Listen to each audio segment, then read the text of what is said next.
silently trapping all those fighting souls. But yet, across the world, I see you standing in my way. And remember the time, the place we used to fight, like the sun and moon. And I wonder if ever there was a time that we were friends. The night has fallen, shadows looming, and yes, that time has come for me to seek you out. We are set now for our last reunion. Break the chains, find your way, come find me. Do you remember who you really are? Show me that you are still the only one for me. I'll be waiting for you.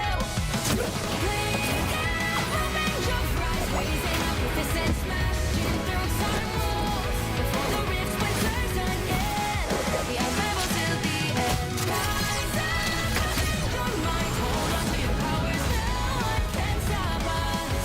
We are rivals till the end of time.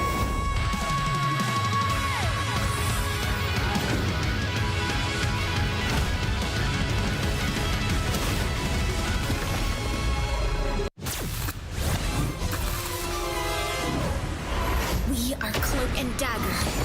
We are hope and fear. Score one for Tandy. Lights out. Score one for Ty. A boom of life. My time to shine. Suffer in the darkness. Co-op time. Us against the world. Random table. Sweet.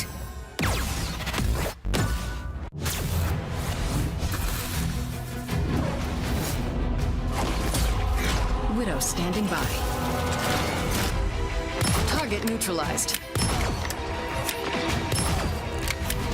The Widow's bite is lethal.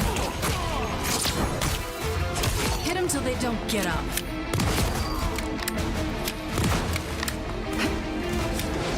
You can rest now, Bucky. No way to miss now.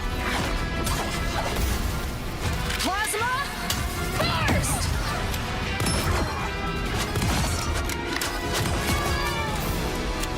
Widow style.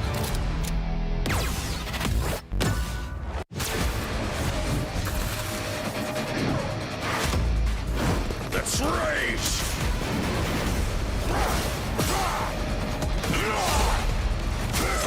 Yeah, they're coming. Don't get back up. Coming at you.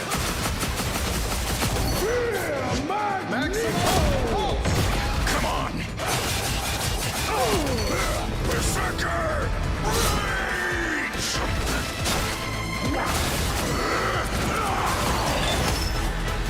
Told you I was the best.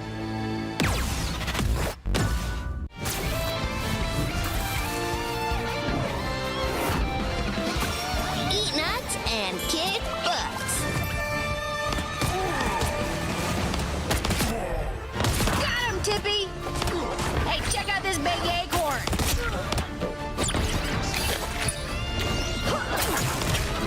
Score one for the squirrels! Ah, it's a squirrel nami! Huh, where do you think you're going?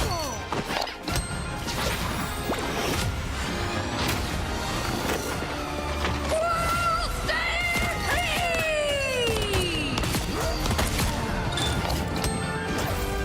Anybody want some nuts?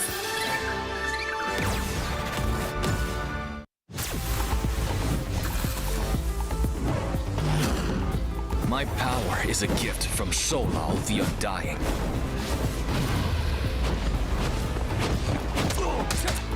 Struck down by living chi.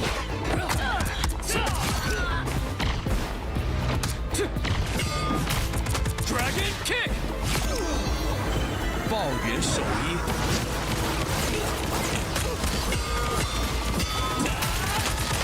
Perfect hit! The dragon unleashed! 气贯长龙! My fist is unrivaled!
Here.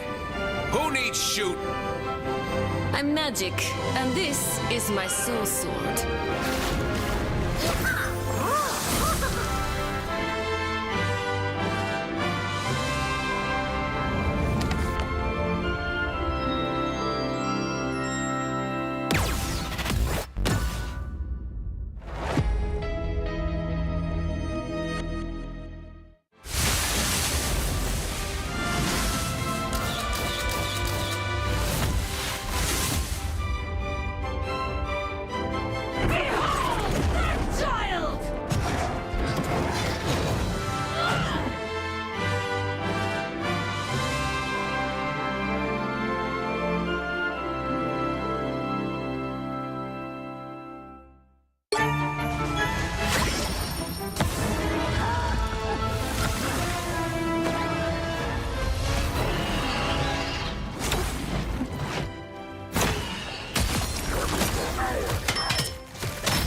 What's up, gamers? The Marvel Rivals Championship is here after such a long wait. It feels like we've been in cryo sleep, Lenny, since the closed beta test. But finally, the official release has come and gone. Marvel Rivals is thriving. The esports scene is just beginning, and we need to find out who our best teams are here in Europe. Hello everyone, I'm so happy to be with you, Leg, today once again. We're gonna have some actions here in Europe. I don't know if you had the chance to watch the Asian games, but that was quite cool. I think we're gonna see a lot of team composition. I'm so hyped. I can tell you, I was waiting for so long for this game to come. Now it's here. Did a lot of ranked games, maybe a bit too much, but now we're back into action. Yeah, I've heard that you've been a bit of a terror on ladder. Some of our players might actually know your name from beating them in a couple of ranked games. But hey, maybe it'll just make them respect you more when you have to give your deep and well thought out analysis as to what's going to be going down. Like you said, we might see a variety of compositions because today we're going to be running through our ignition rounds. And that means that we'll be able to see a huge wide variety of compositions. We've got a bunch of treats for you here, both when it comes to games and when it comes to cosmetics, because the winter celebration in Marvel Rivals is going on right now. So you can embrace the ice cold power and freeze your enemies in fear. Check out the Snow Symbiote Venom skin that's available in the store right now and send a chill down the spine of your enemies. And we're going to be able to see some frosty receptions to a couple of compositions. Of course, chat is going to have a bunch of different, let's say, opinions about some of the heroes we're going to be seeing today. Everyone's got their favorite, and everyone's got the one that they want to see instantly banned. A lot of people at the moment banning Hawkeye, banning Hela in high ranks, but if you let them through, things might get a little bit wacky. And one of the things that I'm really going to enjoy about this esport, Lenny, is the prevalence of the hero banishes from the get-go. This is going to allow for a lot of backroom storytelling as well, what the coaches want to have removed from the table and what they want to be protecting to stay in. Yeah, that's going to be super interesting. As you mentioned, in Ranked, you see a lot of Hawkeye and Ella being just banned quite simply in solo queue. But here, it's team play, so that's going to be interesting. The teams did a bit of scouting. That's going to be good to see. So today, we are going to cast the Ignition round. We're gonna do also a lot of casting through this weekend and next weekend with round 2 to 5 on tomorrow, round 6 to 9, December 29. And starting January 3rd, we're gonna go to the big games with January 5 being the grand final. And we're gonna see who's gonna be the big champion of this Marvel Rivals European tournament. And winning a bunch of cash along with it. 2 weekends jam-packed with the best Marvel Rivals esports content, and we've got sister broadcasts going on for both North America and Asia as well, and they'll be happening essentially sequentially. So throughout the weekend, you're going to have about 24 hours a day of Marvel Rivals esports content. Speaking of the cash, here's a quick look at how it manages to shake out. This is the same price pool, I believe, for every single region, and our champion's going to be taking home $6,000 out of a total prize pool of 14.5 grand, which is pretty impressive.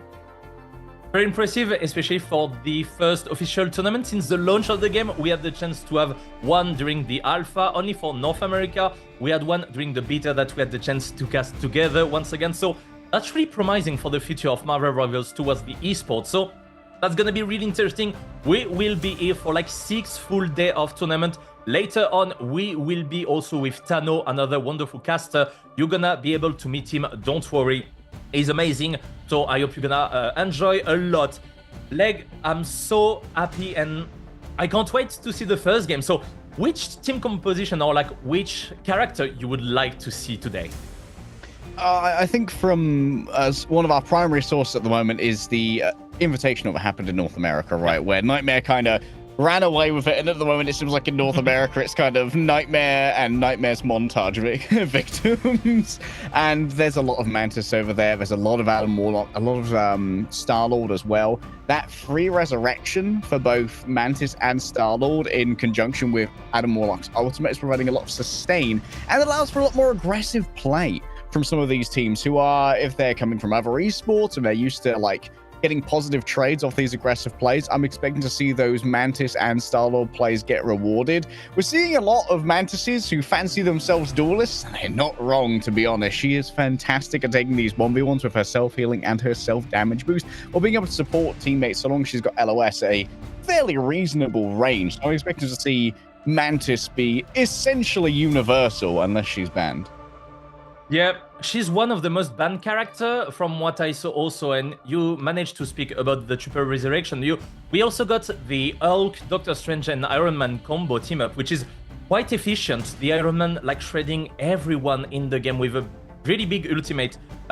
So that's gonna be interesting to see. Are we gonna focus to these team comps, or maybe we're gonna have some secret pick? Because once again, every team doesn't know each other yet. We are still like in ignition round. We can have some secret pocket pick, which is gonna be interesting. Like, I would love to see a Moon Knight. I'm a Moon Knight main, so if one of you can play it, I would love that, to be entirely honest with you. So that's gonna be really cool to see, and we're not gonna see all the time the same ban also. So that's gonna be interesting for the scouting, and this first day is really, really important because some teams will continue within the tournament and they will be able to check the enemy composition.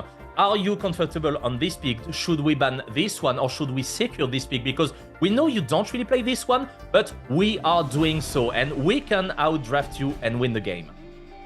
Yeah, I think that, like you said, with teams not knowing each other so well in the top 256 in our ignition round, there will be less target bans going into too many games. We'll go into our first game here and see exactly how it's going to shake on out. We've got ourselves Ilfe. You're going to have to give me some guidance on this pronunciation. I'm going to give it a go first. Ilfe Saw? Il fait soif. That was quite close. Nice one. Yeah, it's basically we are thirsty. They just need to drink some water, you know, like to chill a bit on this, definitely. But quite happy to see some French guys over there. First wave of ban, obviously we see the Ella. We talked about it. This is a powerful character. It's can doing a lot of damage, good ultimate. And on the other end, on Il fait soif, we have a Punisher ban and a Psylocke secure. Okay, Psylocke secured.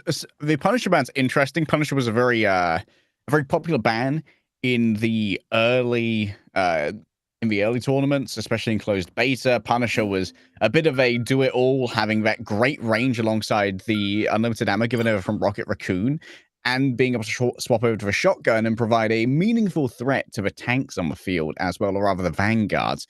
Mantis is going to be secured here. I wonder if we're going to see a ban on the Hawkeye. It's rare for Hawkeye to make it this deep into these, and we can see that Matriera over on Il Fait Soir, that's going to be, I'm going to try my best with that one. It's making it's being hovered. Yeah, you're gonna do it. I'm sure that, like, I'm a bit cheating on this one as I'm French, obviously. I can read this perfectly, so I'm quite happy. Luna Snowban, quite obvious. This is one of the best strategists on the game right now, and we decide to secure the Mantis. If you combine Mantis and Luna Snow, it's quite strong. You got a lot of healing going through the different team fights, and we are also deciding to ban the Cloak and Dagger. Cloak and Dagger has been like a quite popular character being played, especially in Ranked, so that's good to see that it's being banned on this game. And now more on the secure side, on the team comp directly, we are having what we discussed in the past with like the Mantis and the Adam Warlock for Il Fait Soif to benefit from the passive, the Resurrection, which is quite interesting. And on the other end, we are going from the Hulk and Doctor Strange and Iron Man. And you will see we have, yeah, the Hawkeye that can manage a little bit the Iron Man, but if he's getting KO'd quite fast, I think Wack can do quite a lot in this game. Yeah, the whole Gamma Gang has shown up here for, let's just go with Go Bro, shall we? We'll call it Go Bro, just for Go Bro. my personal sanity. A lot of what we've seen in terms of competitive Iron Man play so far has been centralized around the element of surprise, especially with the Gamma power-up that comes from Hulk. You get such great burst on your Unibeam after you've used your armor override, but it's about just popping out, instantly eliminating someone, and then returning to a safe position for some poke. And it's interesting also to see that there is a Jeff. Jeff has been quite a popular character also with his ultimate that can just remove a lot of people. And the first arrow hitting directly the Hulk, and the double kill KO there on Fulvic. Triple KO, oh my god. I think they're gonna regret not banning Hawkeye there. Yeah, Matriera is going to be the one to watch here when it comes to the power level of that Hawkeye. Of course, being a team-up anchor does have a significant damage boost. I believe 20% in-game at the moment, and getting that Hunter's Sense when tracking on players as well does mean that you can get even more damage out of your arrows. We have already 50% ultimate charge for Matriera. He's not here to laugh, and he's just there to destroy you there, and he's trying to focus the Iron Man, and this is not the easiest there. Iron Man securing the KO on the Adam Warlock, but managing to get the resurrection there. Wack trying to reposition there, but be careful because you got a Psylocke on you, and you are definitely the character to be catch on the Iron Man because it can be a huge problem for Ilfe Swap. Yeah, still waiting about 12 more seconds for that armor override. For now, Wack trying to get something out of those missiles, but guess what? The rest of Ilfe Swap has managed to move forward and take out the rest of Gobro, securing the knockouts and making sure that even if Wack does survive in the back, they don't have any teammates to back them up and buy the space just yet. This is a really good area to defend there for Ilfe Swap. Like just this corner, you can like play with the different buildings, and it seems like the Doctor Strange is doing like an awesome work there. He already got the Eye of Agamotto and he can do a really big aggressive play there. But there is also the other one coming up with the Eye of Agamotto but missing, unfortunately. Nice block coming through from Dark Raynor. Now it's time to move on forward, try and get knockouts of their own. Now just get the other tank and Psylocke just doing damage for days with the Psionic Blade. Everyone gulped down into the gullet of Jeff, who for now is going to be looking for a nice old cliff to throw these players off of and give them, there it is, 3 off the edge for Folding. There's a quick look at that. Actually goes for the old, I'm going to go down with you. So is not going to be available instantly for some healing, but should be able to get back rather quickly. Ilfe Swap should get a moment to contest at the end.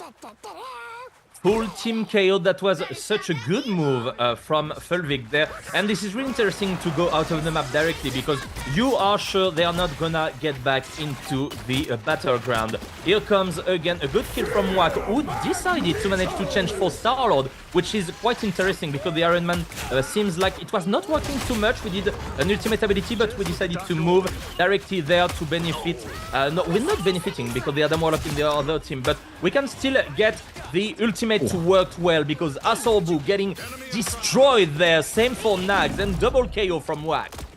Nice Galactic Hero used there. No need for aiming, only action from Wack 5, picking up 2, maybe even a third here. Going to be helped out by Angels. And it's interesting that we are seeing a triple duelist composition here from Gobro to prevent a lot, give over a lot of off-angle pressure.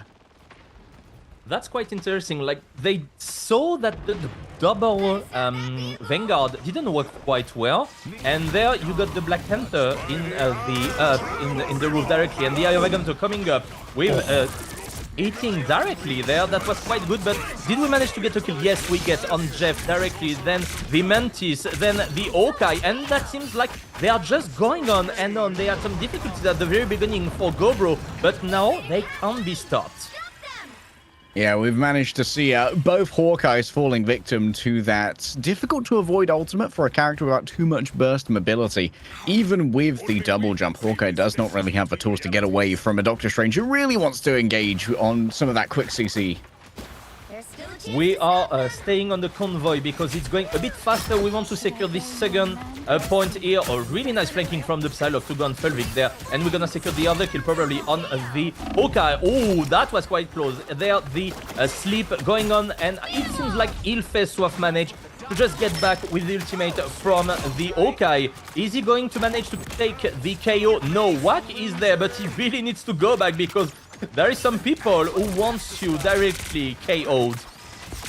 Yeah, momentarily just regrouping with the team for a second. Sees Estevavan up on the high ground. Needs to dislodge that Psylocke in good time. For now, Matriera has returned to the off-angle. Eyes on so many squishies to try and put arrows within them and knock them from this fight. It's going to be a trade given over. Jeff eats up many of their rivals and heads over towards the cliff face. Question is, are they going to go off with them or are they going to make it a fully fledged battle downwards? Idel picked up by Estevavan, who is still playing around the edges. Needs to try and pick their battles very carefully here. An iframe of the Star-Lord is enough to save them from a momentary clutches of the Psylocke, but everyone's going to go back to their teams for a quick cuddle and a chat on how to try and take this. Portal from Doctor Strange there. The Eye of Agamotto hitting really nicely there with the ultimate from the Star-Lord. We're trying to get him with the Magneto, but unfortunately not working there. Wack in the air. Are we gonna get any kills there? We are trying to go on the Hawkeye. That's a first kill. Are we gonna get a bit more? It seems like it's a no, but really nicely played by Romantic that managed to get the kill on the Psylocke, and it seems like we're gonna do a full team KO because Razorcat just get KO'd there. And we need to regroup. And oh, be careful. We got the wrong spawn there. Never underestimate the dueling power of a Mantis. She can knock you out in an instant. Oh god. What a headshot That was there painful. from Iredell. That is, well, you can't complain if you're Hawkeye. I got Hawkeye. What's the deal with that, bro? Yeah, oh, nice move from Black Panther here. Getting the reset on the dash, and we got the ultimate, and we're going there. Not securing any KO there. We might get off the map. No, absolutely not. He's tanking so much. He's managing to get so much time from his entire team, and we are forcing the Mantis ultimate on the other end. Mantis ultimate keeps everyone healthy for about a moment. Out comes the Jeff for Landshark ultimate. How many caught within the mouth is the question. Like we'll see it in the kill feed in just a second. See who gets knocked out. Seems like no one's actually going to be falling victim completely to that, in case might actually have evacuated some teammates to safer shores, as Materia looks for even more when it comes to those headshots. Manages to take out their counterpart in Hawkeye, knocking out their biggest foe, and looks like it's just cleanup now for the defense. I'll take it. Hawkeye against Hawkeye. Which one's gonna win? That's gonna be interesting to see the bubble. But from Razorcat there on his lie. We got some ultimate. We got both Eye of Agamotto. Once again, we're gonna manage to get it. Maybe nice bump from Razorcat there. Maybe to just counter the Doctor Strange. There is a good KO being picked on the side up there. And the engage come with the double Eye of Agamotto. Oh, a lot more stuns on the side of GoBro, though. The follow-up isn't entirely there, and it's just gone too far forward, managing to make sure that everything else is taken out. Those after images, they are a pain to deal with, and Matriera's going to pick some knock-ups out of the back of those. Moving forward now, Dark Raynor looking for another E, but just going to be using that whip to manage to take out some of their enemies. A well-placed Namor here is giving Ever a touch of body blocking, but just dunking themselves into that Sarlacc ultimate means that they're not long for this world. Taken away for but a moment, and there is some stall, yes, but the defenders are going to manage to stall it out completely on third point. Il fait soif managed to defend nicely. That's quite hard to go till the end of the map, to be honest. That's really a close match, which is super good to see. We've seen the Namor pick. They tried to change a bit their composition. Namor without the Luna Snow can be a bit less efficient because he doesn't have the ice turret. That can be really interesting for like character assassin like Psylocke, like Black Panther, like Spider-Man. So that's gonna be good to see what they want to change. Maybe they're gonna get back to the classic composition, which could be quite good on the attack, because like they managed to do a good start of the defense, then it just get a bit of snowball, and it was a bit hard to get back into the game. They managed to get the saving point from GoBro, but Ilfeswaf are really promising. Very promising defense. A clear win condition presented for Ilfeswaf. But what can GoBro do to try and stop this? They're trying to appeal to you here, Lunny. They're bringing out the Moon Knight. Oh, the moon owns me. I love to see that, to be honest. Aziz, I like you. I'm cheering for you. Yeah, that's biased, definitely. But there is a Moon Knight, so definitely. Bias comes cheap when you know what your casters want. Exactly. That's gonna be good to see, because GoBro has been showing quite a lot of interesting moves. Something that is surprising in a way, like there is no Penny Parker. This is a really good map for her, but you can see a lot on ranked, but not especially in team play. And we decided to use the portal to do a nice flanking. Yeah, managing to flip the map here, putting a defensive position, forced onto Ilfeswar here. Raynor now moving forward, doing their best to build up that dark energy. A Hawkeye duel happening on the other side. Whoever hits their shots is going to be able to get a considerable advantage for their team. Estevavan comes down the outside, a 2 versus 1. It's not fair, but very few things are when it comes to love and war. An exchange there of Psylocks on those flanks.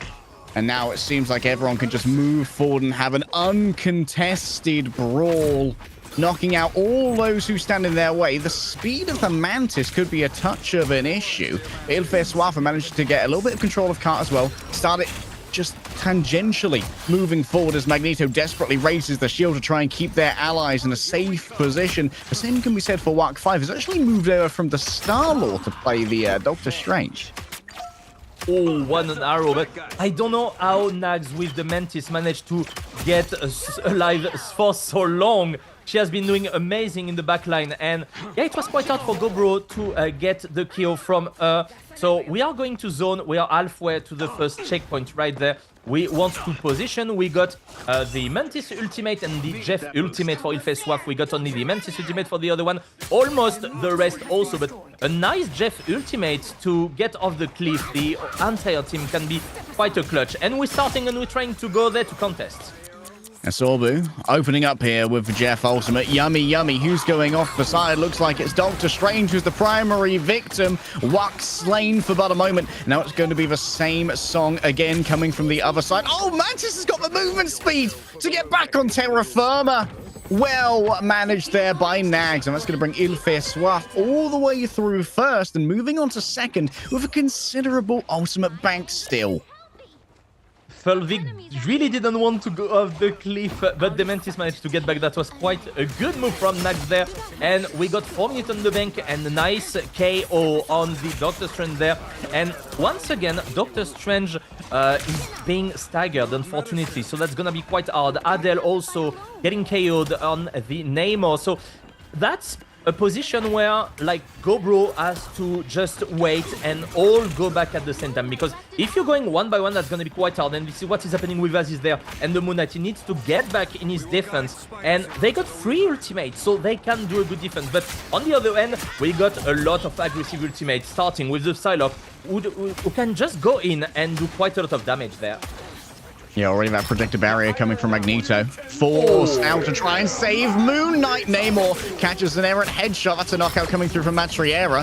Psylocke versus Psylocke. Estevavan getting in close and putting those psionic crossbows to good use. Adam Warlock in the sights. Damage boost given over. Adam Warlock surely not going to be long for this world. Knocked out in their own right by a sonic dash. And now it just seems to be it's Estevavan's world. We're simply living in it. That's quite a good play from Estevavan with the Psylocke, playing really well and still managing to get the ultimate. So we're gonna start the Moon on me on the payload directly, but not managing to get any kill, but forcing some defensive ultimate on the other end. We're gonna reposition, and there comes Wuk with the ultimate on the other side. We're securing 1 kill, 2 kill on the 2 players, helping the Gobro maybe to get back into the fight. The dance of the butterfly, in this case, is a dance macabre. Iodel noted down the line, and that's going to be an easy pickup for Mastriera. Even more given over as the Hawkeye picks up knockout after knockout at the hands of the Bowman. And now 4 minutes to try and get not all the way through third, but just about 70 meters.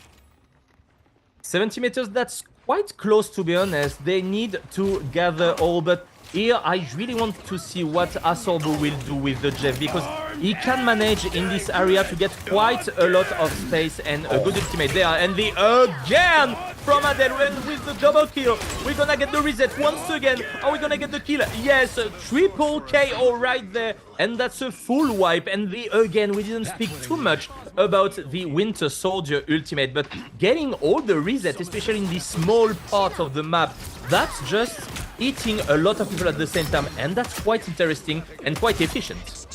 That seemed like a multi-person pull there coming through from a Winter Soldier, but vengeance is swiftly given on over. Matriera getting knockout after knockout, sending enemy after enemy back to the spawn room, and seems to have no intention of stopping. A swap over here onto the Winter Soldier, looking for another pull. Yeah, but guess who ain't going to be seeing their enemy? It's just corner pick after corner pick from Matriera. There's no mercy left in their heart. There's no one on the cart, and that's going to be Ilfeswaf managing to complete in pretty good time.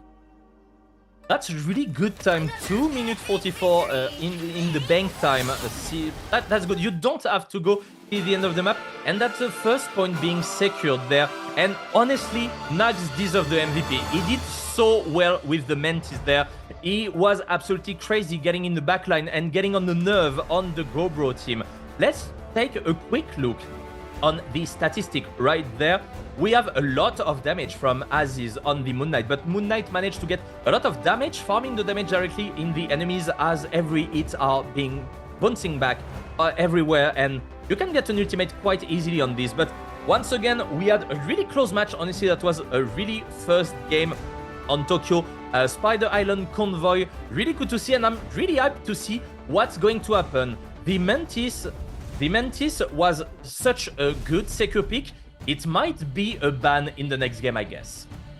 Yeah, 21 final hits from Matriera on the Hawkeye does kind of throw the gauntlet down that maybe GoBro need to ban out that Hawkeye rather than the Hela to begin with. Can you afford to go for these strategist bans again, like the Luna Snow and the Cloak and Dagger that we saw banned out? Matriera is someone you need to contain. And one of the things that's most interesting about these teams thus far is that it seems that Il Fait Soif have been fairly set in their roles. We saw Dark Raynor continuously picking up that Doctor Strange, whereas it seemed like role responsibilities over on the side of GoBro were a lot more loosey-goosey. We saw Aziz starting off on the Doctor Strange before going over to the Moon Knight. Someone else picked up the Doctor Strange instead. It seems like they know what heroes they want to play, but not who they want to play them.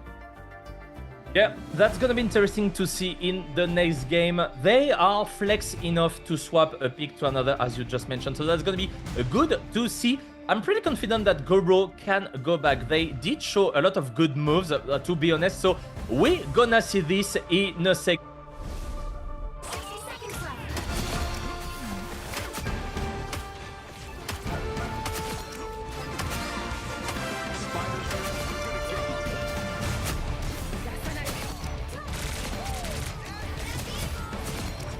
Only 60 seconds left.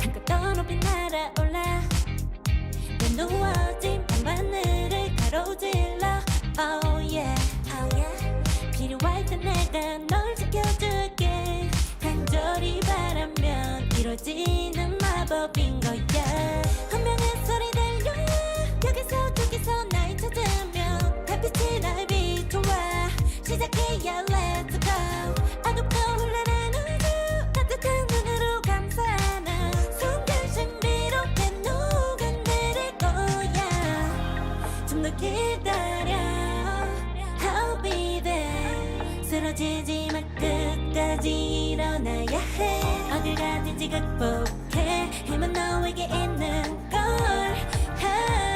소리 높여 노래를 불러 작은 걱정 따윈 던지고 최선을 다해 작품을 쳐봐 어둠이 떠 날 때까지 아름다운 꿈을 밝혀봐 우리에게 달려서 그 세계 운명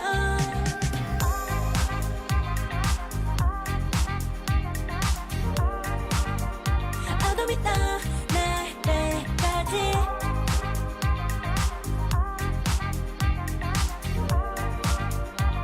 세계 운명 오랜 시간 간직해온 열망 까만 밤의 빛처럼 빛나 네 눈앞에 바로 어떤 나라 탑을 딱 봐도 superstar 딱 보면 모두 나널 지킬 나란 걸더 지켜볼수록 점점 빠져들어 카리스마 넘쳐 흘러 oh yeah 분명한 소리 들려 여기서 저기서 날 찾으면 달빛이 날 비춰와 시작해야 let's go 어둡고 혼란한 우주 따뜻한 눈으로 감싸는 순간 신비롭게 녹아내릴 거야 좀 더 기다려 I'll be there 쓰러지지 마 끝까지 일어나야 해 어딜 가든지 극복해 힘은 너에게 있는 걸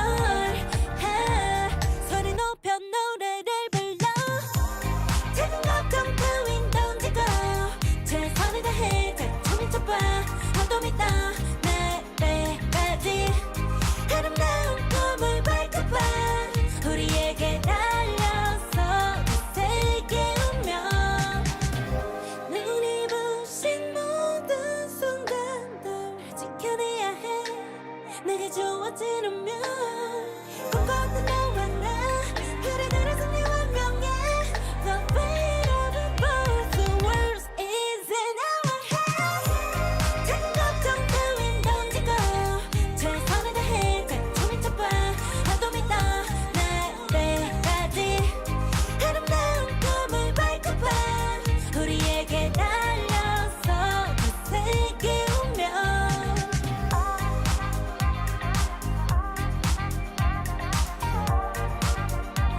어둠이 떠날 때까지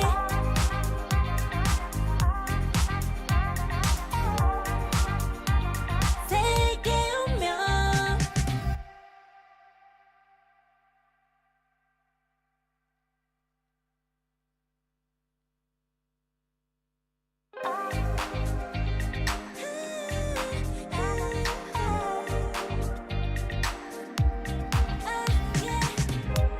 한껏 더 높이 날아올라 내 누워진 밤하늘을 가로질러 Oh yeah, oh yeah. 필요할 때 내가 널 지켜줄게 간절히 바라면 이루어지는 마법인 거야 운명의 소리 들려 여기서 저기서 날 찾으면 달빛이 날 비춰와 시작해야 let's go 어둡고 흘러는 우주 따뜻한 눈으로 감싸는 순간 신비롭게 녹아내릴 거야 좀 더 기다려 I'll be there 쓰러지지 마 끝까지 일어나야 해 어딜 가든지 극복해 힘은 너에게 있는 걸 소리 높여 노래를 불러 작은 걱정 따윈 던지고 최선을 다해 춤을 춰봐 어둠이 떠날 때까지 아름다운 꿈을 밝혀봐 우리에게 달려서 세게 울며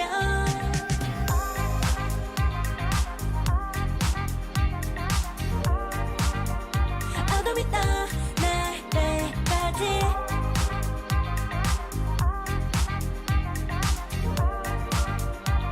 세게 울며 오랜 시간 간직해온 열망 까만 밤의 빛처럼 빛나 네 눈앞에 바로 왔던 나라 탑을 딱 봐도 superstar 딱 보면 모두 나널 지킬 나란 걸 더 지켜볼수록 점점 빠져들어 카리스마 넘쳐 흘러 oh yeah 운명의 소리 들려 여기서 저기서 날 찾으면 달빛이 날 비춰와 시작해야 let's go 어둡고 흘러는 우주 따뜻한 눈으로 감싸는 순간 신비롭게 녹아내릴 거야 좀 더 기다려 I'll be there 쓰러지지 마 끝까지 일어나야 해 어딜 가든지 극복해 힘은 너에게 있는 걸 소리 높여 노래를 불러 작은 걱정 따윈 던지고 최선을 다해 춤을 춰봐 어둠이 떠날 때까지 아름다운 꿈을 밝혀봐 우리에게 달려서 세게 울며 눈이 부신 모든 순간들 지켜내야 해 내게 주어지는 꿈꿨던 너와 나 그래 그래서 네 운명에 The weight of the both worlds is in our hands 작은 걱정 따윈 던지고 최선을 다해 춤을 춰봐 어둠이 떠날 때까지 아름다운 꿈을 밝혀봐 우리에게 달려서 세게 울며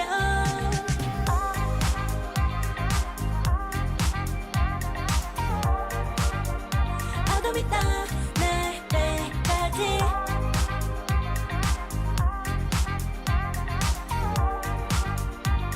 세게 울며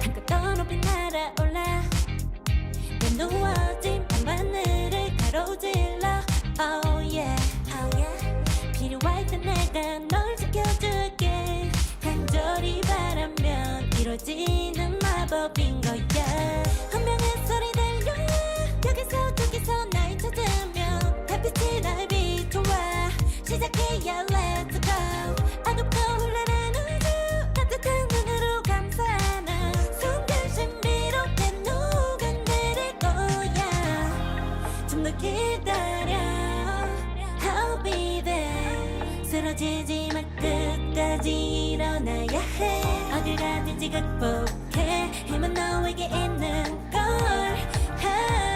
소리 높여 노래를 불러 작은 걱정 따윈 던지고 최선을 다해 자충을 쳐봐 어둠이 떠 날 때까지 아름다운 꿈을 밝혀봐 우리에게 달려서 그 세계 운명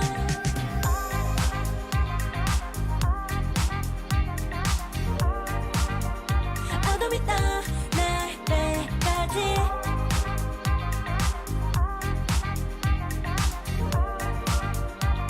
세계 운명 오랜 시간 간직해온 열망 까만 밤의 빛빛처럼 빛나 네 눈앞에 바로 어떤 하나 제발 딱 봐도 superstar 딱 보면 모두 나널 지킬 나란 걸 지켜볼수록 점점 빠져들어 카리스마 넘쳐 흘러 oh yeah 운명의 소리 들려 여기서 저기서 날 찾으면 햇빛이 날 비춰와 시작이야 let's go 어둡고 흘러난 우주 따뜻한 눈으로 감싸나 순간 신비롭게 녹아내릴 거야 좀 더 기다려 I'll be there 쓰러지지 말 끝까지 일어나야 해 어딜 가든지 극복해 힘은 너에게 있는 걸 소리 높여 노래를 불러 작은 걱정 따윈 던지고 최선을 다해 자충을 쳐봐 어둠이 떠 날 때까지 아름다운 꿈을 밝혀봐 우리에게 달려서 그 세계 운명 눈이 부신 모든 순간들 지켜내야 해 내게 주어진 운명 꿈꿨던 너와 나 그래들의 승리 완명해 The fate of the both the world is in our hands 작은 걱정 따윈 던지고 최선을 다해 자충을 쳐봐 어둠이 떠 날 때까지 아름다운 꿈을 밝혀봐 우리에게 달려서 그 세계 운명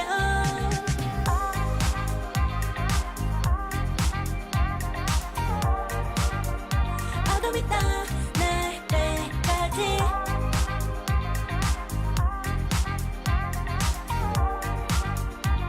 세계 운명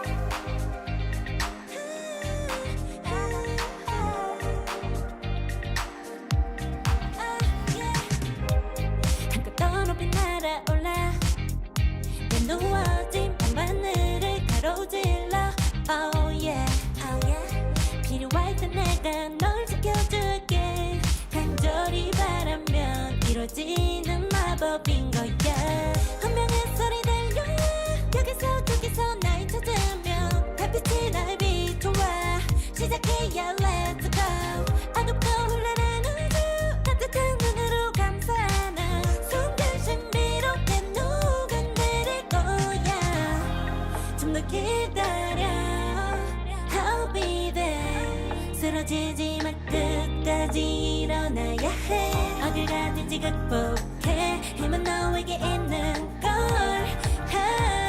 소리 높여 노래를 불러 작은 걱정 따윈 던지고 최선을 다해 자충을 쳐봐 어둠이 떠 날 때까지 아름다운 꿈을 밝혀봐 우리에게 달려서 그 세계 운명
어디까지 극복해 힘은 너에게 있는 걸 소리 높여 노래를 불러 Take a look on the window to go 최선을 다해 잘 미쳐봐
Of a longbow was outdated technology.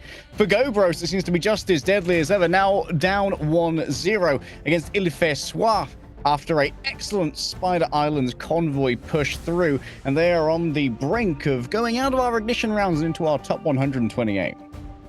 That's gonna be good to see the next map. We've seen a really good Okai. Is it going to be banned? I hope so. That's gonna be one of their chance maybe to get back into the best of 3, because yeah, we know how Okai can be good within a lot of composition. So that's gonna be good to see which map is it going to be. Is it going to be domination? Is it going to be once again convoy? That's gonna be really nice to see on this end.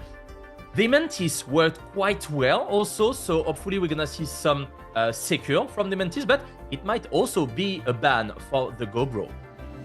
Yeah, it seemed like the main threats that came through were how good a duelist Mantis can turn out to be, even while fulfilling the strategist role.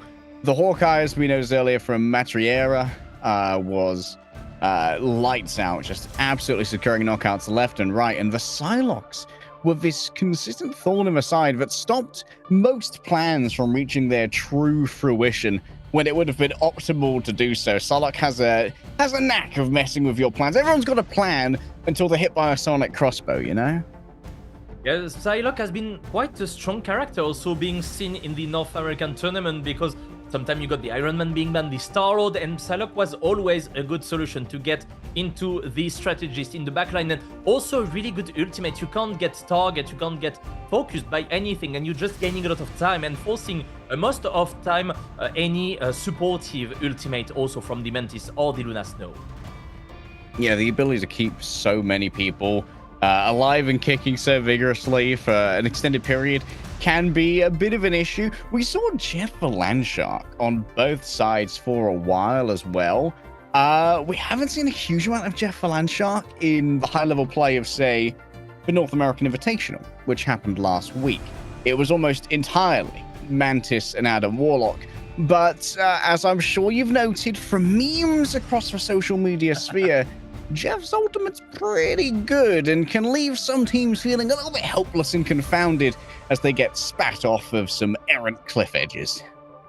Yeah, that's really a good map for Jeff. That's why I think we've seen him so far. Also in the domination map in Burning Shala, that's also really good point where you can throw the enemies out of the cliff quite easily, because the ultimate is taking the entire site directly where there is the point. So if this map come up again for today, we might see some Jeff, especially when the Luna Snow is being banned, because yeah, we have quite a lot of interesting pink directly from there.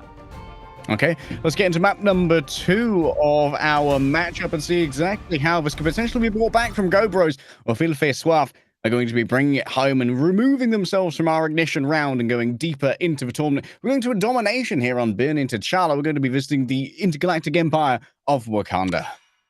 I was speaking just now about this map where you can see some good Jeff ultimate, so maybe we're gonna see him. And obviously from GoBro, we want to get rid of this Okai. He has been doing so much work on Matriera site, and We got the Ela ban, obviously, once again, and we decide to lock the Psylocke for Ilfeswaf, and this time, the Punisher isn't banned, but is secured by Gobro. If I remember correctly, I think that maybe Ilfeswaf, did they ban Punisher first last time? I know Punisher was the first ban for one of our teams. Last ban coming through here from the side of Gobro. They're going to once again opt for something like the Cloak and Dagger. No, they banned Jeff for Landshark instead, which was one of the picks that they were actually opting into previously. Maybe they prefer the Lunar Snow or the Adam Warlock. We did see Cloak and Dagger and Lunar Snow actually removed from the last game. That's going to be good to see. You can't ban both of them. So which one do you want to have? The Luna Snow with the 11-second ultimate, which is quite efficient? No, we want to remove the Black Panther. We've seen him a little bit the previous game. He didn't manage, I think, to get the most out of it. But on this map, it can be quite efficient. And now we got the Mantis and the Luna Snow being open on both sides. Seems like on Gobro, we prefer going in the Cloak and Dagger and Mantis. But on the other side, we still managed to go on this. And we're still keeping the Psylocke. Obviously, we are securing the pick, so we want to play. Estevavan has been doing quite crazy game with Psylocke, so that's going to be good to see. Point of view on Nags, who was the MVP from the previous game, also on Mantis. So quite hyped to see what he's going to do on this one. I'm very interested in seeing Matriera and Nags both playing... They're playing the Adam Warlock Resurrection Trio, but without Adam Warlock. I suppose these characters do have significant value by themselves, are having that additional utility of the Resurrection, but when it could only be one change here from Absorber over to the Adam Warlock, I'm surprised that that's not going to be coming through. On the side of Gobro, we're once again going to be seeing the Gamma Gang. This was an early presentation from them last time. It was Watt 5, I believe, who was playing the Iron Man. That's gonna be good to see. We are running the Punisher also without the Rocket Raccoon. We've been seeing a lot of Rocket Raccoon with Punisher, especially in the beta tournament, so that's gonna be a bit interesting to see the rest. We're starting off with the portal. We want to be on the point. We want to focus and get the point first on from Ilfeswaf. We decided to keep the portal from the other team, and the first damage has been done by the Iron Man, and be careful because the Gamma Ray is quite powerful there. Yeah, test that Unibeam during the Gamma Armor over acceleration, and well, you're going to be punished for it. Aziz manages to get out of that one with the quick flight and manages to avoid a huge amount more in terms of the damage. Absolutely huge amounts tanked here by the Hulk. Vanguard moving forward, just punching through the enemy backline, knocked 420 and knocked right out. Finally, Gobro seems to be in control of this lobby off the back of some amazing Hulk play. Estevavan managed not to get out from the Iron Man. He went in front of him and he was like, oh, I'm in big trouble right there. And he understood that the Iron Man from Aziz there is trying to get a KO on the Star-Lord, but not managing yet. And we talk about this one, the Gamma comp with the Iron Man that is doing quite a lot of damage, almost getting the ultimate. And on close range, in close area like this in this map, it can be quite powerful. Moving forward, Dark Raynor feeling a lot of pressure from that Punisher turret, but for now they've been distracted elsewhere. They wanted Estevavan instead, and you better believe that they managed to grab them in the end. The Hulk, small banner, not going to survive long against the dual element guns of Matriera, who now is looking for nasty little openings to try and get some more poke in from. An aerial battle, potentially. The Iron Man in sight, but guess what? Armor Override is still active. Galactic Hero popped. That means that there's just enough DPS to get Aziz knocked out before he falls of his own accord. And now, in sight is the Punisher. Matriera picks up everything they want, and a touch more on top of that. And the point is just je ne sais quoi. A little bit extra at the end. That was quite a bold move from Matriera there, like going in front on the Iron Man with the Gamma Ray being up. That was something, but managed to get the kill and then getting the kill also on Whack there. But be careful because the Punisher ultimate is there, and with a backup like the Mantis ultimate, it can be quite hard. Matriera on the back, and the Furry Executioner is coming there.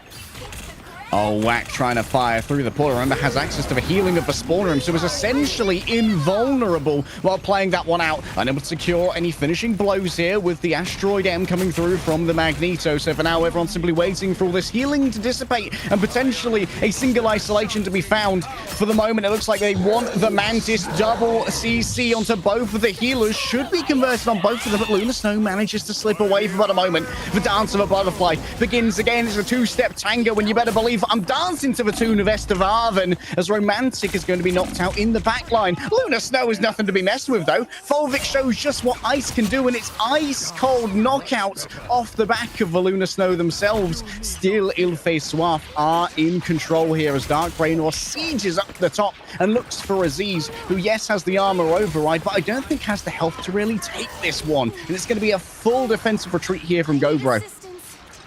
And you don't have to mess with these strategists in Marvel Rival. They can do quite a lot, but Asobu being KO'd by Wag there, and there is a moment for Aziz to go in the backline and maybe do a good ultimate to counter the Mantis right there, but we're just waiting. We're going from Wag there against the Star-Lord. Star-Lord is almost being KO'd, but he managed to get out there. No, he is not. Razorcat getting a super good KO on the Lunar Snow also. We're gonna get the high ground. Are we manage to get the KO? Yes, because there is the Elfak, and Wag has been doing amazing on this team fight, but the other time is there. We have to fight on the point for Gobro, or we're gonna miss this map. Getting next to is absolutely crazy here from Whack 5. What has happened to the comms in Il-Fait Soif? They did not notice Whack 5 and offered 3 1v1s that all were sequentially won by that Punisher. Desperately trying to heal through this is Foldic, using that power of the Lunar Snow to make sure that everybody survives a touch longer. Yes, Gobro have managed to once again swap over the point, but one fight win is all that Il-Fait Soif need in order to try and make this work, and Foldic's down. That means limited health now. Only one healer remains. That's, of course, going to be the Mantis surrounding this Doctor Strange. A little bit of melee. That's going to be plenty to try and finish this one off. That needs to get into the radius of the Mantis ultimate to get all the healing that's needed. Judge, jury, executioner declared. And the law is going to be laid down surely into anyone who dares to place their feet upon this point. Il-Fait Soif try desperately to stay alive here, but it's 90% for Gobro. Il-Fait Soif definitely not getting thirsty right here. Oh, Aziz with the good shot there on Matriara, who tried to touch and get the other time there. We're gonna focus the Psylocke Sajok. Can't really do anything right there. They're gonna try to gain some more time for the rest of the team to come back, but it seems like it's gonna be impossible. And the first point might go for Gobro. We still managed to get the ultimate from this Lunar Snow. That could be interesting. That's a good information from Il-Fait Soif. We know they are not gonna have it for the next point on Stellar Spaceport, which is quite important to do some aggressivity since minute 1. Yeah, for all of you who are watching along at home, of course, you know, on Domination, ultimate progress does carry over between points, unlike Convoy and Convergence, where when a round ends, everyone is reset to 0. So here, the entire Gamma Gang are ready to go with their greatest weapons, their greatest tools to try and inflict suffering upon their rivals. So we got 3 ultimates on the Gobro side, but we got quite powerful one. If we can combine the Eye of Agamotto and the Maximum Pulse from the Iron Man, that can be quite annoying for the Il-Fait Soif team. But we still got the Eye of Agamotto for Dark Raynor and Razorcat with the very good Meteorite from the Magneto. So let's see what can they do. Are they going to Portal? That's going to be interesting to see. We don't want to Portal too early from Gobro, but that was the strategy from Il-Fait Soif to just go on the point to be the first there. But we decide to go in the middle of the map, and this is where the fight will start. One thing I'm very interested in seeing here is if Razorcat is going to try and quick draw the ultimate of the Asteroid M to try and eat up that infinite pulse cannon from the Iron Man. Oh no, going to be using it early instead. Wants to send it in towards the backline. Aziz, what are you doing down there? Brother can fly! And yet crushed under Asteroid. A cosmological event sends Iron Man back to spawn. And go, bro. Where'd they go, bro? Within 2 seconds, I think Aziz saw his entire life go down. That was quite crazy, this massive asteroid going on him. we got the point being secured for Ilfe Soif, and we're gonna take some position. And the Estevavan knows that it can get some flanking, and with the smoke, nice KO from Wag there. That can be quite a good move from them. Here, this Star-Lord getting the high ground. We don't have the ultimate yet, but the maximum boost, we managed to avoid it. That was quite close. We almost get KO'd there, but the double kill on Wak and Matriera once again with the move.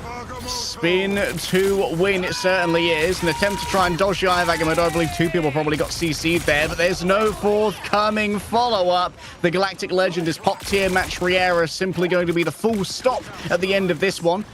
Whack caught within the sights, but should be able to get away. And we're reset back to defensive posture here.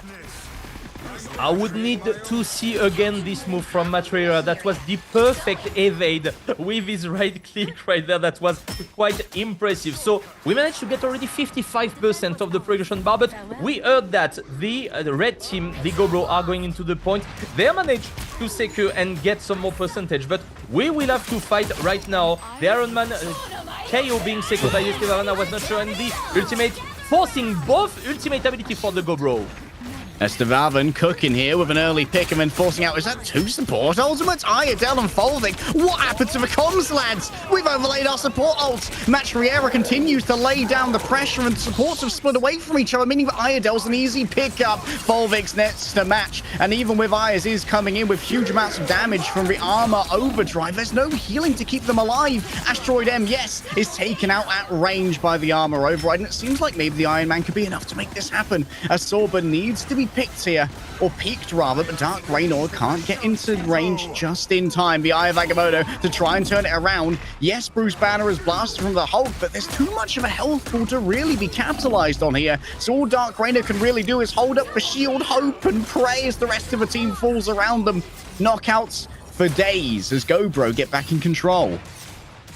Dark Raynor had to get his ultimate a bit later. I think he just managed to get some more percentage locked for his team. He can get it quite fast, and we can see on the percentage that we got the ultimate from Arsorbu, which is quite important to have the Luna Snow. We don't have massive ultimate on the Gobro, and we know that we can counter the Punisher with the Luna Snow ultimate. So that's going to be interesting to see as he gets it in a few seconds, most likely. We are deciding to fight on the point.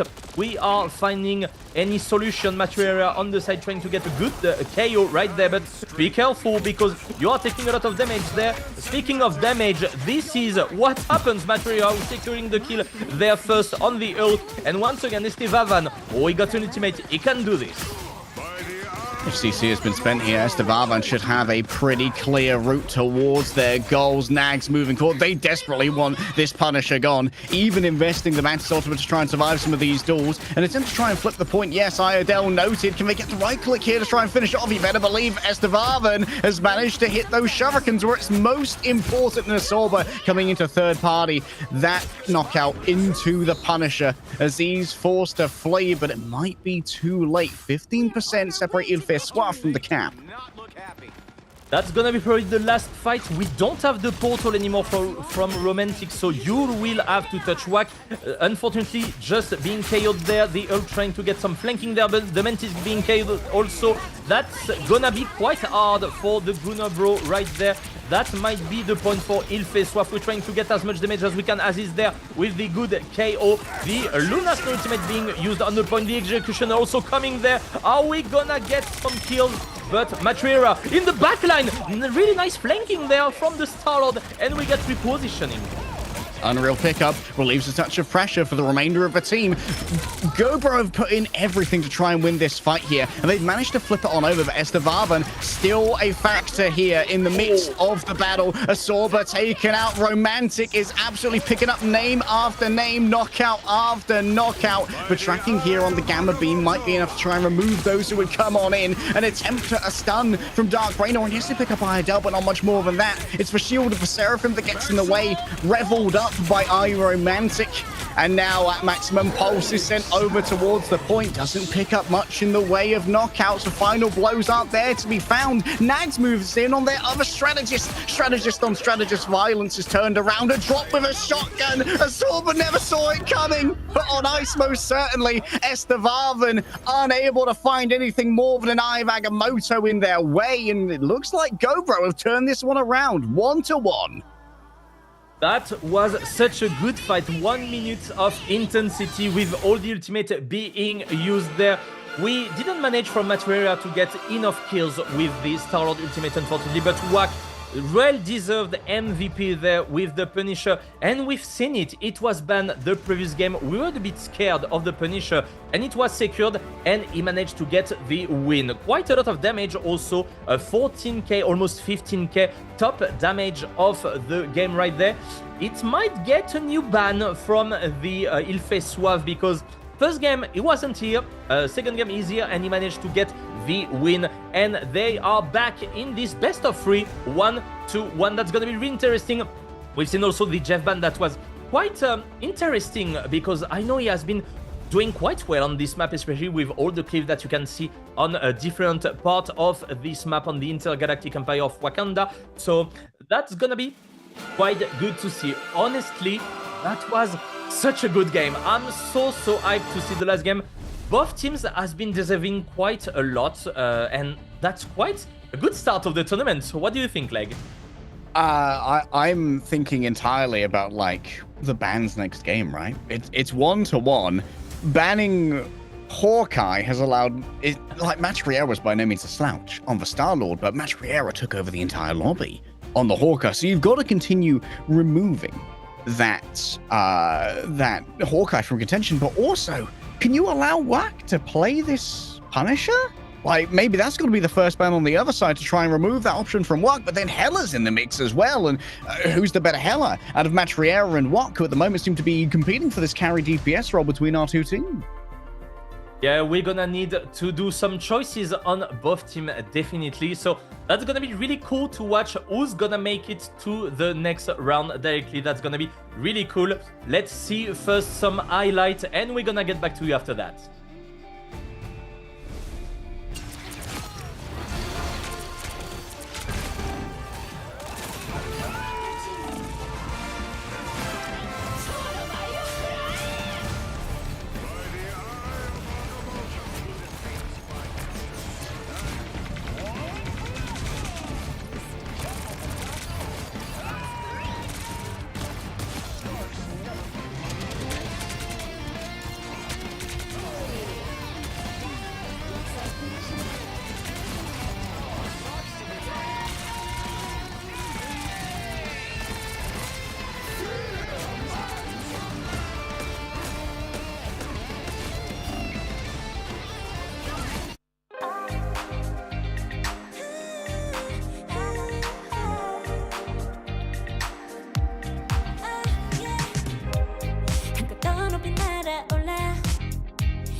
이루어지는 마법인 거야.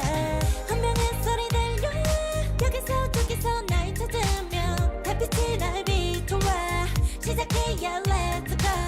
어둡고 흘러는 우주 따뜻한 눈으로 감싸는 순간 신비롭게 녹아내릴 거야. 좀 더 기다려 I'll be there. 쓰러지지 마 끝까지 일어나야 해. 어딜 가든지 극복해. 힘은 너에게 있는 걸. 소리 높여 노래를 불러. 작은 걱정 따윈 던지고 최선을 다해 작품을 쳐봐. 어둠이 떠 날 때까지 아름다운 꿈을 밝혀봐. 우리에게 달려서 그 세계 운명.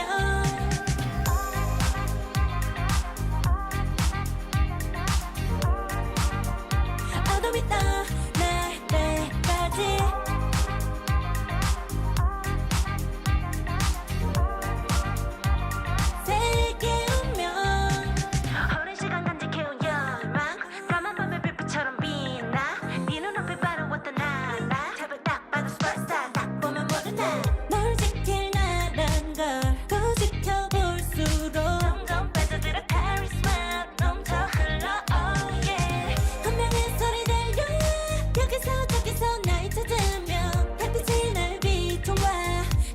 시작이야 let's go 어둡고 흘러는 우주 따뜻한 눈으로 감싸나 숨들 신비롭게 녹아내릴 거야 좀 더 기다려 I'll be there 쓰러지지 마 끝까지 일어나야 해 어딜 가든지 극복해 힘은 너에게 있는 걸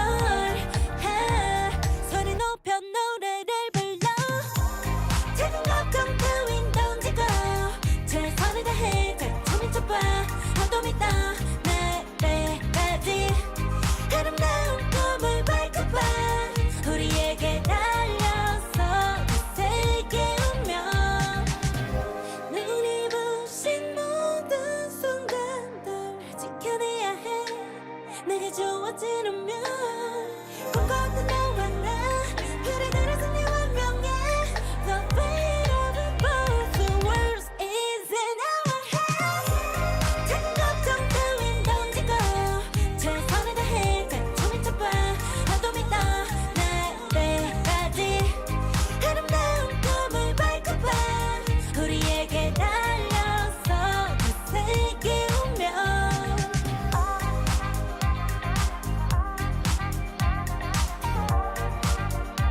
어둠이 떠날 때까지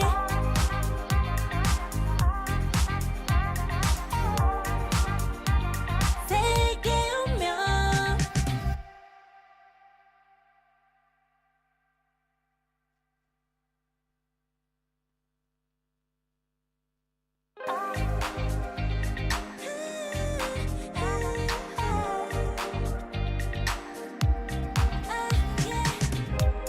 한껏 더 높이 날아올라 내 누워진 밤하늘을 가로질러 Oh yeah, oh yeah 필요할 때 내가 널 지켜줄게 간절히 바라면 이루어지는 마법인 거야 운명의 소리 들려 여기서 저기서 날 찾으면 달빛이 날 비춰와 시작이야 let's go 어둡고 흘러는 우주 따뜻한 눈으로 감싸나 손들 신비롭게 녹아내릴 거야 좀 더 기다려 I'll be there 쓰러지지 마 끝까지 일어나야 해 어딜 가든지 극복해 힘은 너에게 있는 걸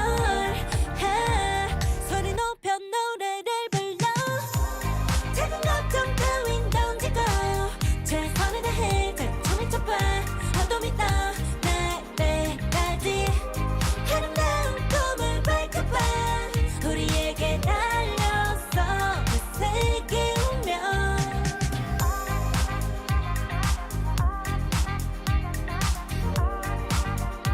어둠이 떠날 때까지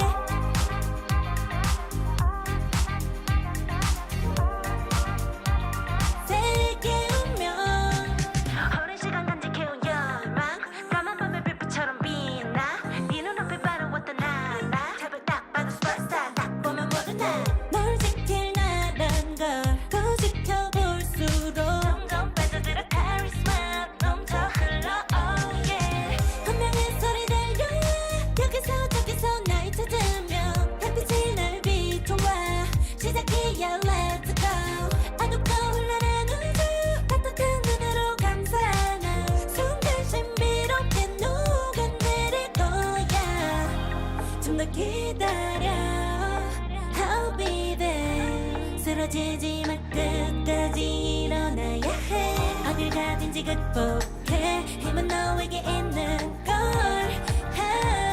소리 높여 노래를 불러 작은 걱정 따윈 던지고 최선을 다해 자충을 쳐봐 어둠이 떠날 때까지 아름다운 꿈을 밟고봐 우리에게 달려서 그 세계 운명 눈이 부신 모든 순간들 지켜내야 해 내게 주어지는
이루어지는 마법인 거야.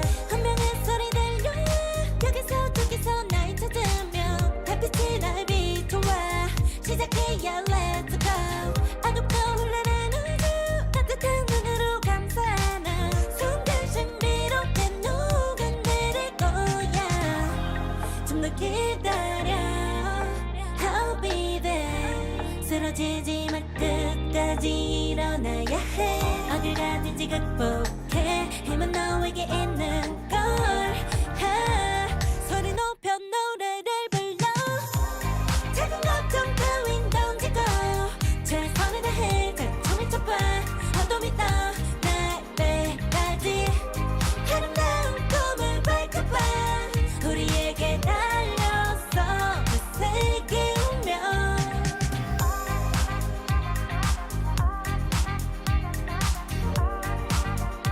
어둠이 떠날 때까지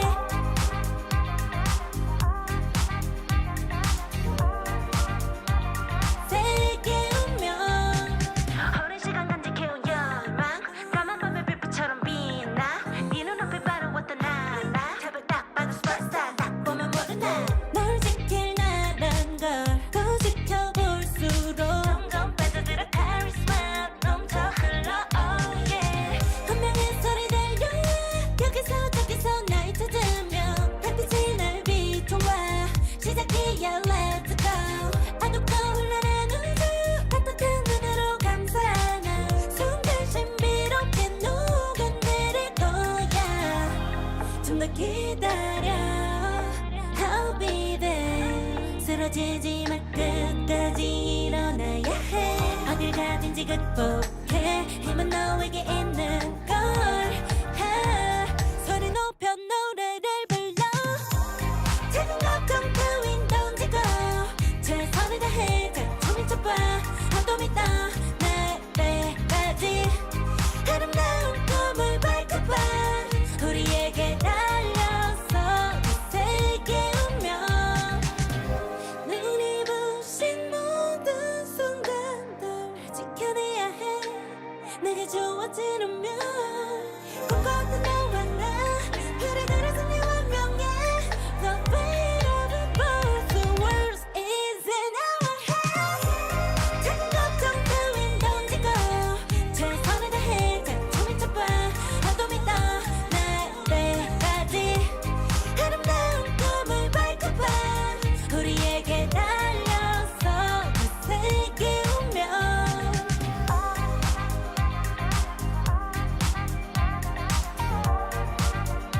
어둠이 떠날 때까지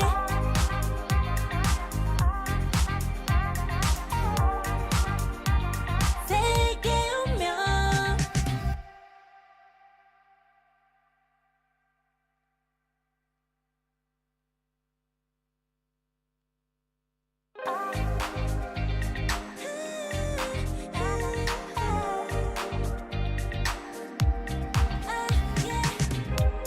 한껏 더 높이 날아올라. 내 누워진 밤하늘을 가로질러 oh yeah, oh yeah. 필요할 때 내가 널 지켜줄게. 간절히 바라면 이루어지는 마법인 거야. 운명의 소리 들려 여기서 저기서 날 찾으며 달빛이 날 비춰와 시작해야 let's go. 어둡고 흘러는 우주 따뜻한 눈으로 감싸는 순간 신비롭게 녹아내릴 거야. 좀 더 기다려 I'll be there. 쓰러지지 마 끝까지 일어나야 해. 어딜 가든지 극복해. 힘은 너에게 있는 걸. 소리 높여 노래를 불러. 작은 걱정 따윈 던지고 최선을 다해 작품을 쳐봐. 어둠이 떠날 때까지 아름다운 꿈을 밝혀봐. 우리에게 달려서 그 세계 운명.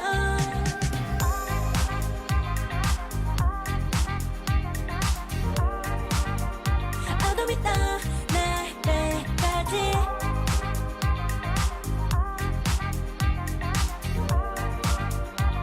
세계 운명. 오랜 시간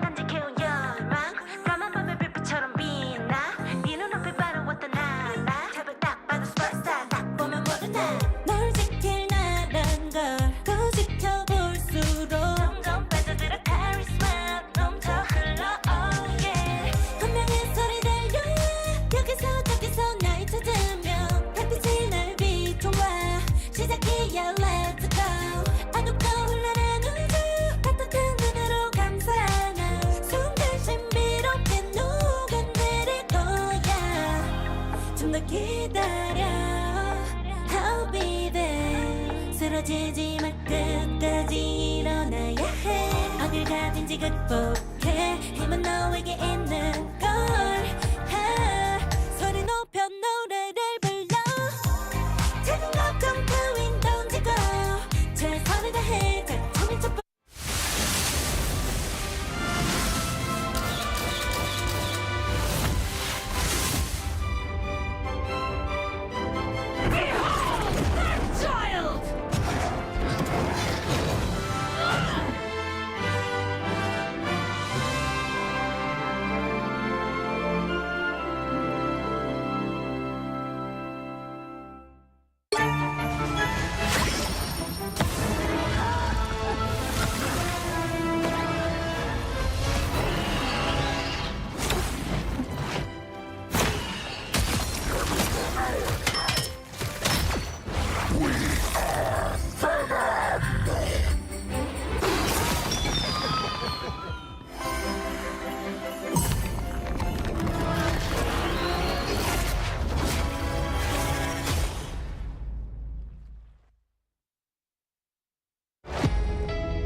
Europe is delivering here at the Marvel Rivals Championship. We're in Season 0, Doom's Rise, and we're starting off with a 3-map in a best of 3. So I'm already a very happy camper. I'm like Dave, joined by the wonderful Lunium.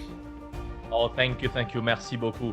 Yeah, because there is a French team there in this first best of 3, Il Fait Soif, and that's gonna be good to see what are they going to come up with, because first game they managed to get a really good win with the Hawkeye. Second game they let the Punisher being open, and Wack did such a good game on him. So what is going to happen? Are we banning the Hawkeye? Are we banning the Punisher? But in the other end, the Ella will be open, and maybe Makiera could benefit from it also. So that's gonna be really good to see. I can't wait for this match, first best of 3, which is quite amazing for a launch of the tournament. Yeah, it's been, like you said, it's been a tale of these carry duelists on either side, which has been crafted in our ban phase. And of course, in the esports version of Marvel Rivals, those of you who haven't made it to Diamond yet might not have seen too much of a ban phase UI, but in above Diamond and in the esports client that we have for Marvel Rivals, you get 2 bans and a protect per team, which means that often some of our more powerful characters, like say Hawkeye, they do get removed from the game, and if they manage to survive that ban phase, they kind of can take over the lobby, and that's what we've been seeing in our first map. Ben getting rid of Hawkeye, but you can't ban them all. You can't cover for every eventuality, and after that first round of bans, each team gets a protect to try and make sure that something core and integral to their strategy stays in the game and cannot be removed. Yeah, Mantis have been secured from the previous map, and also the Psylocke 2 games in a row. That was honestly a really good play, and really good player on the Psylocke also.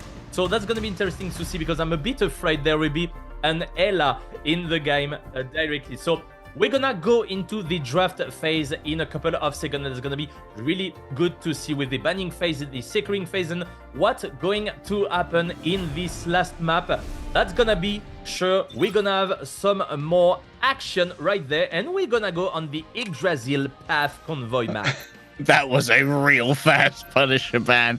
Okay, yep, and Hawkeye on the other side. They say, okay, you don't want to allow Wax to have fun. That's fine. Oh. We're going to make sure that we're not going to allow Matriera to carry on the Hawkeye.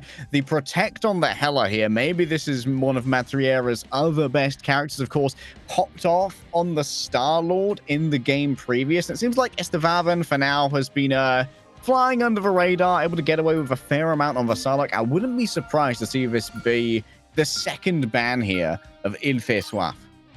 Or rather, of Guna. Gobro. Yeah, the I told myself I Gobro. wouldn't say the name. And the Gobro just locked the Ella, and seems like Wack seems to be really comfortable on the character. The Iron Man ban, which is quite interesting, as he has been doing quite a lot of damage, and they really don't want to see the same comp with the Earth, with this Doctor Strange and the Iron Man, of course, with the Gamma team. So that's gonna be good to see. And this time we decide to ban the Mantis. That has been being played by Nags quite well, with some damaging with some sleeps, damage boosting also, which is quite a big characteristic from the Mantis. And Nags has been doing fantastic. So that's going to be interesting to see him playing with Luna Snow. And look who's back. This is Jeff. Jeff has returned after being banned in the last round. This time instead, a bit of a target ban, as you said, onto Aziz, who's been popping off on the Iron Man. The Gamma Gang was kind of the prevalent strategy for GoBro, and it looks like they are still going to be giving over that small buff. Once again, we're seeing another bit of role swapping here from GoBro, where they've got Aziz now playing on the Doctor Strange. Previously, it was Romantic, and I believe in the game before that, it might have been... I believe Romantic was subbed in for Game 2 as well. On the side of Ilfe Estevaven, in true Psylocke fashion, has managed to fly under the radar when it comes to these bans and is silently doing so much work on the Psylocke. Yeah, and Fulvik also was playing the Jeff and now on the Star-Lord, so that's gonna be good to see. And that's really interesting to keep the Hulk with the Doctor Strange, because you got a lot of mobility. You can go in the backline with the Hulk, and you also can get the Doctor Strange to remove his anti-heal with his explosion, the Gamma Explosion, which is quite good. On this map, that's quite hard to defend on the first straight line. You need to be in the corner to start actually poking and doing some more stuff on the defensive side. And we can see NG trying to sneak there with the ult and jumping in the back line.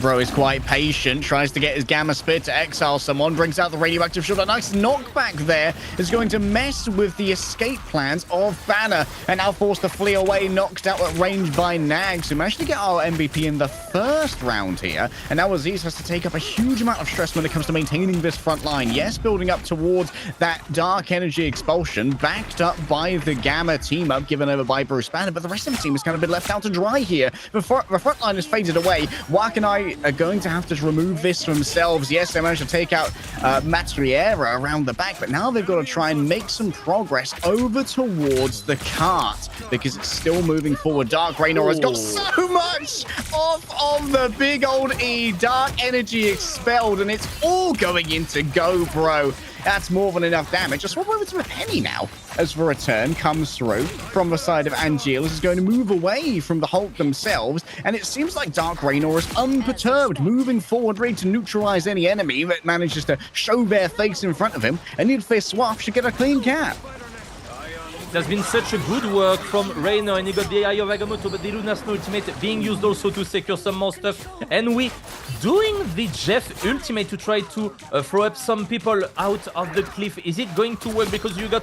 Oh, he missed! Oh no! That was such a bad move from him, unfortunately, and they managed to get back. The Unleash coming up from Wag there. Are we managing to get some kills? Yes, the first one directly on the Jeff here. We're trying to get some more kills. Second KO on Nags, triple KO on Matriera there. That was such a good move from Wak.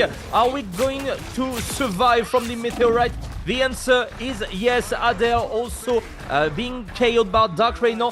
This Doctor Strange has been doing so much from Ilfe Swaf. We still got 1 minute 30, but GoBro has been doing so well in the last meters, and they might get the defense, and that will be so much easier for the attack side. Two teams returning via the teleporters given over. Of course, Dark Raynor still has theirs. Should it be necessary in the midst of all of this. The Spider-Man S taken down means the defensive prowess of GoBro might be a little bit lower. Nags now getting piercing, both healing and damage off the back of these projectiles. And now that threat is going to be spent elsewhere. Matriera up to the air, but didn't seem to be able to get too much off of the sky-high violence of the Hela. Iodel manages to move away for about a moment, uses their stealth for a touch of escapability, trying to push Dark Raynor into the midst of all of this violence. Razorcat taken down themselves at the hands of the Spider Nest, and guess what? Nags has got plenty of healing in the back pocket if they want to give it. The fate of both worlds to be decided. Starts playing the most ambitious of songs, and Whack 5 shows their own ambition, managing to take out 2. Knockouts are plenty for the Hela. Whack 5 says, you can ban all of the heroes that you think I'm good at, but I've still got more in the tank, baby. The Dance of a Butterfly tries to scare away those of Ilfe Swaf who would demand more battle. And I think Dark Raynor is going to be able to cook up a portal here. I'm understanding why they secured the Ela, because Wack has been doing quite insane. Estevavan securing an insane KO on Adele. That might be the play to go, because they got only 5 seconds here, coming with the Eye of Agamotto. Nicely played on Wack. Nice KO being secured, but the Jeff is here. The other Jeff, oh, he almost managed to get the other one, but is he getting the KO? No. He's getting knocked out, unfortunately. The Luna Snow from Romantic will also be over. We are just staggering both tanks there, and finally Ilfeswaf managed to get the first checkpoint, but that was quite close. Yeah, both tanks swallowed up by a Sorba and just keeping them in the mouth, chomping until that cart was in a good position to capture here. And moving forward onto the second, looks like a 2v1 here for Wack. Going to be facing Matriera and a pocket Strange Shield. It's difficult for a Hela to win that one out, but never count out a Hela in a tough situation. She's got plenty of tools to try and muscle her way out of this. In the end, though, Metal proves too much weight to try and bear, and 2v1 to Fulvik as well. It seems like Ilfeswaf have managed to continually negotiate themselves unfair fights. This is what we have been seeing so far. When a team is starting to just move on, they are just dedicating everyone, and this is what is happening once again with GoBro. They are dying one by one, and they can't really do anything. They are almost from Ilfeswaf on the second checkpoint. They struggle to get the first one, and they're just rolling on them right there. Matriera trying to position a bit more nicely there. The good freeze on the Winter Soldier there. The fist for the Crow of the Ela, and double Ela ultimate being used there. Oh, Fulvik falling down. As much less healing was going to be available. The Eye of Agamotto, Dark Raynor can't get the shield up in time. The healing's there, though, courtesy of Nags. And now the Dance of a Butterfly. This might be too much damage for GoBro to take. Estevav and Kit. It's going to be knockout after knockout. The blade slices and dices. Only ribbons remain of what was once the GoBro defense. And Ilfeswaf continue to make good time with 2.5 minutes for third. We are doing so well from Ilfeswaf. I was not expecting them to go that far, especially considering the first point, but oh my god, Matria with the double shot on Adele. Adele didn't manage to get some good kills and any resets with the Winter Soldier yet, so we are close to get the ultimate, so that might be the clutch for the next fight. But here we can see some more poking from Matria there, and you can hear this sound, the headshot sound, with a really good game from him. Did we get anyone from the Jeff ultimate? Wack with a really good kill on Razorcat right there, and we could manage to get and defend a bit more right there. A preemptive catch onto Psylocke. Wack managing to get the knockout as well. Asteroid M directly into Dark Raynor's shield is going to, yes, shatter what the Seraphim did provide, but nothing more than that. Life Force remains pumping through the hearts of Ilfeswaf, apart from a Sorbo, who manages to catch some spit from Fulvik, and that's going to send them back to spawn for about a moment. Dark Raynor getting too aggressive, punished for the audacity of it. And now GoBro is simply managing to lock down this doorway.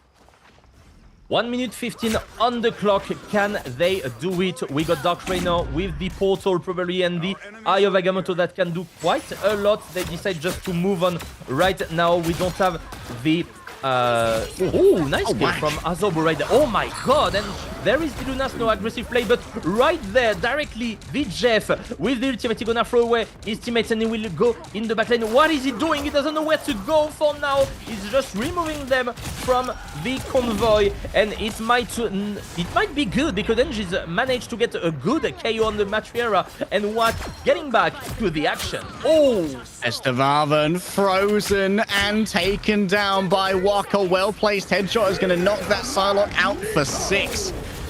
And now with the Asteroid M given over again. That was some fast generation, by the way, coming through from Razorcat. Unable to really secure any knockouts with it, though. Into the back, the Eye of Agamotto. That seems like 3 stuns, maybe even 4. And Razorcat's there to try and follow up on it.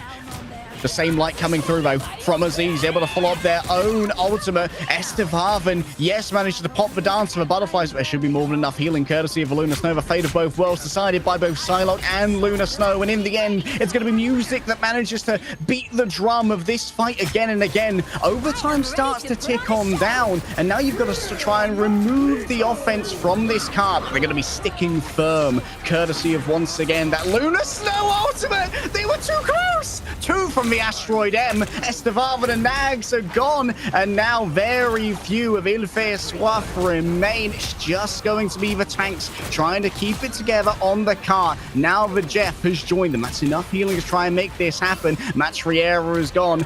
Threat after threat is falling down, running out of options, running out of time, but the respawns are so close, it doesn't take them long to get back at all. This might require more than just a final push here to try and remove Il Fait Soif from their offensive efforts, and Angel is ready to provide more than just a push. Metal and Pain and Iron are all confluenced towards the enemy and knock them out one after the other. A fat E being delivered by Aziz, and Go Bro managed to stop this on third.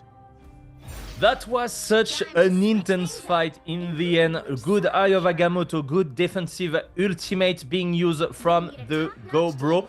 That's gonna be good to see, and Wack has been doing so well, but also Matriera just moving on the Starlord to get the touch directly on the convoy, because he didn't manage to do it with the Ela. Is he gonna swap again? I don't know, but Wack has been doing fantastic once again, but also Aziz has been doing so well on the Doctor Strange, managing to get 3 people within his ultimate. I think Adel has been struggling a little bit with the Winter Soldier, moving on now on the Psylocke because he's gonna be on the attack phase. That's gonna be interesting to see with some flanking directly. And honestly, both team once again has been doing amazing. We've seen Il Fait Soif a bit behind, struggling to get the first checkpoint and then just rolling over their opponents. And yeah, this last corner has been quite complicated. That's quite hard to attack, to be entirely honest with you, especially with the team comps that Go Bro has been running. And it seems like Fulvik is going this time for the Cloak and Dagger, moving out the Jeff the Land Shark. Yeah, Cloak and Dagger here is certainly going to be interesting. It might provide some more offensive pressure, but remember, the E window... Oh, no, there it is. Back to Jeff Landshark. Of course, both our teams running Jeff Landshark in concert with Luna means that there is that slight buff to the primary fire as well when you're going to activate our team. Looks like we might try to go for a backstab here with the portal. They want Nags. Oh, they want Nags so bad. Question is, can they pull him through? Do they have the Winter Soldier? Answer's going to be no. Instead, they just force Dark Raynor to pivot that shield and a pivoting defense as well to put themselves onto the high ground. Yes, they now have a disadvantage on the defense, and the offense are going to be able to try and leverage this high ground to the best of their ability, but still you've got to worry about that cart moving forward. Oh, what a play from Iredell, managing to get that one over easily. Protected barrier from the Magneto onto the Star-Lord. Burst damage going to try to be delivered, but Matriera is more than enough healing behind them to keep themselves alive. E manages to get so much damage done. Il Fait Soif rolling out on the enemy team. A really good play with the... Honestly, the portal strategy was quite good, but they didn't manage to get a Winter Soldier grab through the portal. That would have been a good strategy right there to secure a fast KO. Let's see, we got the flanking from Matriera. He almost got his ultimate ability, and we know how strong it can be from a Star-Lord. Especially, we don't run the Ela, but he has been doing so well on the Star-Lord, and that can be quite hard to counter because the Ela needs to aim quite well. Matriera, speaking of him, taking the KO on Adel right there, tracking... Oh! And Wack moving on him, and that was the intense kill they needed to do. Unreal stun, Jeff Landshark ult coming out, tries to eat the backline, I believe, of the offense here. Oh, a good angle onto the Lunar Snow. Can she avoid the incoming damage? Aziz certainly can't. Estevavan, once again, he keeps dodging these bans, man. How does Psylocke continue to get through the ban phase? A big old E takes out the opposing Psylocke. That's a huge knockout coming through. Romantic beaten down by the whip in the hands of Dark Raynor. And it feels like Gobra are having a lot more trouble on the offense when we saw Il Fait Soif have to do. Matriera still with the ultimate. We don't have the Luna Snow yet, and we almost got all ultimate on the Gobro, and we're gonna start the engage there with the Meteorite. And we also got Wack on the Air Unleash. Can he secure any KO? Yeah, first one on Nags. We don't have the Luna Snow to that. Second KO on Razorcat on the Magneto, and that's gonna be a good thing to continue the offensive there, and that might be the help they needed to get to the point. All right, Jeff Landshark now in the eyes of Wack. Wack is absolutely taking over this lobby. Knockout after knockout. A nice E put down in case Estevavan didn't fall down to that sword. Okay, Wack positioning, trying to get some high ground to get some information from the enemy team. We still got Materia, we still got Dark Rain, or we can have a portal maybe going up and directly doing an Eye of Agamotto. That might be the thing with Materia going out directly. Eye of Agamotto being used. That seems it didn't work well, but Materia securing 2 KO at the same time. Ayadel with a good ultimate from the Psylocke, but is it going to be enough? Materia with the good damage right there, the good defense being pulled off by Ilfe Swaf. Magneto not getting KO'd yet, but now he is, and we're gonna just stagger the kill on the Doctor Strange. We need to KO him, but delayed with his team because 30 seconds, sorry, on the clock, and oh my god, he's surviving, and the entire team is just coming back. Yeah, Jeff Lanchart comes back with that healing spit all given over. Matriera stunned, but the follow-up isn't there. Matriera getting so low, but yes, it seems like Nags is on top of this when it comes to the healing. Does that mean someone else is going to fall through the cracks, though? You better believe it. It's going to be Idel managing to lose out in a duel to the name, or Estevarvan came back on a non-Psylocke character. It's just going to be Romantic and the Doctor Strange who are picked up here, and we know exactly where Asorba is going. 1 second, can anyone touch the car? Yes, it's going to be overtime given on over here. That was at the auspices of Angels, but no one else is really going to be here. They were stuck inside the mouth of Jeff, and he was chomping down. It's going to be Ilfessoir who were chomping on the sweet flavors of victory. It was hard fought, but it was well earned. Ilfessoir managed to move forward in our bracket 2-1. Vive la France, good job from Ilfessoir right there with the really good defense that was quite amazing, and at the end especially with the good ultimate from Asorbu, a well-deserved MVP, taking the Luna Snow and the Doctor Strange, getting out of the map, and we had the backup also from his other support character, Nags, with the Luna Snow, moving with his ultimate to make sure that the Jeff Delenchard couldn't get killed by the enemy team. And just after that, you got the Namor. That is quite a good pick, especially with the Luna Snow. So that was quite intense. Look at the damage, like 24k from Wack right there. The Ela has been amazing. That was an amazing save, but unfortunately, it was not enough. Ilfessoir has been doing amazing, and they gonna move on the next turn of the tournament. Yeah, I'm surprised that we didn't see a Psylocke ban coming through from the side of GoBro. Look, 10-16 for Iodel. Couldn't really stand up to Estevarvan when it came out to that Psylocke versus Psylocke. And Wack 5, I think, going forward in our esport is definitely going to be an agent to look at here. 21 final blows. I think might be playing slightly above the level of the rest of GoBro, but I've been thoroughly impressed by both these teams. And in the end, I think it just came down to target bans on GoBro. It was kind of what felt like Wack having the Punisher taken away, and that ban on the Iron Man as well. I would have loved to have seen a Protect on the Iron Man when, like, you lost out on one of your main offensive threats in Wack's Punisher. Like, you had to make sure that one of your best heroes was still available.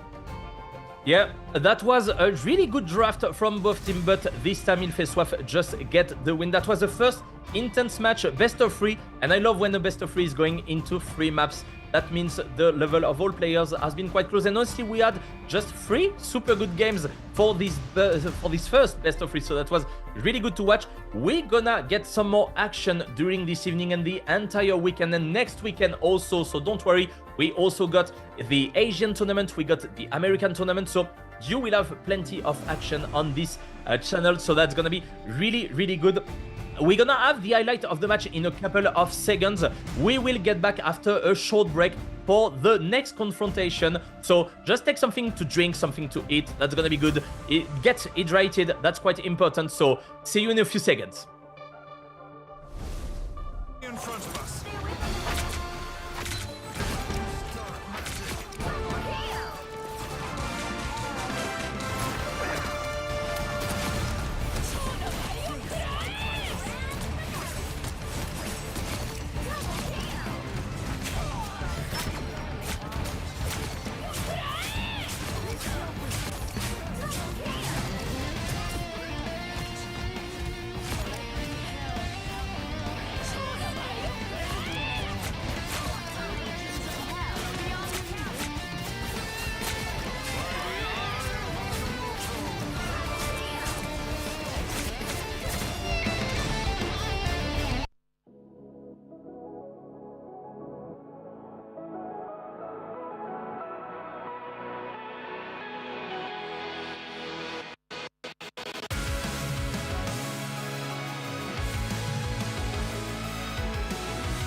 trapping all those fighting souls. But yet, across the world, I see you standing in my way.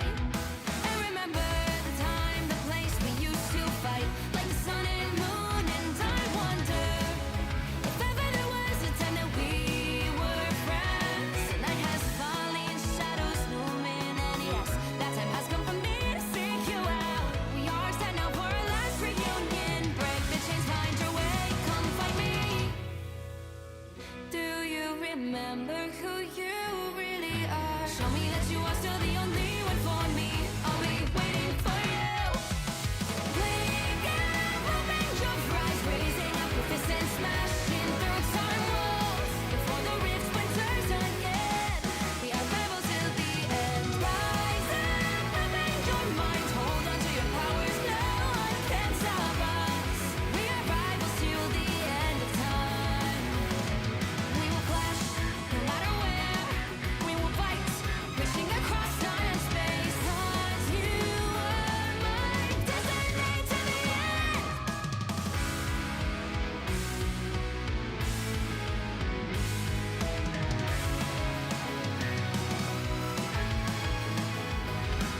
You see the dawn, the flames burning brightly, shining on those memories. And yes, across all time I see you turning the tides. And do you see now our time, our turn? We can still fight like the wind and fire. And wonder no more that now is the only time your heart is mine. Light has fallen, darkness grows, and yes, we fight for our destiny and fate. New days smiling for the past and future. Break those chains, lead the way, fight with me. And when you wake up, open your eyes, raising up your fists and smashing through time walls. Before the rift splinters again, we are rebels till the end. Rise up, open your mind, hold on to your powers. No one can stop us. We are rivals again until the end of time.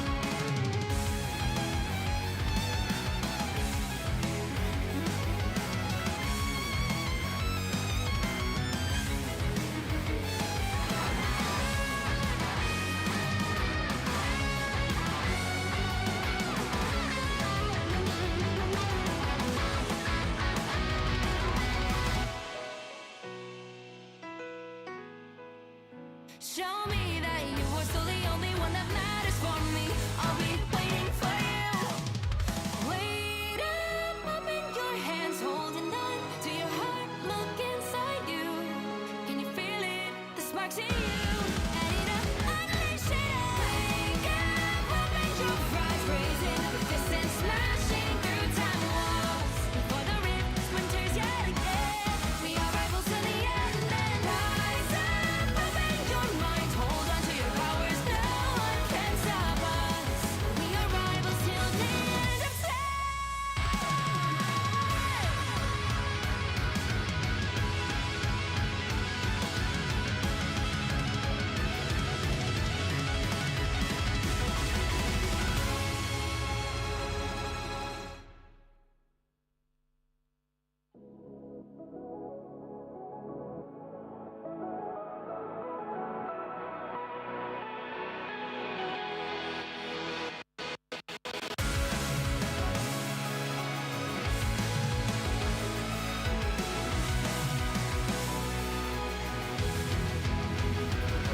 Remember the dusk, the lights gripping tightly, trapping all those fighting souls. But yet, across the world, I see you standing in my way.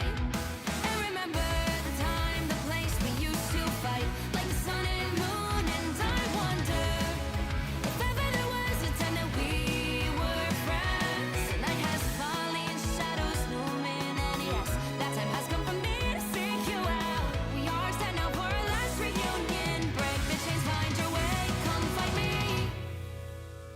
Do you remember who you really are? Show me that you are still the only one for me. I'll be waiting for you. Wake up, open your eyes, raising up your fists and smashing through time walls. Before the rift splinters again, we are rebels till the end. Rise up, open your mind, hold on to your powers. No one can stop us. We are rivals till the end of time.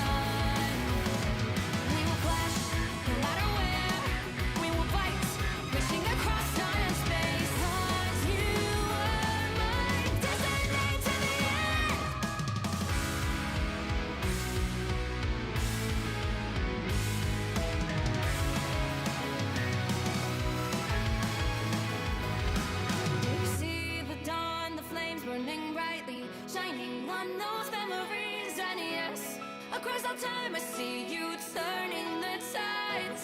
And do you see now our time, our turn, we can still fight like the wind and fire, and wonder no more that now is the only time your heart is mine. Light has fallen, darkness grows, and yes, we fight for our destiny and fate. New days smiling for the past and future. Break those chains, lead the way, fight with me. And when you wake up, avenge your rise, raising up your fists and smashing through time walls. Before the rift splinters again, we are rebels till the end. Rise up, avenge your mind, hold on to your powers, no one can stop us. We are rivals again until the end of time.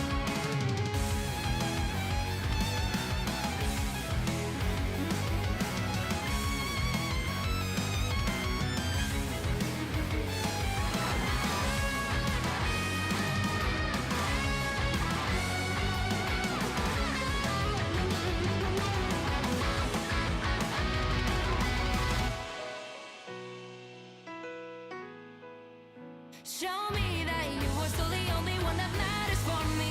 I'll be waiting for you. Wait up, open your hands, holding on to your heart. Look inside you. Can you feel it? The sparks in you. And it up, unleash it up. Wake up, open your eyes, raising up your fists and smashing through time walls. Before the rift splinters yet again, we are rivals to the end. And rise up, open your mind, hold on to your powers, no one can stop us. We are rivals till the end of time.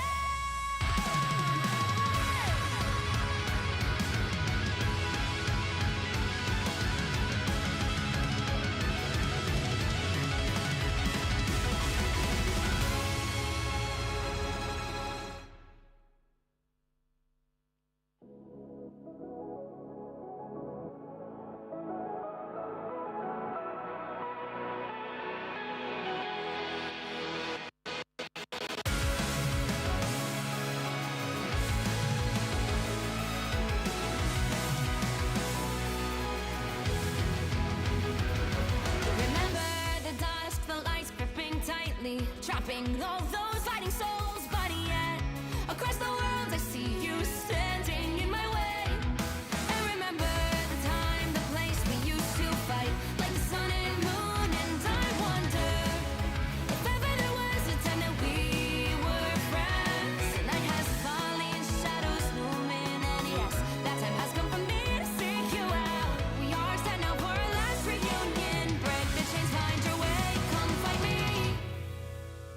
Do you remember who you really are? Show me that you are still the only one for me.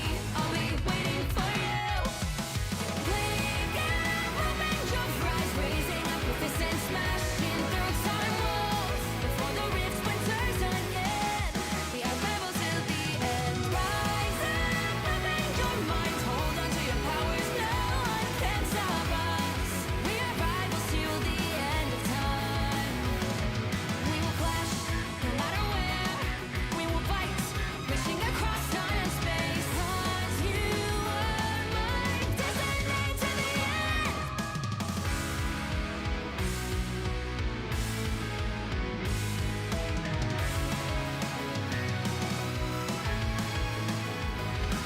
Do you see the dawn, the flames burning brightly, shining on those memories? And yes, across all time I see you turning the tides.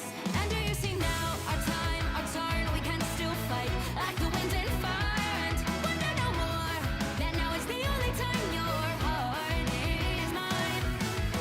Light has fallen, darkness grows, and yes, we fight for our destiny and fate. New days smiling for the past and future. Break those chains, lead the way, fight with me. And when you wake up, avenge your rise, raising up your fists and smashing through time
stopping all those fighting souls, but yet across the world I see you standing in my way.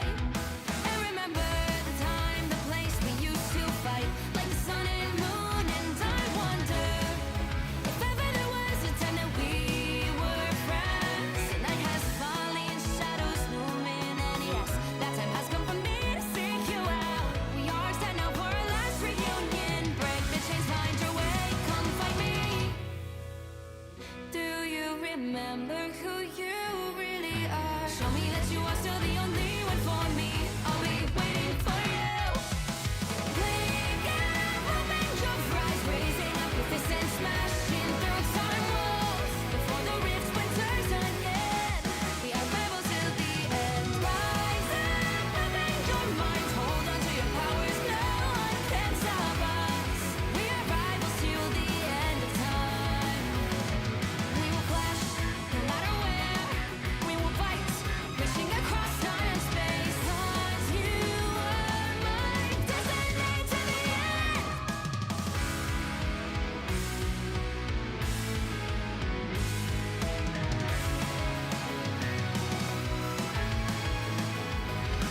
You see the dawn, the flames burning brightly, shining on those memories.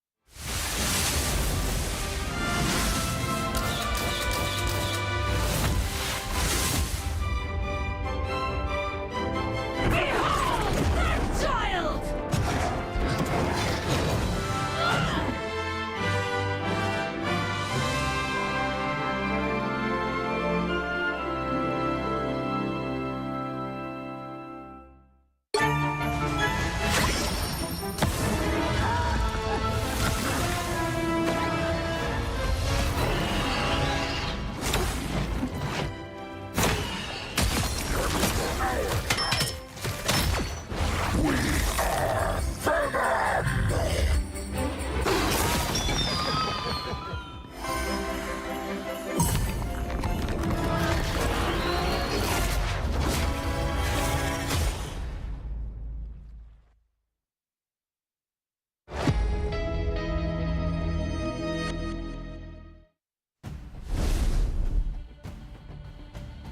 Welcome back, everybody. We're going into match number 2 of our ignition round here at the Marvel Rivals Championship. We're in Europe, and we've got some of the best performers in all of the world when it comes to Marvel Rivals, including a fan favorite team coming up in the form of Schmungus. I'm Leg J, joined by the wonderful Lenny. Hey everyone, bonsoir. We had some wonderful games before Ilfeswaf managed to get the first win of the evening. Mongus, we've seen them quite a lot during the beta. We know their team, they have been doing quite a good run in the previous tournament. They finished second versus the Team Cats in the huge big final. So that's gonna be interesting. The question is Necros will manage to get his Spider-Man or Black Panther? So that's gonna be interesting to see, because we know it has been banned quite a lot when teams are facing him, but obviously there are other players in the team that can manage and carry the game, so we'll see what happens. Yeah, when it comes to going up against prolific players, often you're going to find yourself a victim of some target bans. SK over in North America, it seems like every time she gets into a game, like someone's going to try and ban Psylocke. That's what she's best at playing. And when you're going up against Necros, you're going to try and get rid of a Spider-Man. You're going to try and get rid of a Black Panther. Necros is what we might call a melee aficionado, but that also means that there's a magic in the back pocket as well that can always be bought out, and of course has a significant amount of damage behind her as well. So that also means that, hey, you've left Hawkeye on the table, you've left Hela on the table. Things get real complicated when you try and invest heavily in target bans. That's gonna be interesting what they will come up with best of 3. That's gonna be interesting, and we will see also which map are they going to play on, because it can manage and change the bans quite a lot of times. So we're gonna see in a couple of seconds what is going to happen. I'm really excited for this game. Once again, as you mentioned, Fungus has been one of the fans' favorites, so that's gonna be good to see how they manage to continue their run in the tournament. We're gonna see right there with the draft. All right, it's going to be Schmungus going up against Cold Koala. Oh, Lightbringer is on Humongous this time. Lightbringer is a competitor from a former game as well. Played a lot of in-placement characters who like to build things. I would not be surprised to see Lightbringer bring out something like a Namor, who's got those kind of turrets. Super Sticky Guy is, of course, going to be Necros. KG is another well-regarded streamer, and of course, ML7, many people know. And we've got a streamer on the other side, Naaman's TTV. I wonder if Naaman streamed their POV of the match from Cool Koala. So Luna Snowban and of course Spideyban from Koala, they are so scared from Super Sticky Guy. So we managed to secure the Ella, but I'm pretty sure they got someone in Schmungles that can play either Okai or Ella also. We are securing the Psylocke. I know that Necros has been playing the Psylocke quite a lot, also in ranked games, and obviously is going to secure the pick. Psylocke has been doing wonderful in the American Invitational Tournament, in the game in Asia earlier today also, and we got the Okai ban. We don't want to see any Okai because we know how powerful he is. He can one-shot with an headshot, and even if you are not the most comfortable on the pick, he can be so good and being annoying. Something I like to see is KG on the Storm. I'm not sure if it's going to stick to this because KG has been a support player, mostly like the Mantis. He has been doing amazing on it. So is he going to change a bit later? Maybe a bit trolling. So that's going to be interesting to see. And because we got only ML7 on the Raccoon, or maybe they're just going to run a single support comp, which could be quite fun to see. Yeah, the debut of Hell's Heaven on the stream today as well, the Hydra base in Antarctica. One thing that KG could be doing here is actually amping up the speed here from Storm, so people exit the spawn in order to get them out a little bit faster, and then likely swapping over to something like the Lunar Snow or the Mantis, which has faster movement by themselves. Boga going to be could teleport everyone out using the portal, but I imagine what we're going to see Melio do the rollout. There it is. KG just making sure that there's more than enough time for everyone to get on forward, and this allows for a better position in the first fight. Lightbringer on the Groot, a pick that I really like. We didn't see that much yet because you got the Doctor Strange, you got the Magneto, which is quite efficient right now, and Bogo, which is one of the best Strange on the server right now. He has been showing it quite a lot in the beta tournament, in the beta, and on the ladder also. Melio with the first hit there with the Ella. We decided to take the high ground from Cold Koala, which is quite interesting, but the point is being secured first by Schmungus, and the first percentage are going for the blue team. Yeah, no one from Cool Koala wants to drop into the Hornet's Nest and contest that objective, flipping on over. Naaman, for now, in a duel against Melio, does not have too much behind them in terms of support. Tries to take the swing, gets shot down by Melio, knocked out by the Hela, and the rest of the House of Cards will collapse under the weight of expectation. Admittedly, Necros is going to be traded out here by a crown. That's one for the highlight reel. Certainly going to be tweeting that one later, aren't you? Cool Koala, sent back to spawn.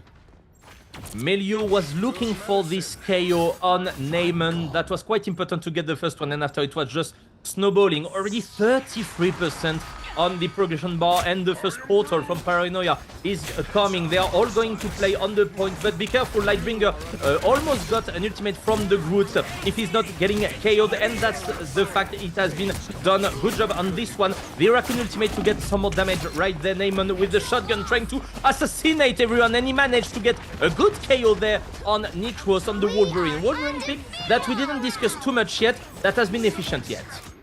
Naaman isolated for just a little bit. Remember, the unlimited ammo and higher fire rate given over by that Rocket Raccoon team up can be everything. A huge Eye of Agamotto coming through from Boga here. It's going to be translated into a KO, yes, onto Paranoia Man, but instant resurrection given on over as well. Kirakori is going to be the one who falls victim to this. Look at how much damage is being done. The lack of healing from only having a Mantis certainly coming to bite Cool Koala. Paranoia Man's shield can't stand up to this, and well, while Crowned might be having a good time playing in this Hela Ultimate, they are going to be doing it alone, and guess what? Necros has moved over onto the Wolverine, a solo Ultimate onto the Hela. Certainly seems appropriate, as Hela is one of the most alpha threats available. Really good job from Bogo, also managed to get up to the Ella ultimate with the shield, and then big focus from Schmunger's team, and the Ella didn't manage to get any kill yet. And we're going again with Necros there, trying to get the Strange back in his team, but just managed to get the kill right there. There is the Resurrection coming up, Bogo with the big kill, super sticky guy, continuing with the Wolverine right there. He's doing so much damage, and he can't get KO'd by the enemy team. He has been doing so much, and oh my god, I didn't even check the progression bar. That was 100% to almost 0%, I guess. They have been just sticking to the enemy spawn, and as we didn't have the Doctor Strange portal yet, you couldn't do anything. So that was such a great first round from the Schmunger's team, and the move from Necros, moving out from the Psylocke and moving on the Wolverine, seems to pay off, and that's quite interesting to see, because Wolverine is not a character you are seeing that much. A lot of people think he's quite a bad character, let's say, but he's really, really good if you manage to play him and just kidnapping tanks to put it in your team and just manage to get a fast KO, and you will be a 6v5 and you can easily win the fight. Yeah, grabbing those tanks, a super sticky guy will put them in a super sticky situation. And of course, Wolverine's incredibly good against the double shield composition of both a Doctor Strange and a Magneto, as he does not respect those shields at all. Boga's going to roll them out here with the old portal. Bogo going, they want to go on point straight, directly. They don't want to just go above them and try to do a first fight. We had Lightbringer ultimate, that could have been quite interesting. We are just taking the high ground, 8 seconds on the clock to have the point being open. Okay, oh, that was such a bold move from Crown right there. Bogo getting with the big stun from Melio, and the executioner coming up. Can he do something? Can he make it? There will be the ultimate from Melio, probably not even necessary there. The Eye of Agamotto from Paranoia right there, but not securing any kill. The Magneto just getting the kill on KG, well played, but Melio is just on the side and free firing with Ella. Oh, that Mantis is under so much pressure, forces out the ultimate, but super sticky guy is taking the Magneto elsewhere. Wants that Hela by any means necessary, then fades over into the night, trying to escape the auspices of the Magneto.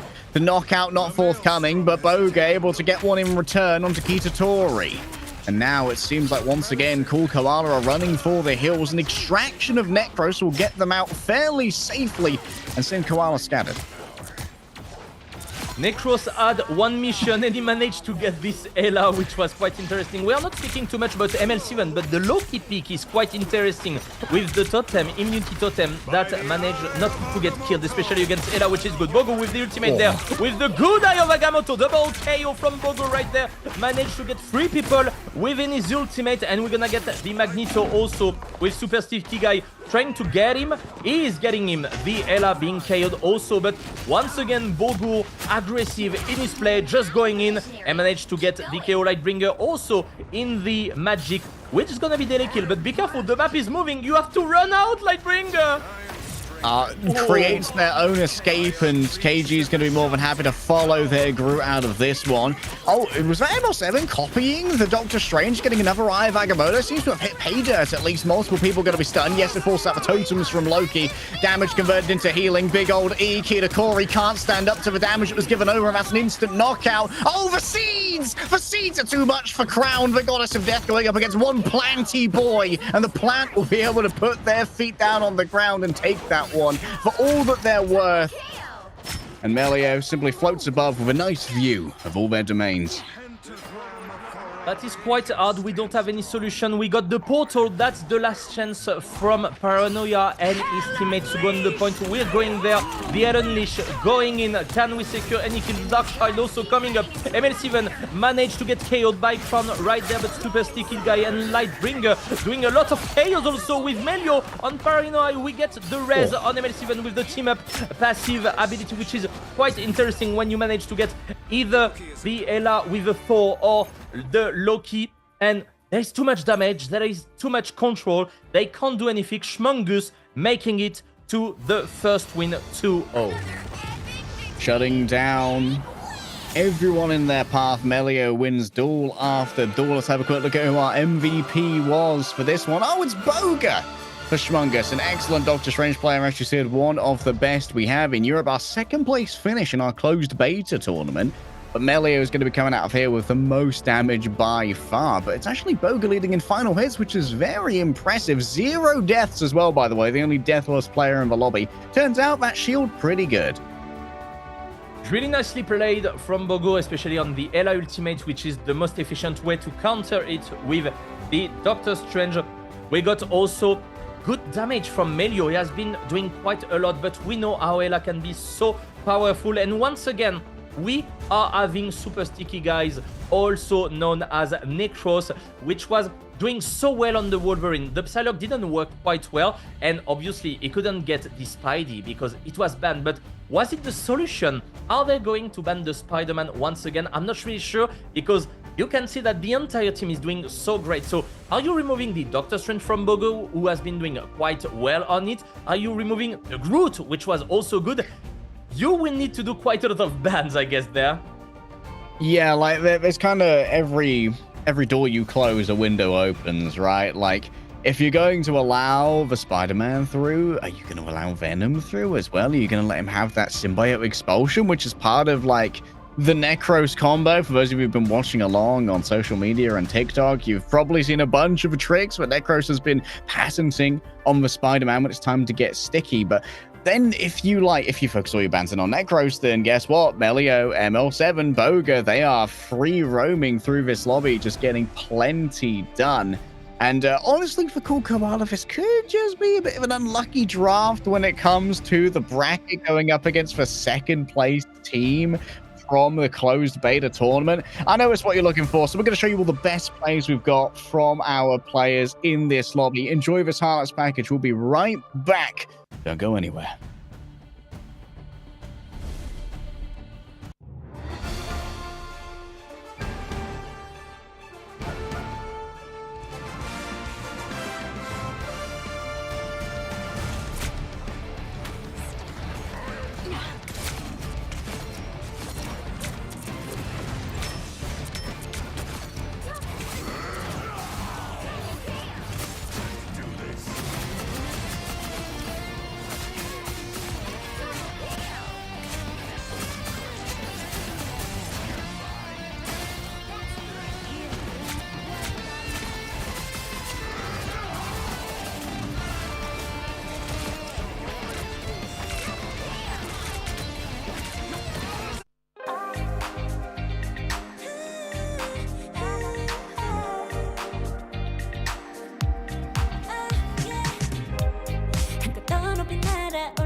이루어지는 마법인 거야.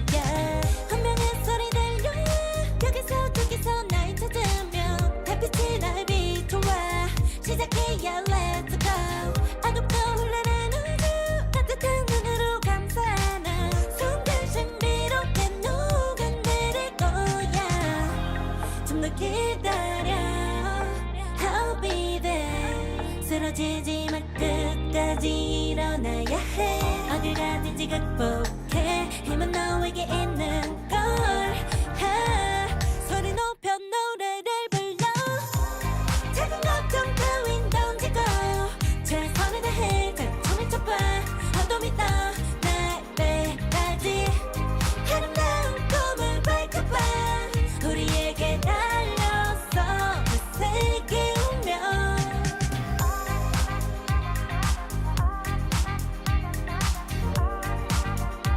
어둠이 떠 날배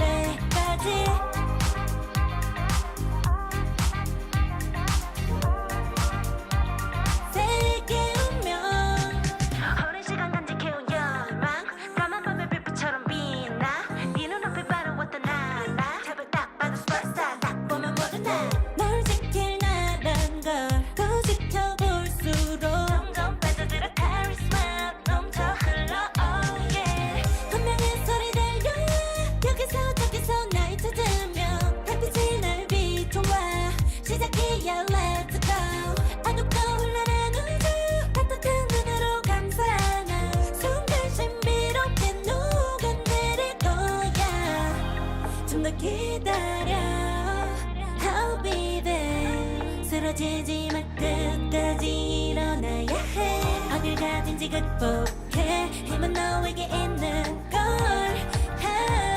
소리 높여 노래를 불러 작은 걱정 따윈 던지고 최선을 다해 작품이 좁아 파도 믿어 날 때까지 아름다운 꿈을 밟고봐 우리에게 달려서 그 세계 운명 눈이 부신 모든 순간들 지켜내야 해 내게 주어지는 면 꿈꿨던 너와 나 그래 들어선 영원 명예 The weight of the both the world is in our hands 작은 걱정 따윈 던지고 최선을 다해 작품이 좁아 파도 믿어 날 때까지 아름다운 꿈을 밟고봐 우리에게 달려서 그 세계 운명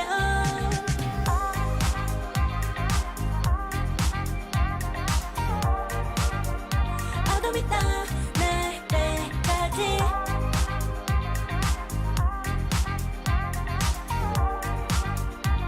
세계 운명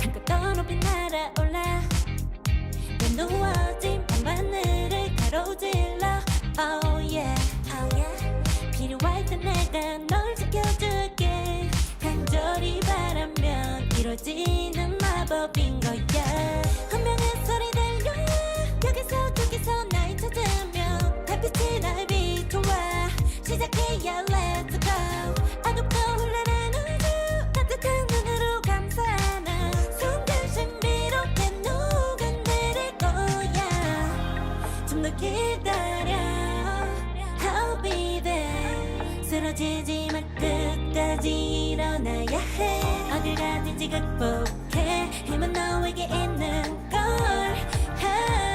소리 높여 노래를 불러 작은 걱정 따윈 던지고 최선을 다해 작품이 좁아 파도 믿어 날 때까지 아름다운 꿈을 밟고봐 우리에게 달려서 그 세계 운명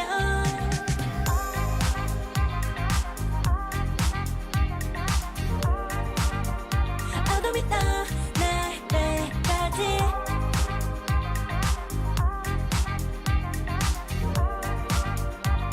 세계 운명 오랜 시간 간직해온 열망 까만 밤의 빛빛처럼 빛나 네 눈앞에 바로 왔던 나라 탑을 딱 봐도 superstar 딱 보면 모르나 널 지킬 나란 걸 더 지켜볼수록 점점 빠져들어 카리스마 넘쳐 흘러 oh yeah 운명의 소리 들려 여기서 저기서 날 찾으면 달빛이 날 비춰와 시작이야 let's go 어둡고 흘러는 우주 따뜻한 눈으로 감싸나 순간 신비롭게 녹아내릴 거야 좀 더 기다려 I'll be there 쓰러지지 말 끝까지 일어나야 해 어딜 가든지 극복해 힘은 너에게 있는 걸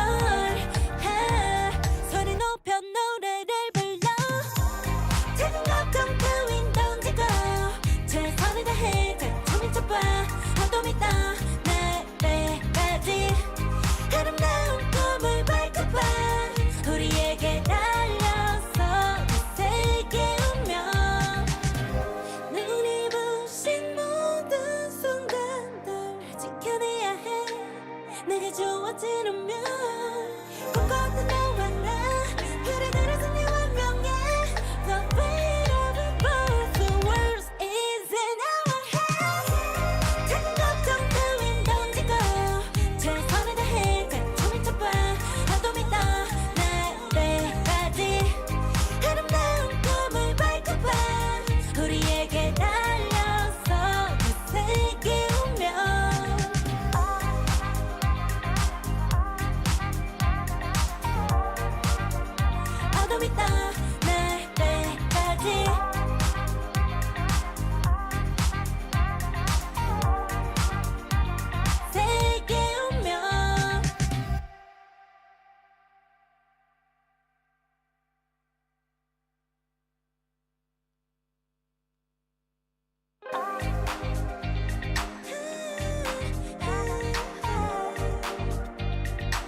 사라지는 마법인 거야 운명의 소리 들려 여기서 저기서 날 찾으면 달빛이 날 비춰와 시작해야 let's go 어둡고 흘러는 우주 따뜻한 눈으로 감싸는 순간 신비롭게 녹아내릴 거야 좀 더 기다려 I'll be there 쓰러지지 말 끝까지 일어나야 해 어딜 가든지 극복해 힘은 너에게 있는 걸 소리 높여 노래를 불러 작은 걱정 따윈 던지고 최선을 다해 자충을 쳐봐 어둠이 떠 날때까지 아름다운 꿈을 밝혀봐 우리에게 달려서 그 세계 운명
A Hydra base has been secured and a super sticky situation needs to be resolved for Call Koala. Shmungus currently 1-0 up in our round of 256. We're in our ignition round here at Marvel Rivals Championship for Europe. I'm Legday, joined by the wonderful Lunium.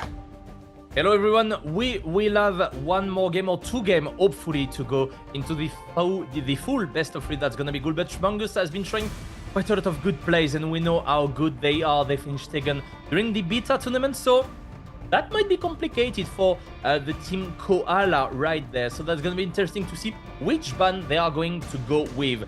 They banned the Spidey. It was not that useful because we've seen Necros super sticky guy with a really good Wolverine. So are they gonna move maybe on the Doctor Strange for Bogo, or are they gonna move to something else? That's gonna be interesting to see, and to see which map are they going to play on. And yeah, that's quite hard to face Team Shmungus on top 256, but this is life, I guess. Yeah, it's an unlucky draw in the bracket. There's no other way to put it. Like, Team Shmungus aren't just like a meme team of creators. They did come second in our closed beta tournament in Europe. I believe that was called War of the Realms. That might have been our alpha tournament. But they've been consistently performing well in Europe for a long time. Let's get into game and see what problem solving has been done here by Call Koala to try and claw themselves back into this series and back into this tournament. Call Koala with the first ban. We are once again banning the Spider-Man. We don't want to see a super sticky guy on it. Obviously, the Luna Snow being banned from Team Shmungus. We know that KG, that ML7 can play it quite well. And oh, yeah, I was wondering, but Jimbo Limbo just joined the team and KG is not here. So they put another guy for this game, which is quite interesting to see. We are securing the Psylocke once again for Shmungus. They managed to do the exact same just before, and it was well played by Super Sticky Guy. It was not efficient enough, that's why we moved to the Wolverine, but on this map, it can be quite efficient. Hello, Protect here. You can see that Crowned actually has the Lord icon there. Oh, we banned out ML7's Loki. Interesting. Ooh. I mean, ML7 has plenty of options, and that's going to be the Hawkeye band as well here from Shmungus, getting rid of one of the major threats in the hero roster. Remember, guys, if you want to check out how some of our best players in the world are playing their heroes, you can actually go back in the client and watch these POVs at your own leisure. If you go to the tournament segment of the Marvel Rivals client, you can search up these team names, you can find the VODs, the replays of their games, and if you want to see how Boga is playing on Doctor Strange to try and inform your own gameplay, you can just go in and just watch his entire gameplay run through. And that's one of the things that's really exciting about Marvel Rivals, the accessibility of these tournament replays and being able to either do some scouting on teams or try and get a preliminary understanding of the meta. So, we have an Iron Fist from Super Sticky Guy. That's quite interesting. So, this is not a character that we're seeing that much. He can be super efficient, especially going in the air into an Iron Man. And even in the backline, he got some good survivability kit with his right click, with the bonus HP and just parrying everything. So, that's going to be good to see. We got the team up with Hulk and the Doctor Strange, which is going to be quite good on this, and we obviously got ML7 right there with the Adam Warlock, so Jimbo Limbo can benefit from it, which is quite good to get the resurrection. ML7 on Adam Warlock, I really want to see that. He has been doing quite well with the Loki. He has been, his Loki has been banned, so that's gonna be good to see. Portal has been used, high ground. Is it gonna work? They are going in. Schmungus doesn't have time. Oh, got to be careful about that Ankh, though. That's going to be a lot of damage coming through from the Moon Knight. Paranoia Man continuously trying to knock people off of this high ground, but Bogus Explosion actually removes the ground from under them, and Super Sticky Guy gets knockout after knockout, punching through the back line of Cool Koala, and I think that this push might be donezo.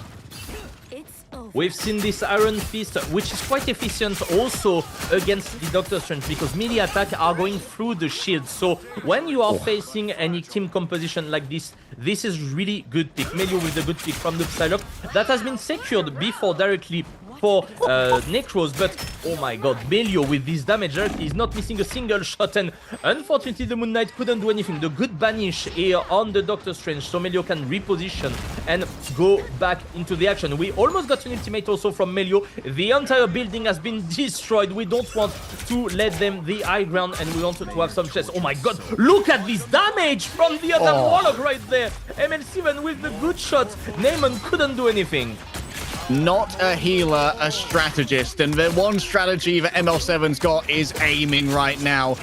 Kidokori desperately tries to get back to spawn. Let me in! Let me in! But there's no escape for these players. Super Sticky Guy just tries to hold them at the door. Eventually is made to pay for it at the auspices of both an Ankh and a Crescent Dart from Moon Knight. But the rest of Schmungus will still stand tall.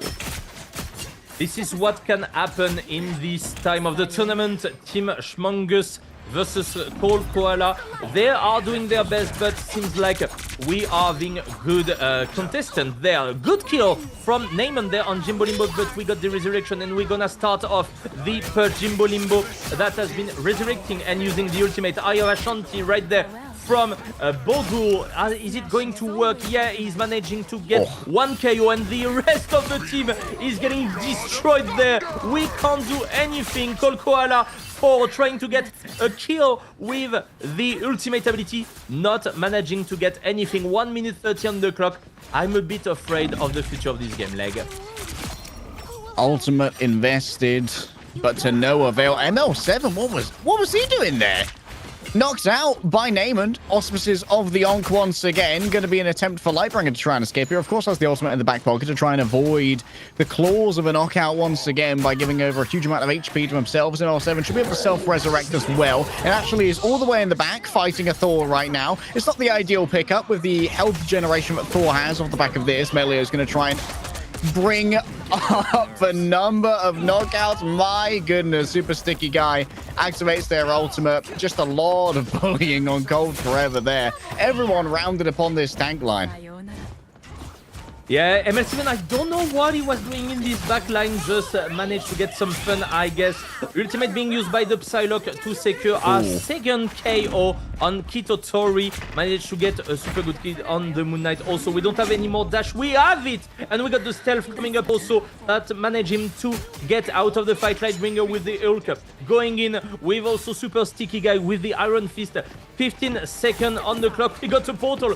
What did you do, Bogu? You are just blocking them off and trying to just get them out of the map. But you can't do anything anymore. Cold Koala will not go on the point. Oh, they managed to get someone to go there. And Tron with the double KO right there. Is it the move? Can he get the Psylocke there? Oh, it seems like a no. It seems like Tron will get destroyed by the Psylocke. Yes, good dash right there. We're gonna get the second KO from Melio on the Iron Fist. And you know, when you are playing Moon Knight, you don't want to face a Psylocke. That is quite hard. And that's gonna be 0% for Cold Koala. And I'm a bit afraid that Team Schmungus will manage to get just one good fight and manage to get the 33% that they need to move on the next round of the tournament. To sing you the song of my people here, Linium, Melio is currently on a mad one. Bro is absolutely tearing through Cool Koala. I think they need to call the police or possibly an ambulance. I don't think a koala's really going to cut it for this one. Now playing for the draw, it has to be a full hold here on Shin Shibuya. Otherwise, their tournament run will end unfortunately early, but it's not like they were expected to win against Schmungus. At this point, it's all good experience for them. As ML7, oh, look at that. Check out that Jeff skin. You can earn that for free in the game right now by playing the Winter Celebration event that's available. You can do a 4v4 Jeff game mode. It's good fun. Check out what Marvel Rivals are doing for the holidays. That's an amazing skin, and that's gonna be good to see. We're going to run a single Vanguard composition with Bogu. We might want to just dive into the backline. We got a super sticky guy on Iron Fist, we got Melio on Black Panther, we got the Wolverine, so I think we're just gonna portal and just go straight to the enemy backline and try to win the game as fast as possible. That's gonna be good to see there. Bogu going on the other side, preparing the portal. Are we just trying to bait with ML7 Shark? Like, oh wait, we're just coming, but you won't see the portal right there. Perhaps a little bit of a surprise here, cooked up by Burger. Oh, look at all those squishy healers. It's time to grug. Everybody rolls on forward, looking for the squishies. Hella's going to be the first one to be found. No shift to try and escape. And now it's down to Jimbo to lay down this fire from afar. Moon Knight identified. Super sticky guy. Going to try and get something off the back of this. The Yonk is not enough against the healing of the Mantis. And they will fall to a knockout. Melio able to hunt down those who remain on the Savannah Plains. And Shin Shibuya will fall in short order to Schmungus, as will the series 2-0. That was complicated, let's put it this way. But yeah, that was a good portal from Bogu, and just they needed to dive into the backline. They needed to get this squishy first, and they what we did with the Ella, then the Moon Knight, and then you are pretty much winning the fight. So Melio being the MVP, we've seen him with the Psylocke being quite good. And let's take a look at the damage here. We see like a good demonstration from Team Schmungus. Nothing else to say right there. 16 final hits from Melio. That was quite a game. Look at that damage taken as well. Only 2.6k. Melio just always had the proper timing to never really be given any proper attention from Cool Koala. Always being able to just find the optimal moment to let loose with those psionic crossbows and use the shurikens as well to get that additional health for more survivability. And the survivability worked out. Not a single knockout applied to them. That's going to be all that we see from Schmungus in our ignition round. But we can expect to see them be a little bit more thoroughly challenged later on, deeper into the bracket. We're still in the top 256 teams, so our skill ranges are a little bit more widely varied. Yeah, pretty much sure we're gonna see Schmungus again in the rest of the tournament. We will have a little break in a few seconds.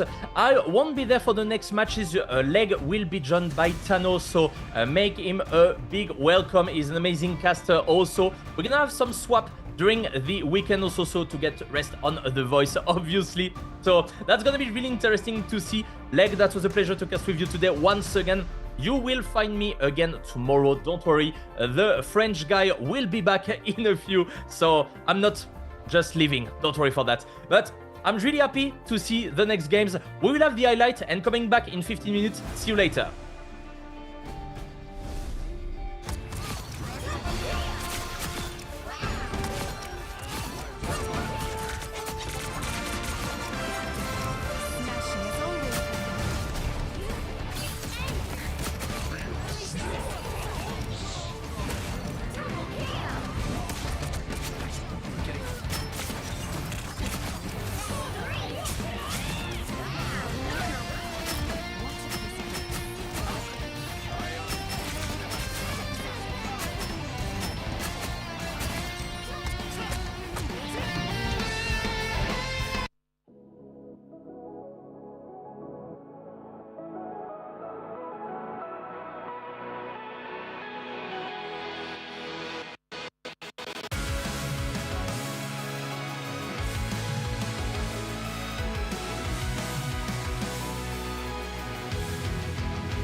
Remember the dusk, the lights gripping tightly, trapping all those fighting souls. But yet, across the world, I see you standing in my way. And remember the time, the place we used to fight, like the sun and moon. And I wonder if ever there was a time that we were friends. The night has fallen, shadows looming, and yes, that time has come for me to seek you out. We are standing now for our last reunion. Break the chains, find your way, come find me. Do you remember who you really are? Show me that you are still the only one for me. I'll be waiting for you. Wake up, open your eyes, raising up your fists and smashing through time walls. Before the rift winters again, the arrival till the end. Rise up, open your minds, hold on to your powers. No one can stop us. We are rivals till the end of time. We will clash, no matter where. We will fight, reaching across time and space. 'Cause you are my destiny to the end.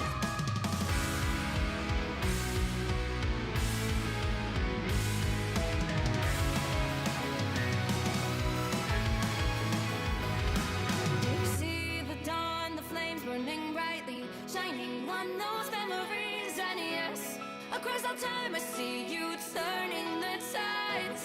And do you see now our time, our turn? We can still fight like the wind and fire. And wonder no more that now is the only time your heart is mine. Light has fallen, darkness grows, and yes, we fight for our destiny and fate. New days smiling for the past and future. Break those chains, lead the way, fight with me. And when you wake up, open your eyes, raising up your fists and smashing through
tightly, trapping all those fighting souls. But yet, across the world, I see you standing in my way. And remember the time, the place we used to fight, like the sun and moon. And I wonder if ever there was a time that we were friends. The night has fallen, shadows looming, and yes, that time has come for me to seek you out. We are set now for our last reunion. Break the chains, find your way, come fight me. Do you remember who you really are? Show me that you are still the only one for me. I'll be waiting for you. Wake up, open your eyes, raising up your fists and smashing through time walls. Before the rift splinters again, we are rebels till the end. Rise up, open your mind, hold on to your powers. No one can stop us. We are rivals till the end of time. We will clash, no matter where. We will fight, reaching across time and space. 'Cause you are my destiny to the end.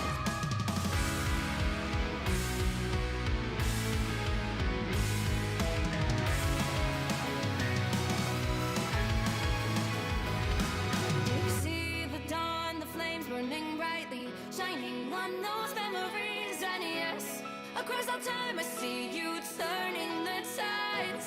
And do you see now our time, our turn? We can still fight like the wind and fire, and wonder no more that now is the only time your heart is mine. Light has fallen, darkness grows, and yes, we fight for our destiny and fate. New days smiling for the past and future. Break those chains, lead the way, fight with me. And when you wake up, open your eyes, raising up your fists and smashing through time walls. Before the rift splinters again, we are rebels till the end. Rise up, open your mind, hold on to your powers. No one can stop us. We are rivals again until the end of time.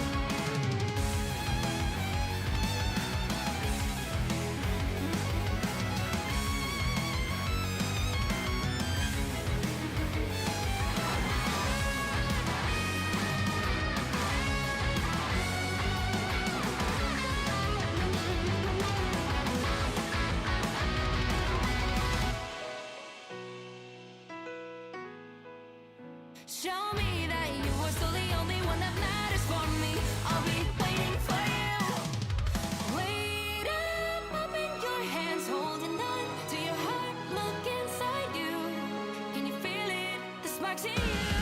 And it up, unleash it up. Wake up, open your eyes, raising up your fists and smashing through time walls. Before the rift splinters yet again, we are rivals till the end. And rise up, open your mind, hold on to your powers. No one can stop us. We are rivals till the end of time.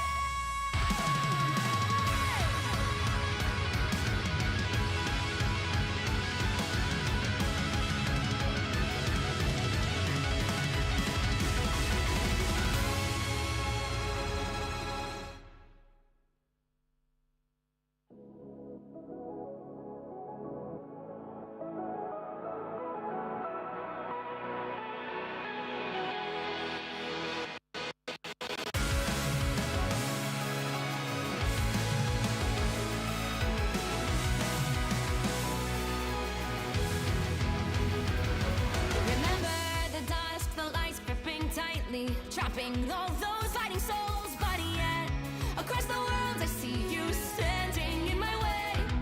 And remember the time, the place we used to fight, like the sun and moon. And I wonder if ever there was a time that we were friends. The night has fallen, shadows looming, and yes, that time has come for me to seek you out. We are set now for our last reunion. Break the chains, find your way.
Hello, everybody, and welcome back. I'm Spartan Tano, taking over from the amazing Liam earlier, and I'm here with the one and only Leg Day Gaming, as always. But wow, what a game we just witnessed, Leg Day. Smungus were cooking. Yeah, Schmungus, they have cooked all the way through Core Koala until the koala was well done and possibly a crime against culinary laws. We've got plenty of games coming up for you in the Ignition round. Some of them might be a little bit closer than our second place team from tournaments prior going up against probably some guys from the ladder who are just trying to have some fun. Maybe not everyone has been quite as unlucky in their draw, although some team has probably gone up against Team Cats. So salute to them, F. Unfortunate scenario, but there's always a chance that you can try and finagle a win here and there by using some smart bans and of course maybe some pocket strategies as well, because we don't have any roll locks, we don't have any roll limits. You can come out with the most busted and weird strategies and maybe a team won't have any practice going up against it and you can get a fast one. That is true. There is a lot of heroes in this game and villains in this game, and so many team matchups. So you never know. There is definitely something that may have not been discovered that works so well in comp right now. I mean, I was watching the alpha and the beta. We mentioned the War of Realms tournament earlier, like and of course there was quite a lot of Hela in there. We saw no Iron Man. We didn't see any Hulk Iron Man team up that's happening so much in these tournaments. I was watching the Asia tournament earlier today, and yeah, that's pretty much every single game that was coming in. So I think it's huge that we have so much in this game that probably hasn't been discovered yet from a pro perspective. Yeah, like one of the major changes we've seen coming in from our beta tournament is not only that we had a bunch of new heroes come in, like Hawkeye, which are requiring banning, but also the nerf of like Magneto's team-up blade means that Scarlet Witch is no longer a mandatory ban. Let's get straight into the game, and we'll see how our teams are going to cook up their own phases here. We've got ourselves, we're just going to call those guys lads, and Team Cats. Ah, yes, I was, this might be the team that well, F lads, I hope you do well, but Team Cats are kind of the strongest team in Europe by a while. Well, coming into this as underdogs, they do ban out that Hawkeye, though, over on the side of Team Cats. You mentioned how strong that currently is in the game, especially with those headshots. And Sylar also getting a ban from the side of the lads. I mean, witnessing what just happened in the previous game with Smungus there, no surprise there, Leg Day. Yeah, Team Cats, I imagine, like, they're going to try and stick to the old and gold for now. I imagine that Team Cats are in a position where saving strategies is probably very valuable to them, as, of course, all of your tournament VODs are publicly available in the tournament section of the game client. So if you can save strats, that's always going to be a bit of a boon, because then you can avoid things like target bans. No protect here from Team Cats. They opt not to protect something. They are just telling lads, play what you want, guys. Maybe revealing their protect here, like, would be a step too far even for Team Cats. They're probably very confident in this round. Yeah, I think that's a very good point, buddy. I think you don't want to reveal too much, as you said. All VODs can be seen. So really smart play coming out of Cats here, thinking, let's not reveal anything just yet. I imagine coming into the EU region, they are the top seed with how well they did in the previous tournament. So definitely understandable from them. And we're going to say goodbye to Bruce. That Hulk is not going to be on the field, which means no team up there, Leg Day. Yeah, no team up, no Gamma Gang going to be showing up. And Team Cats, for those of you who don't know these names, I recommend Googling. All of these are very well-versed competitive players in other esports scenes who have reached various heights of success, including at the World Championship tier level in some prolific esports. So these are incredibly difficult players to kind of out-psych, out-nerve, or even to get rattled from any instant, like, sucker punches from a strategy. And they're going to know that, our lads, coming into this game. They're going to know they're up against Team Cats. And especially if they want to play this game at a pro level, they'll be aware of what Team Cats has already accomplished within Marvel Rivals. So you know you're coming in as an underdog, right, Leg Day? But of course, you never know what could happen. As we've mentioned, there's a lot of team-ups and a lot of routes to success in this game that we haven't quite seen yet. So I'm excited to see what lads cook up here. Of course, they are going to be defending this point, which is probably one of the, I wouldn't say easiest, but definitely one of the more beneficial points to defend here. Yeah, this is a point where Penny Parker in particular can be a bit of a menace. Already all the bubbles expelled here from Jeff. That's quite the armory of healing that's going to be available on a disengagement. But on the other side, it's going to be Nevix just doing a quick portal rotation to secure high ground for Team Cats. Yeah, I think most people are going to expect a portal with the way that this objective currently is, and they've got plenty of people up onto the point there. They've backed off lads right now. They're not even on the point. We're going to see if Spark can get a bit of a flank round to try and get those squishies. If we can get the strategist, we do see them coming up behind the Jeffy, and they want to dive on in with that sword. Not able to pick up any KOs just yet, but you do want to take down that Ness. And here's the Adam Warlock. Can they take them down? Goodbye, Moon Knight. That's a quick KO coming out for Spark Hard. Oh, the shepherding is so solid. Just grab everyone into that tiny little corner and begin to slice, begin to dice, knockouts for days coming through from the side of Spark, where the rest of Team Cats are more than able to clean up what does remain of the crumbs left on plate. That was a demolition on that very first objective from Team Cats. Very well played to utilize that portal and, as you say, back them up into that corner. Now they're going to continue to put the pressure on Star-Lord here, trying to take down the opposite Strange, but just not able to with that going on up. But continuing the pressure is Magic back there. Galactic Legend gets popped here, leg day. They're going to try and take out the Jet. Fantastic play from Team Cats, because while that's all going on, this objective continues to be pushed. Well, we're going, Tano. We don't need a nice iframe there from Sparker to avoid the stunning web coming in from Penny as well. Excellent timing, and high ground control here is going to make it even more difficult for Laz to try and get any territory control.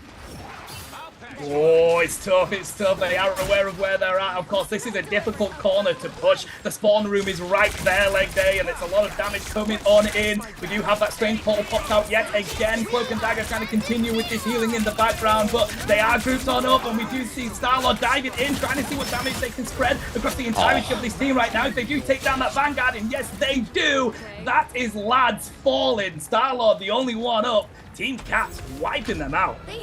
Oh, Lindstrom making use of the burst damage of the Asteroid M to penetrate through the healing given over by Mantis and getting a double knockout off the back of that. Losing 2 through the Mantis, so it was actually very heartbreaking here for lads. And of course, 5.5 minutes are now in the time bank for this third and final sequence here of Clintar. And of course, the Symbiote Spores here are creating these variable geometries for these matches as well. That's a lot of damage coming out of the Magic. Desperately wants Philly bum twerk, and indeed, there ain't no room for twerking anymore. Only time for pain and for slicing. Spark are forced to move elsewhere. Galactic Legends exchange as Mini Wizard, guess what? Too high for the Lunar Ult. Can't catch the healing all the way up there. So up in the sky, the dogfight will go the way once again of Team Cats, and it feels like every single 1v1 is going exactly where the Cats purr. Yeah, it's difficult. You're trying to take down one and you're getting dagged by another. There's an Eye of Agamotto. Goodbye, Luna Snow. Locking out the rest of that. It's Jeff comes on out. Tries to see if they can buy some space for their team here, but unable to do so. Of course, they won't be jumping off the map just yet. Venom trying to take on Doctor Strange here. They do have that extra healing they can go for, but I just don't feel like they're going to be able to do much here. Really good from Lindstorm, pulling up that shield, trying to protect from that soul split, but wow. Team Cats continue to wipe out. Lads continue to push this objective. Meteor M trying to take down the Lunar Snow. Team Cats, they are continuing to push this leg day.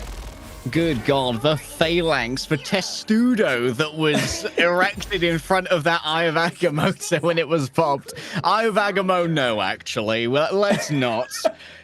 And good discipline, admittedly, there from lads, not shooting in the radius of the Asteroid M to try and mitigate the damage that Lindstrom could do, knowing just how much of the victimhood they were given last time when that managed to pick up 2 knockouts on those very vulnerable supports. I'd like to see some better spacing here from lads when Lindstrom manages to get that ultimate up, but at the same time, it's kind of a double-edged sword, because if you get your spacing right, that means that Fire and Spark are in a better place to try and find those 1v1s where they're generally going to be favored.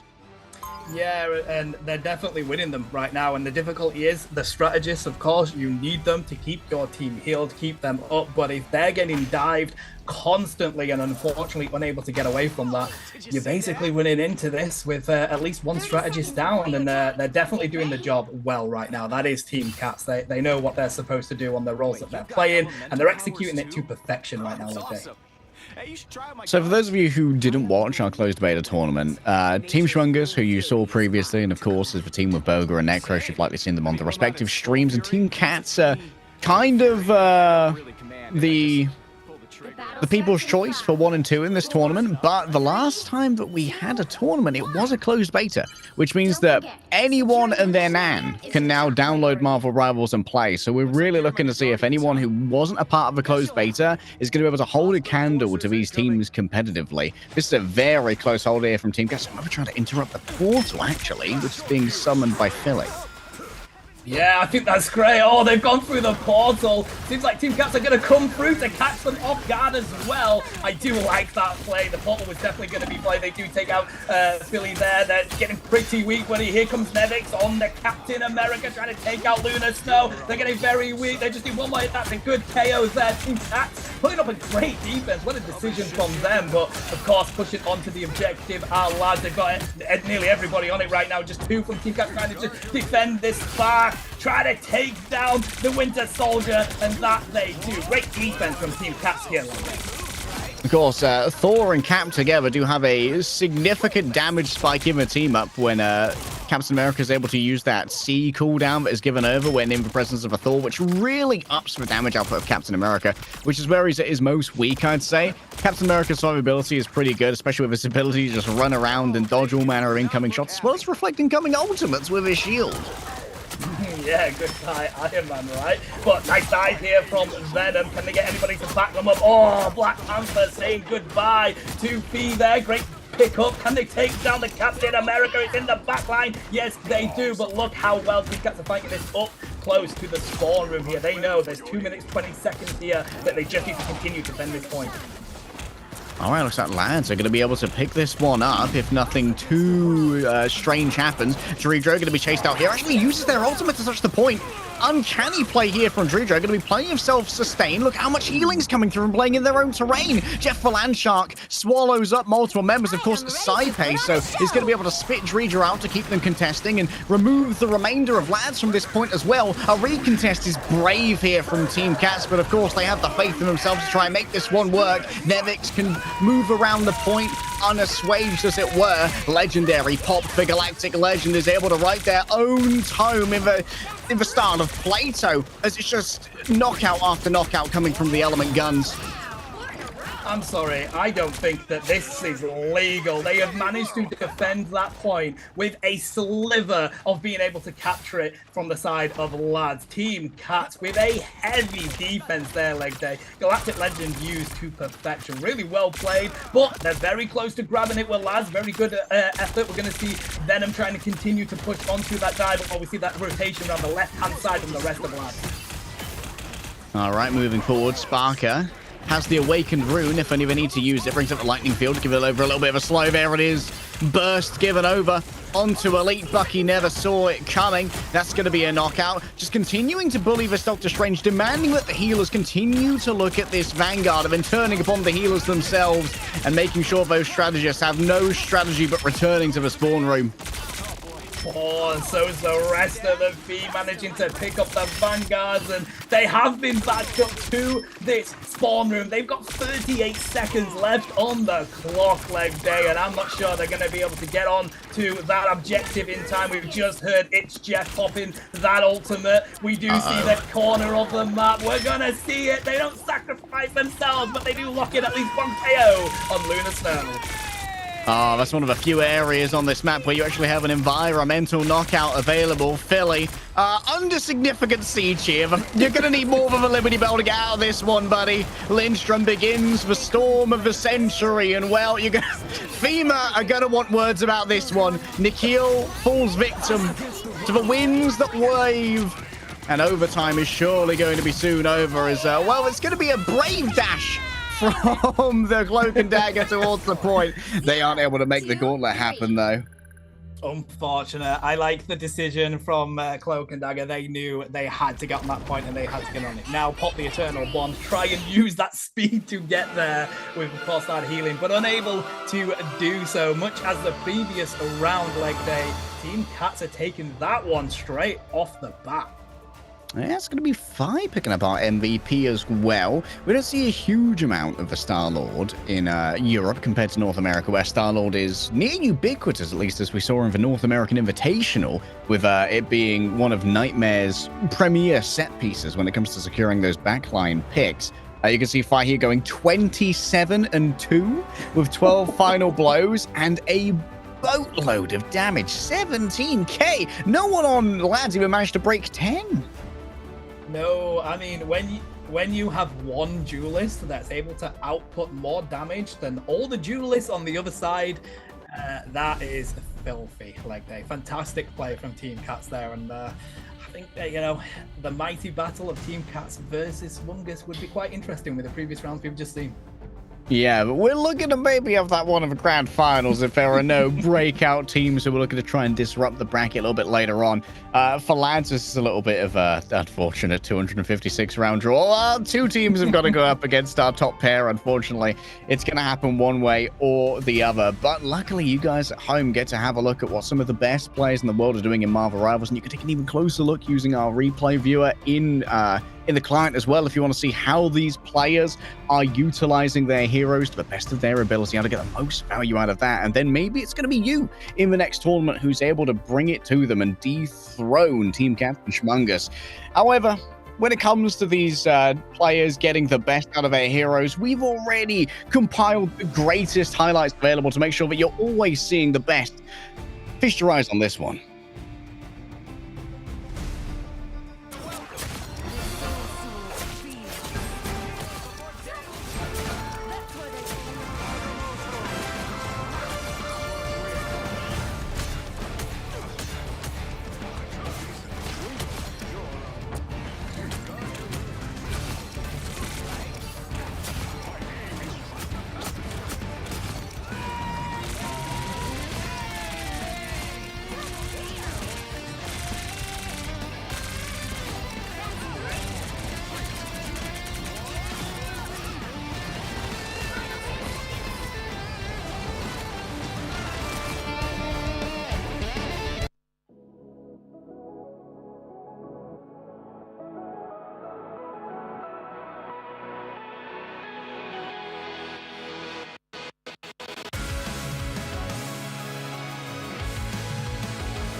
Trapping all those fighting souls, but yet across the world I see you standing in my way. And remember the time, the place we used to fight, like the sun and moon. And I wonder if ever there was a time that we were friends. The night has fallen, shadows looming, and yes, that time has come for me to seek you out. We are set now for our last reunion. Break the chains, find your way, come find me. Do you remember who you really are? Show me that you are still the only one for me. I'll be waiting for you. Blink and open your eyes, raising up your fists and smashing through time walls. Before the rift winters again, we are rebels till the end. Rise and open your minds, hold on to your powers. No one can stop us. We are rivals till the end of time. We will flash, no matter where. We will fight, reaching across time and space. 'Cause you are my destiny to the end.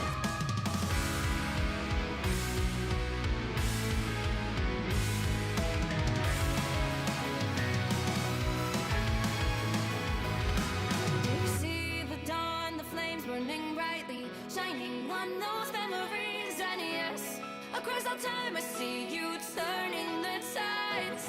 And do you see now our time, our turn? We can still fight like the wind and fire. And wonder no more that now is the only time your heart is mine. Light has fallen, darkness grows, and yes, we fight for our destiny and fate. New days smiling for the past and future. Break those chains, lead the way, fight with me. And when you wake up, open your eyes, raising up your fists and smashing through time walls. Before the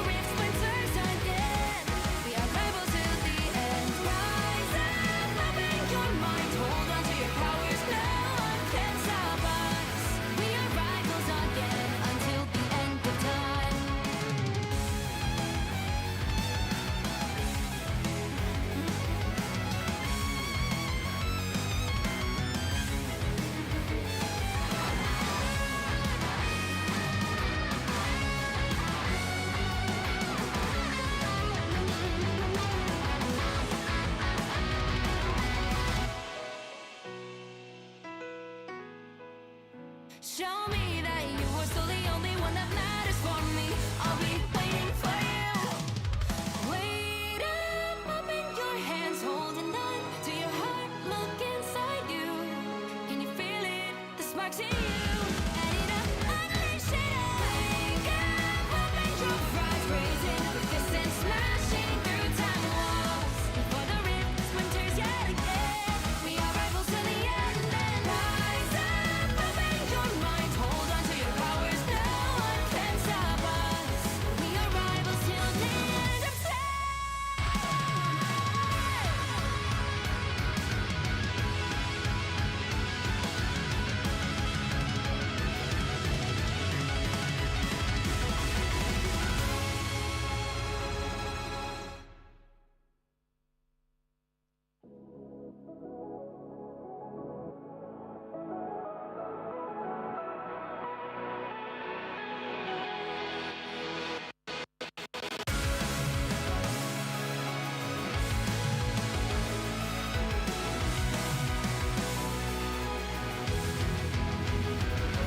Remember the dusk, the lights gripping tightly, trapping all those fighting souls. But yet, across the world, I see you standing in my way.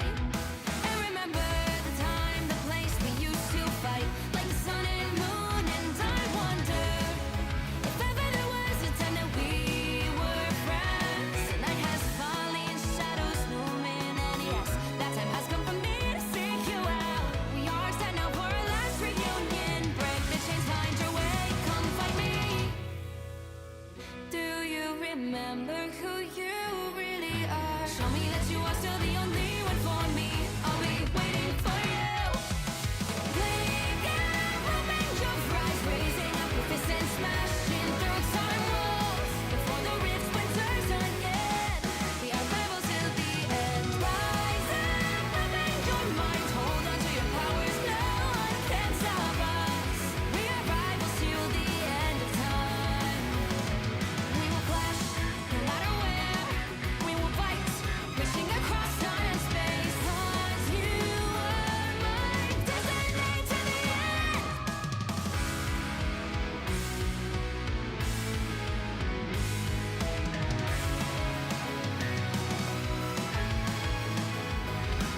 You see the dawn, the flames burning brightly, shining on those memories. And yes, across all time I see you turning the tides.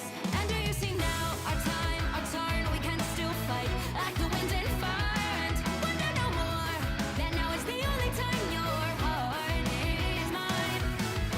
Light has fallen, darkness grows, and yes, we fight for our destiny and fate. New days smiling for the past and future. Break those chains, lead the way, fight with me. And when you wake up, open your eyes, raising up your fists and smashing through time walls. Before the rift splinters again, we are rivals till the end. Rise up, open your mind, hold on to your powers. No one can stop us. We are rivals again until the end of time.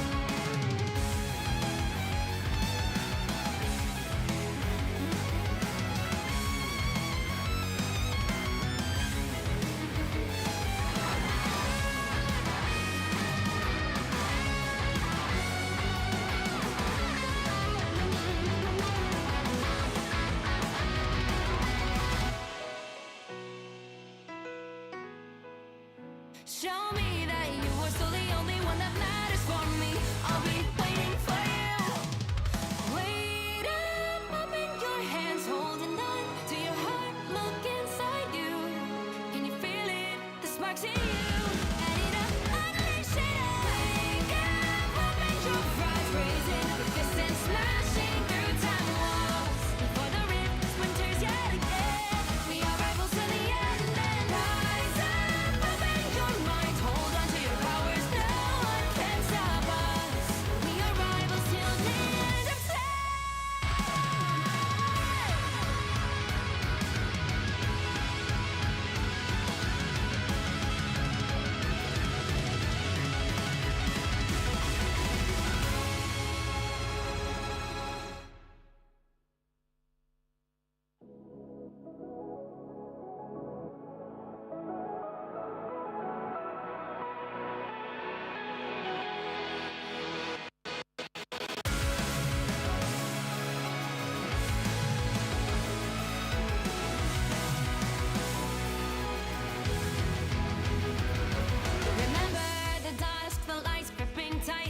trapping all those fighting souls. But yet, across the world, I see you standing in my way. And remember the time, the place we used to fight, like the sun and moon. And I wonder if ever there was a time that we were friends. The night has fallen, shadows looming, and yes, that time has come for me to seek you out. We are set now for our last reunion. Break the chains, find your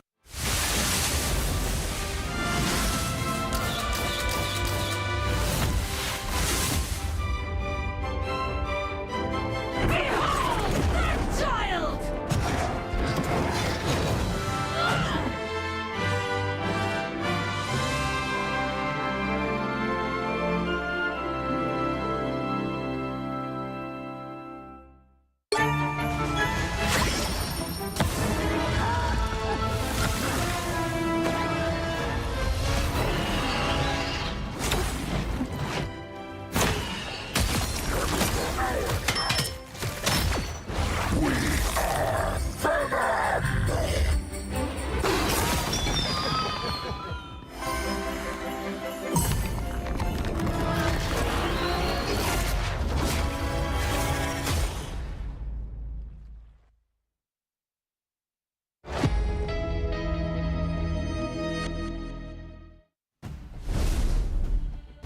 From closed beta to full release, Team Cats haven't missed a single step. After winning our closed beta tournament, they came into this one as a absolute favorite, and from what I've just seen, they've still got it. Yeah, that they do, buddy. I mean, you mentioned it earlier, of course. It is top 256 right now. There's two people that have to go up against the runner-up and the winner of the closed beta tournament, War of the Realms, and it's an unfortunate luck of the draw, but at least Team Cats and Smunger's showing us why they are the current best in this EU region. Yeah, it might have been a teaser for the eventual finals here in Europe. Of course, we've got our top teams in Europe, but that was a closed beta, and now that we're in a full release and anyone can play, then maybe there are people who can come in and disrupt who we consider to be the best players in the world for Marvel Rivals. You look at any esports scene a couple of months, couple of years on from where it started, and rarely you're going to see the same names at the top. People begin to either fall off or be supplanted by those who are coming in with maybe they're younger with greater talent, maybe they've got better reaction speeds, maybe they have a different understanding of the meta and how the game works. So it's by no means a guaranteed win at any juncture for Team Cats and Schmungus, but until they start to actually take some bruises, we gotta kind of assume they're gonna win. Yeah, you kind of got to take that approach of pretty much, in any game they come up against, they will be the overdogs. But as you said, there's a lot going on here. But we're going to head on into this next game. Let's see what they stick with for these pick and bans. It's going to be Talon versus Cancel here. Okay. I don't know if that's the Frogger. I would assume that Frogger would be playing in North America if Australian Frogger was playing from my previous scene. Yeah, Talon versus Cancel. I don't recognize many names here. Maybe Hoffman. I think I may have actually seen Hoffman play previously. A very good Groot in tournaments past. So I'll be keeping an eye on that one in particular. Yeah, looks like ban-wise here, we're going to say goodbye to Doctor Strange, which we see pretty much every game, right? Like, they, of course, the accessibility of that portal, but also the shield being one of the best in the game. So, really surprised at that ban. Usually both teams like to take it. Oh, the Great Protect as well. Okay. My Hoffman theory starting to gain some legs here. Interesting Loki ban, actually. And like you said, Doctor Strange is, it's not an unknown ban, but Doctor Strange has been like a cornerstone of competitive Marvel Rivals for as long as it's been a thing, really. Not only the mass of that shield, but also the reliability of being able to bring it out at a moment's notice on the right click to be able to block incoming ultimates is just so useful. And with Doctor Strange being off the field, we might see both of our teams go into a supplemental shield hero in Magneto to really fill that Vanguard frontline role. Yeah, I think that's really interesting. I feel like the power of that shield to deflect the ultimates coming your way is just so strong, but it does seem like Talon kind of making their decision on whether they want to go for that or rotate actually onto the Groot. No, they're going to go back to the Magneto, have access to that, and yeah, there is our current matchup for this round. First time on stream today, we're going to be seeing our Wakandan Empire Convergence map. Going to be trying to take the statue of T'Challa all the way to the end. Talon's going to be starting off on the defense here. And unsurprisingly, we're seeing Penny Parker, who seems to thrive most of the time in these defensive positions where you can prematurely set up that spider nest and create a fun minefield, a very fun minefield for everyone to step into and frolic within. I'm sure that's how Cancel see that minefield 100%. We're going to put these someone's going to have some down. fun mines. Fun mines as you step out onto the point. They put the webs down as well, and we see them preparing that nest perfectly hidden just around that bridge. But of course, it is a destructible environment like they, so they get rid of the bridge straight away, allowing them to have a clearer line of sight with Punisher putting up the turret with some great AoE damage. Yeah, there's going to be some nice lines of sight here for Kaiser, and the more you can distract people with the damage coming through from the Punisher, the less likely they are to see these mines. But of course, seeing that incoming damage, it's easily mitigated. Frog are going to try their best to defend their fellow duelist over here, but look at all that damage coming through from Hugo's. No one shot the Ankh, and you've made that mistake many a time in your ranked games, I'm sure. So it's going to be knockout after knockout here, surely, for Frogger as he takes the corner. Hugo's is not ready for it, can't hit the shots against the Moon Knight, takes to the skies, out goes a big crescent blade, and while he's going to have to try and get some distance away from Gainer to remove the damage from that Magneto, can just set up again a new Ankh, a new day, a new threat presented to the Cancel offense. Yeah, Frogger dropping absolute bits on damage here. Those Ankhs are doing so much work, positioning themselves so they can just drop it on down, and look at that. Perfect example of how your duelist should look in these KOs. And now they've backed up Cancel back onto their spawn line here, of course, and Punisher with their sneaky around the side to take that KO. Yeah, and Kaiser being able to pick up that KO means that they are very close to their judge, jury, and executioner going for their full war suit. And that's going to be particularly dangerous against Hoffman, who's going to have to tank a huge amount of that damage. Gainer can tank admittedly an unlimited amount using the magnetic barrier, but it's only up for 2 seconds, and the transformation is considerable from the Punisher. I do like the top ground that they're currently taking on the side of Talon, but of course we do have the Mantis here. Mantis, of course, great strategist for healing, but also a great strategist for that damage. Yeah, they are dropping, and here's that final judgment. They've taken 1 KO. Can they get any more? Rain the damage down, baby. That's a double KO for Kaiser. A fantastic defense on this point. They've got the group down. The tree has been felled. Fantastic play from Kaiser. Hoffman, I think, might have regretted going for that little bit of poke from the back. Just like, is there any way we can talk about this? Timeout, maybe. Just have a quick chat about it. A disengage here from Talon, returning to their defensive positions. That's where their Penny is best. But now Cancel have a continuous amount of ultimates, a huge amount of resources available to try and take this. Yeah, and the difficulty is there's not really anywhere obvious for you to hide that nest. We do see the final judgment coming from the other side. Khonshu has been let loose from Frogger as they try and push onto this point. We do see this Magneto get away, but the Meteor M comes in. Can they get that into the background? We have a separation. They do get a KO with it. They're continuing to push onto the strategist there, leg day. Of course, Frogger doing what Frogger has done the entirety of this game so far. Just drop this consistent damage with those Ankhs, but the strategists are just in the backline, keeping the rest of Cancel up and ready to roll on to this point. Crescent darts might bounce around, but it's not enough to save Jarakel from their own knockout. Talon sent scattered to the 4 winds at the end of point A here, and surely Cancel are going to be able to secure this one, get that statue moving, and now moving into Streets phase, the angles are going to start to get a little bit more varied. There are a couple of high grounds to play around here, as well as some nifty little flanks to try and get yourself some space in the backline. Frog is going to be looking to make the most use of those off the back of those Ankhs. Yeah, Yeah, I like the fact that you've got to watch every corner as we push through onto this map here. Of course, Hoffman up front trying to block any of this damage coming their way. Just allow that objective to continue to progress while you take all that damage into those walls and use that melee as well. So great decision from Hoffman. Crazy Dragon just dropping a huge amount of damage in the background as Winter Soldier. So much coming out of that revolver, but here we go. We do have to see it up on the field. Conju gets let loose onto the payload leg day, and that's going to take some clean KOs for Frogger. Yeah, Crazy Dragon not crazy about that one. Nice movement here from Kaiser, using the Scourge Grenade in midair to actually get a quick movement stop. Unlimited ammo and fire rate getting ever higher means knockout after knockout is on the docket here for Kaiser. See ya. The Cosmic Yarn Amplifier brings up the damage for all of Cancel as they move forward. The Asteroid M down onto multiple. Triox taken down the second that they try and pop their ultimate. There was nothing to be done, and it's going to be the Cloak and Dagger who've actually lost out on all that territory claiming. And Frogger now, even with the attempt at stealth, is going to be knocked out in the end. A touch here is going to be a lot to ask for from Talon's slow comp.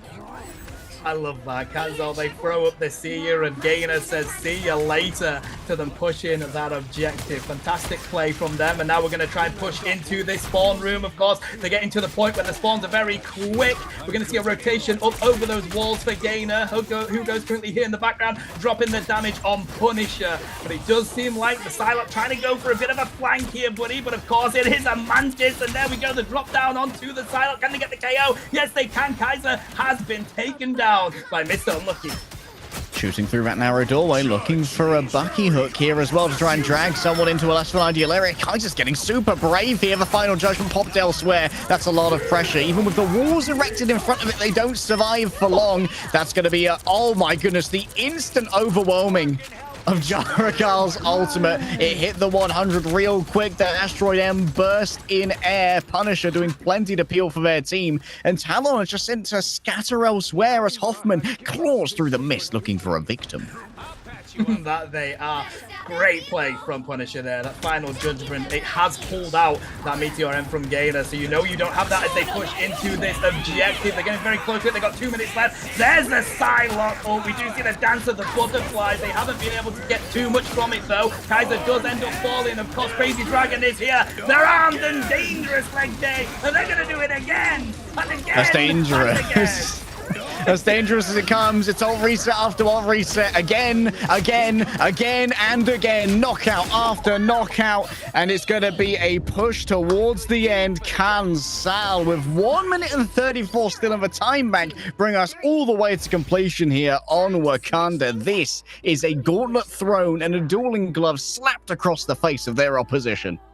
Buddy, Winter Soldier screaming, Jarvis, get the camera, dropping the penta to win that round. Fantastic play from Tyler Geyser. From Cancel. Crazy Dragon going crazy in the end. Yeah, good setup as well there from Hoffman, dragging both the tanks in with that Groot ultimate. Vanguard's just stacked on up, making sure they constantly have that kind of execution threshold that can get those quick knockouts onto them, knowing that, those Vanguards, if they manage to hang on at like 1 HP, that can really kill your time bank and kill your momentum moving forward. So great target prioritization there, as well as making sure that those Vanguards weren't in a position to peel for those errant squishies that were under the gun of Crazy Dragon. Yeah, I mean, they did well to defend the initial point, did they over on the side of Talon, because they were down to 38 seconds, I believe, before they managed to take it. But let's see what can happen here. We have seen the rotation onto the Adam Warlock, of course, trying to get that team up and get those instant revives in. Such a strong team up as you come into this this objective here. We will save it together. Defensively positioned, we're not seeing a penny this time around, but it seems like the Punisher is remaining ubiquitous. The Punisher was one of the most popular bans during our closed beta tournament, but of course Hawkeye wasn't available then either.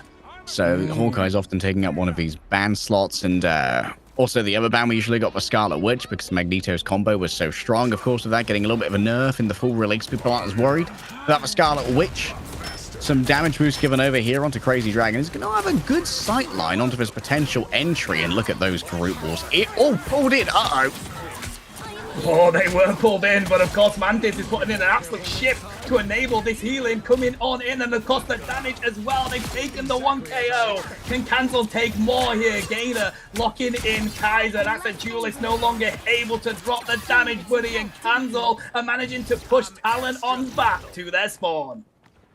And taking those fights collectively, like not panicking when we saw Crazy Dragon get pulled in, is something that makes me think that Cancel might be some pretty serious competitors. Oh, no, maybe not taking off all of those ramps for Hugos. Message received, I suppose. Frog is already incredibly low. The long-range damage, I assume that's coming through from both Crazy Dragon and from Mr. Unlucky, is keeping Frogger at bay for now. Of course, does have the armor override in conjunction with the Hulk, which gives a lot more damage and a lot of poke. Look at how much AoE damage is being done here.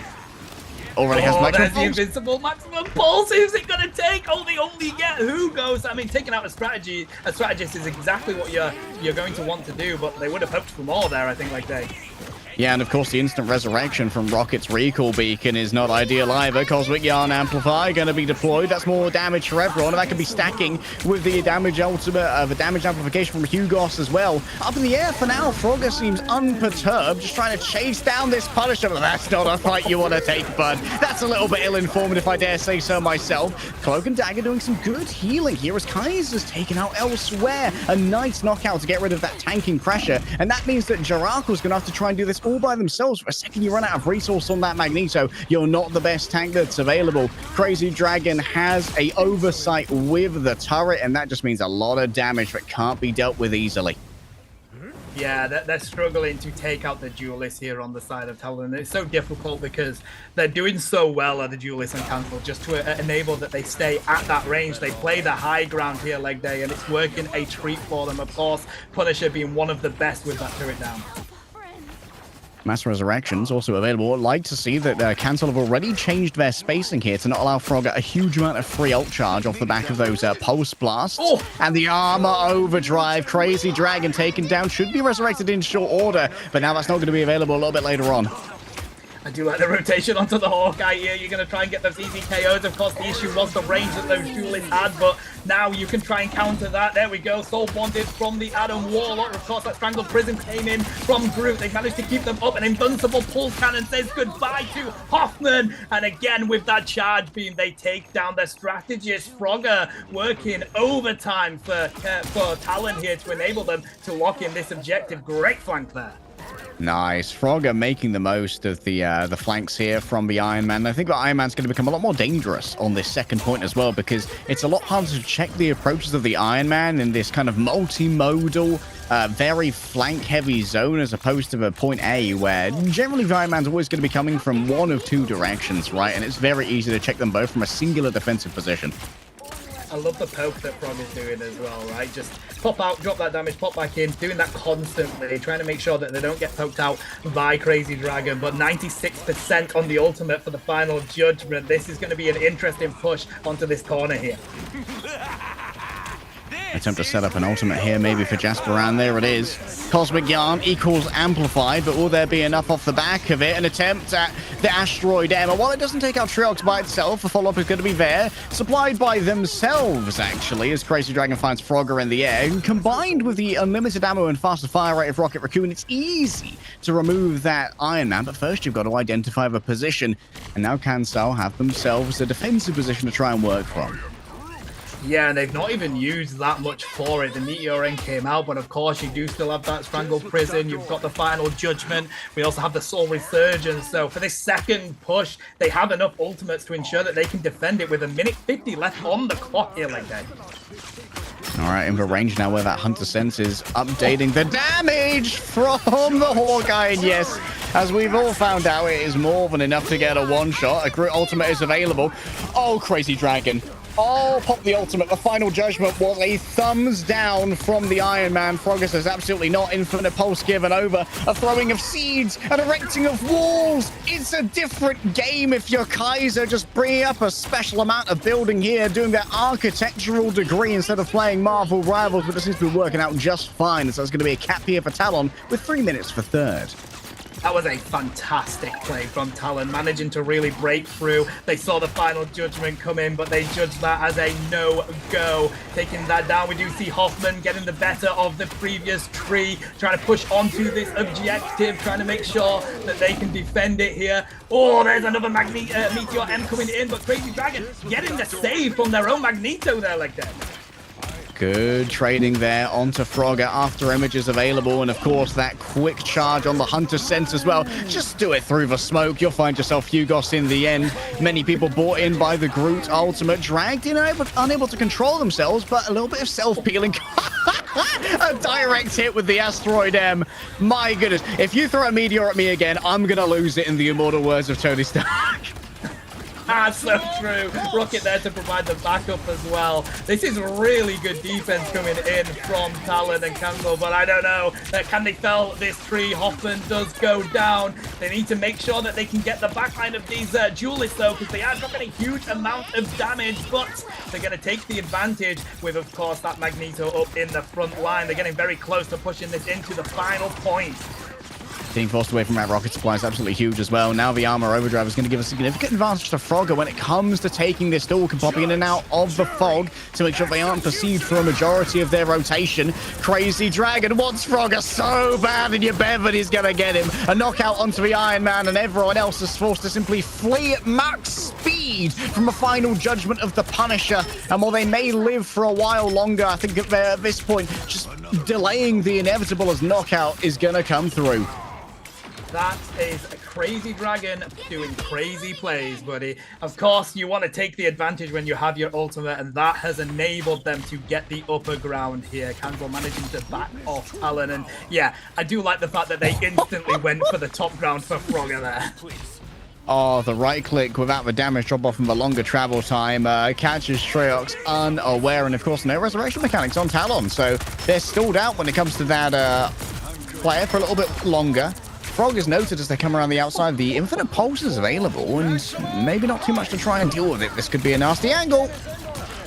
Oh, that tree's not going to survive that one, buddy. That was pretty much an earthquake in your face. Fantastic play from Frogger, but of course that does mean that Vanguard isn't here. They've just spawned. They're at 90% on that ultimate. We do see Magneto with their own, but Frogger continuing with that charge beam just to drop the damage into that backline. We do see Mr. Lucky on the right-hand side. Can they take out the Adam Warlock? Taking down the strategist will be a huge shout here. Crazy Dragon staying on up. The push is going. We're in overtime right now, Leg Day. It's final judgment. Crazy Dragon trying to put in another shift to wipe out them in here. They get the double. Can they continue to get the triple? Yes, they can. They get the quad. They're going for the penta. They're not able to do so, but unfortunately, it's Mantis on their own. A huge defense from Candle there.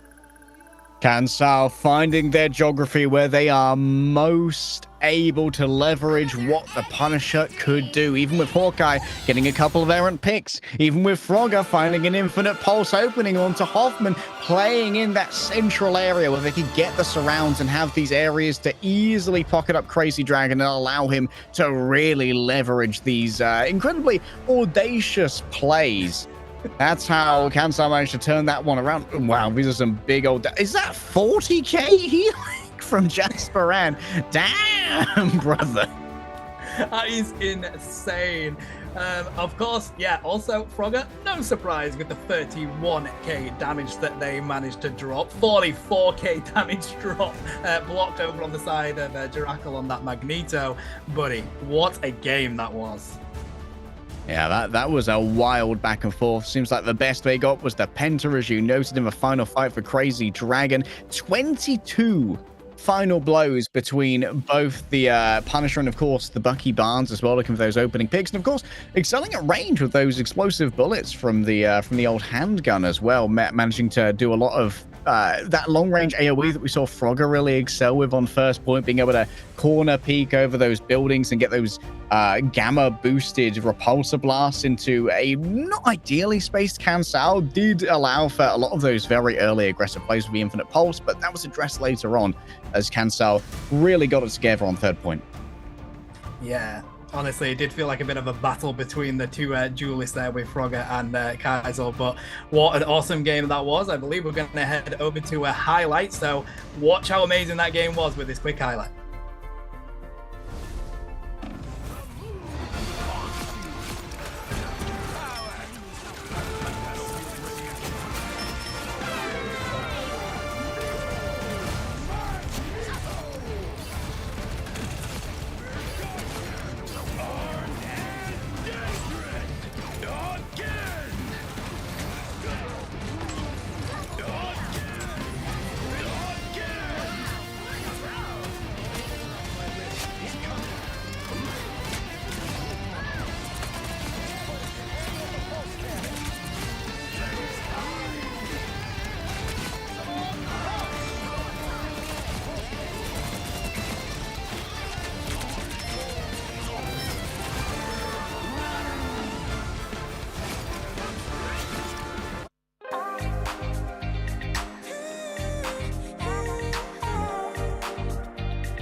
한껏 더 높이 날아올라 내 누워진 밤하늘을 가로질러 Oh yeah, oh yeah 필요할 때 내가 널 지켜줄게 간절히 바라면 이루어지는 마법인 거야 분명한 소리 들려 여기서 저기서 날 찾으면 달빛이 날 비춰와 시작해야 let's go 어둡고 혼란한 우주 따뜻한 눈으로 감싸는 순간 신비롭게 녹아내릴 거야 좀 더 기다려 I'll be there 쓰러지지 마 끝까지 일어나야 해 어딜 가든지 극복해 힘은 너에게 있는 걸 소리 높여 노래를 불러 작은 걱정 따윈 던지고 최선을 다해 잘 쳐봐 어둠이 떠 날 때까지 아름다운 꿈을 밝혀봐 우리에게 달려서 그 세계 운명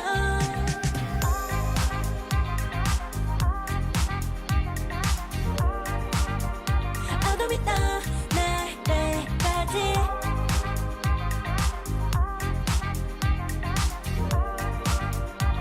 세계 운명 오랜 시간 간직해온 열망 까만 밤의 빛처럼 빛나 네 눈앞에 바로 어떤 나라 잡을 딱 봐도 superstar 딱 보면 모두 나널 지킬 나란 걸 더 지켜볼수록 점점 빠져들어 카리스마 넘쳐 흘러 oh yeah 분명한 소리 들려 여기서 저기서 날 찾으면 달빛이 날 비춰와 시작이야 let's go 어둡고 혼란한 우주 따뜻한 눈으로 감싸는 순간 신비롭게 녹아내릴 거야 좀 더 기다려 I'll be there 쓰러지지 마 끝까지 일어나야 해 어딜 가든지 극복해 힘은 너에게 있는 걸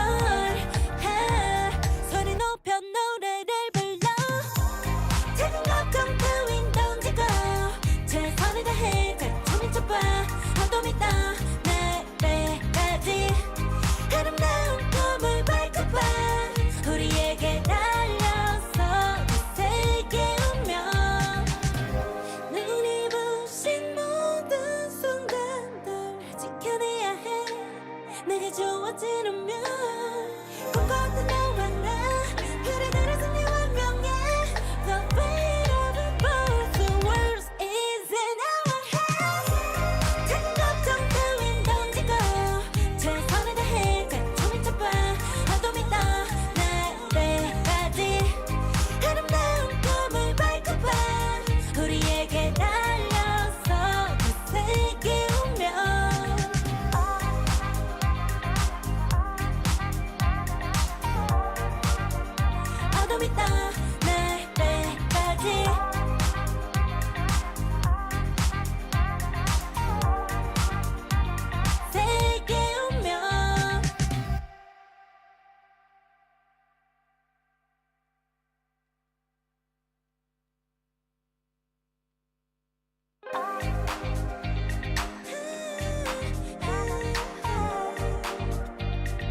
이루어지는 마법인 거야. 운명의 소리 들려 여기서 저기서 날 찾으면 달빛이 날 비춰와.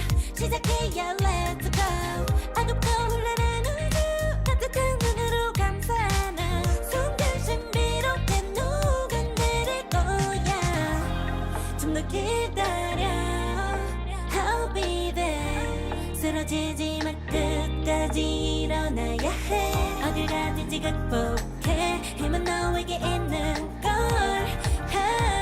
소리 높여 노래를 불러. 작은 걱정 따윈 던지고 최선을 다해 작품을 쳐봐.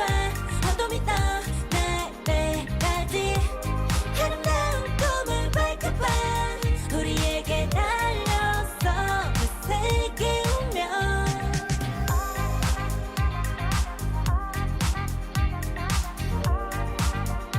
어둠이 떠 날때까지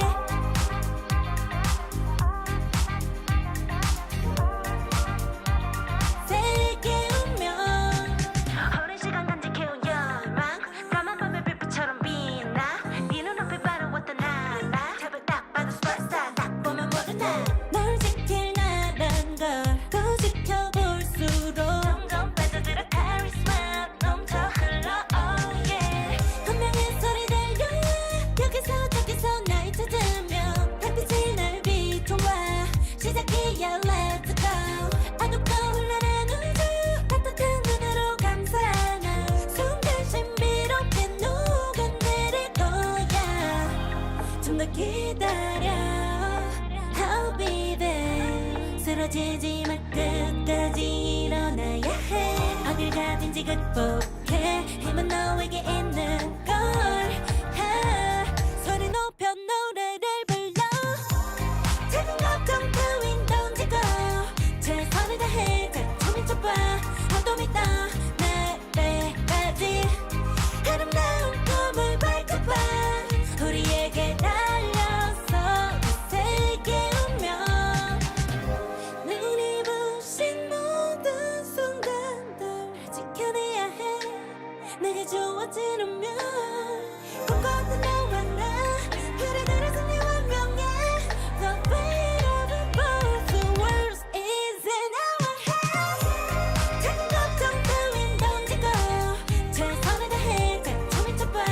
어둠이 떠 날때까지 아름다운 꿈을 밝혀봐. 우리에게 달려서 그 세계 운명.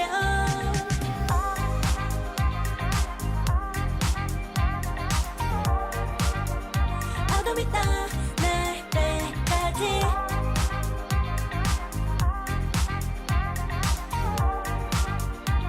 세계 운명.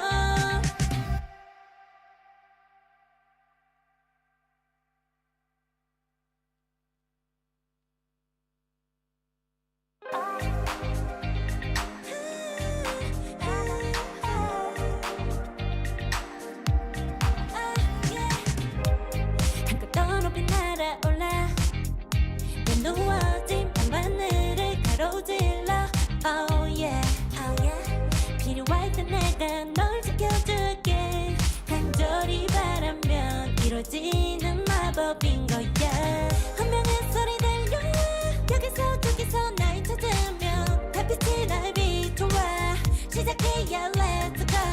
어둡고 흘러는 우주 따뜻한 눈으로 감싸나 순간 신비롭게 녹아내릴 거야. 좀 더 기다려 I'll be there. 쓰러지지 말 끝까지 일어나야 해. 어딜 가든지 극복해. 힘은 너에게 있는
Hello, chat. We're back. We're armed and dangerous from an exciting previous round game. Talon and Kanzel battling it off their leg day. I liked that one. It definitely didn't feel that one-sided coming into it. Yeah, that felt like it could have been anybody's game. Just one crazy ult from one crazy dragon, and everything turns on its head. We saw some very impressive Hawkeye shots, or at least we saw some Hawkeye shots. They landed, they did damage, and honestly, we haven't been seeing a huge amount of Rocket Raccoon when it comes to the higher levels of Marvel Rivals, but often I feel like Hawkeye being able to make it through the ban gauntlet inherently increases the value of Rocket Raccoon, because the capacity for picks becomes almost guaranteed. That having that resurrection on call with the recall beacon is a huge asset. Yeah, I think probably one of the best things in the game, to be honest. When you look at the abilities and utility that you can put down, of course, you've got the Yank. I think that Revive Beacon is one of the best. But we're going to go straight on into this game here, leg day. Let's see what this ban's going to be. It's the second game of this best of 3. All right, sticking with Console and Talon. And we are going to be playing Domination now, rather than a Convergence or a Convoy. So it's going to be a very different approach. We might see another attempt at perhaps some Penny Parker play. I've seen a fair amount of Penny Parker play, but it does rely very heavily on not only a sublime rollout for your team to get that spider nest set up in good time, but also winning the first fight so that you can try and set up in a defensive position and leverage the minefields that could be laid down by Penny Parker. Yeah, and I think with the change of game mode, that's why we see the change of the ban around Doctor Strange. They're actually going to get saved here, and Lunar Snow is as well. So, of course, when you're on that objective, that domination objective, the fate of both worlds is one of the most important ultimates to protect your team. Yeah, seeing the Doctor Strange protect this time is certainly interesting, given that we saw Doctor Strange being one of the first bans last time around. Console very, very keen on having this one available. Maybe that's Hoffman's second character. I think Talon probably banned the Doctor Strange last time, and now seeing that Hoffman's a little bit of a Groot aficionado, trying to get rid of that one instead. So protecting their other tanks. We've got a last ban coming through. Punishers actually taken out here. Obviously trying to contain Crazy Dragon. From what they managed to do previously, but Crazy Dragon seems equally happy to play on the Winter Soldier sometimes, and with Mantis gone, damage boosts are going to be few and far between. Yeah, and when it comes to domination, I think Winter Soldier definitely comes into their own. So I don't think they're going to be too concerned about that one. It looks like we're going to see some possible Namor play coming out as well. We've seen a little bit of that from this tournament so far. And of course, you know, it's kind of got that power of the headshots and the range capability, but also one of my favorite ultimates in the game, leg day. I call it Big Fish, but of course it is that massive whale Giganto coming on down, Horn of Proteus. Yeah, Horn of Proteus to summon Giganto. Oh, often you can hear from a distant voice chat sound of whale. It comes down real fast as well. Sometimes it's a bit hard to react to that in time. Speaking of reaction times here, Hugos is going to have some pretty good ones on the Rocket Raccoon. Of course, having those 2 double booster packs and being able to scurry around on walls makes the Rocket Raccoon quite an elusive target. And we're mostly going to be looking for their team up here with Bucky Barnes to give unlimited ammo and increased fire rate, which is a huge amount of pressure onto both diving heroes and onto Vanguard. Someone forgot about the teleport. Here we go. Everyone's remembered now as Gainer summons in the squad. I mean, we've all been there, haven't we? We've also been there. They take the tower down. They do manage to get in with a face lock of Iron Fist, as they do. That's a bit unfortunate, because that's precious seconds that unfortunately they've wasted as they try and get onto that point there. Somewhere around here, there is a Black Panther. There is no longer a Black Panther. Knocked out by Crazy Dragon, but yes, it is going to be traded. Frogger manages to make the melee dive happen alongside their compatriot in blasting, but unfortunately, it's left the remainder of Talon far out of position as they had to move up to try and support their melee divers, and it meant that they could easily be rounded upon and exploited. That's a lovely pull here from Crazy Dragon, and this can actually be staggered out now, given that there's already a cap, but Council aren't that mean. They're nice lads. I do like that pullback. Where do you think you're going, Hulk? Back to the spawn room for you. And yeah, as you say, Kansal now feeling like they've got the upper hand here. They just need to ensure that they can keep it. We're going to see that unlimited ammo popped up for Crazy Dragon to do crazy things. Mr. Unlucky trying to block that damage coming on in, pulling in the Strange. But we do have a flank coming in here from Talon. If they're able to pull it off, but Hoffman, they were prepared. They're aware.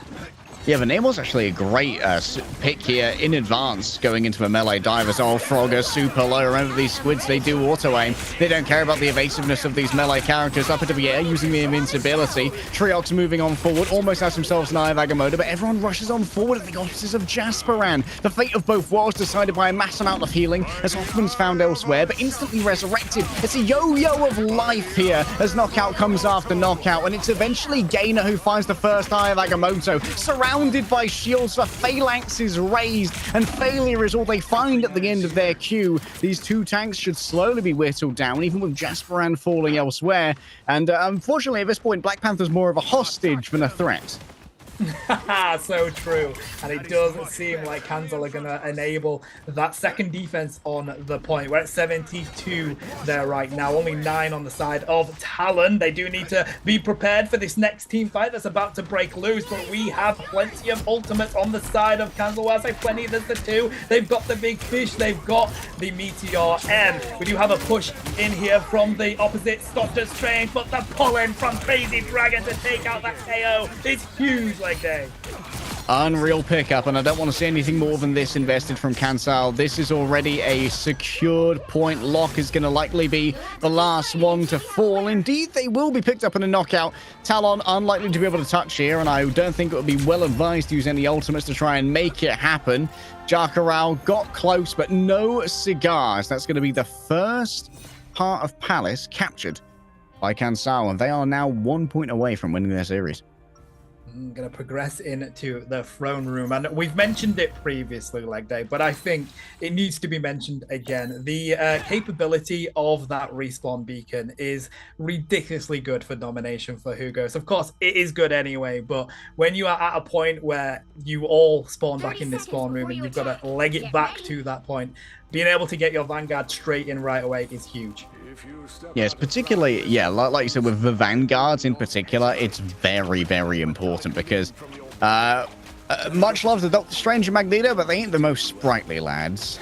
they ain't jogging it down. They will walk back to point at a stately manner, and you will enjoy their stately walk. We've got a pair of ultimates on each side to try and start off this next fight, though I think that I'm going to be most concerned here with Frogger's ultimate, which is going to allow them to get a lot more value out of their deep dives.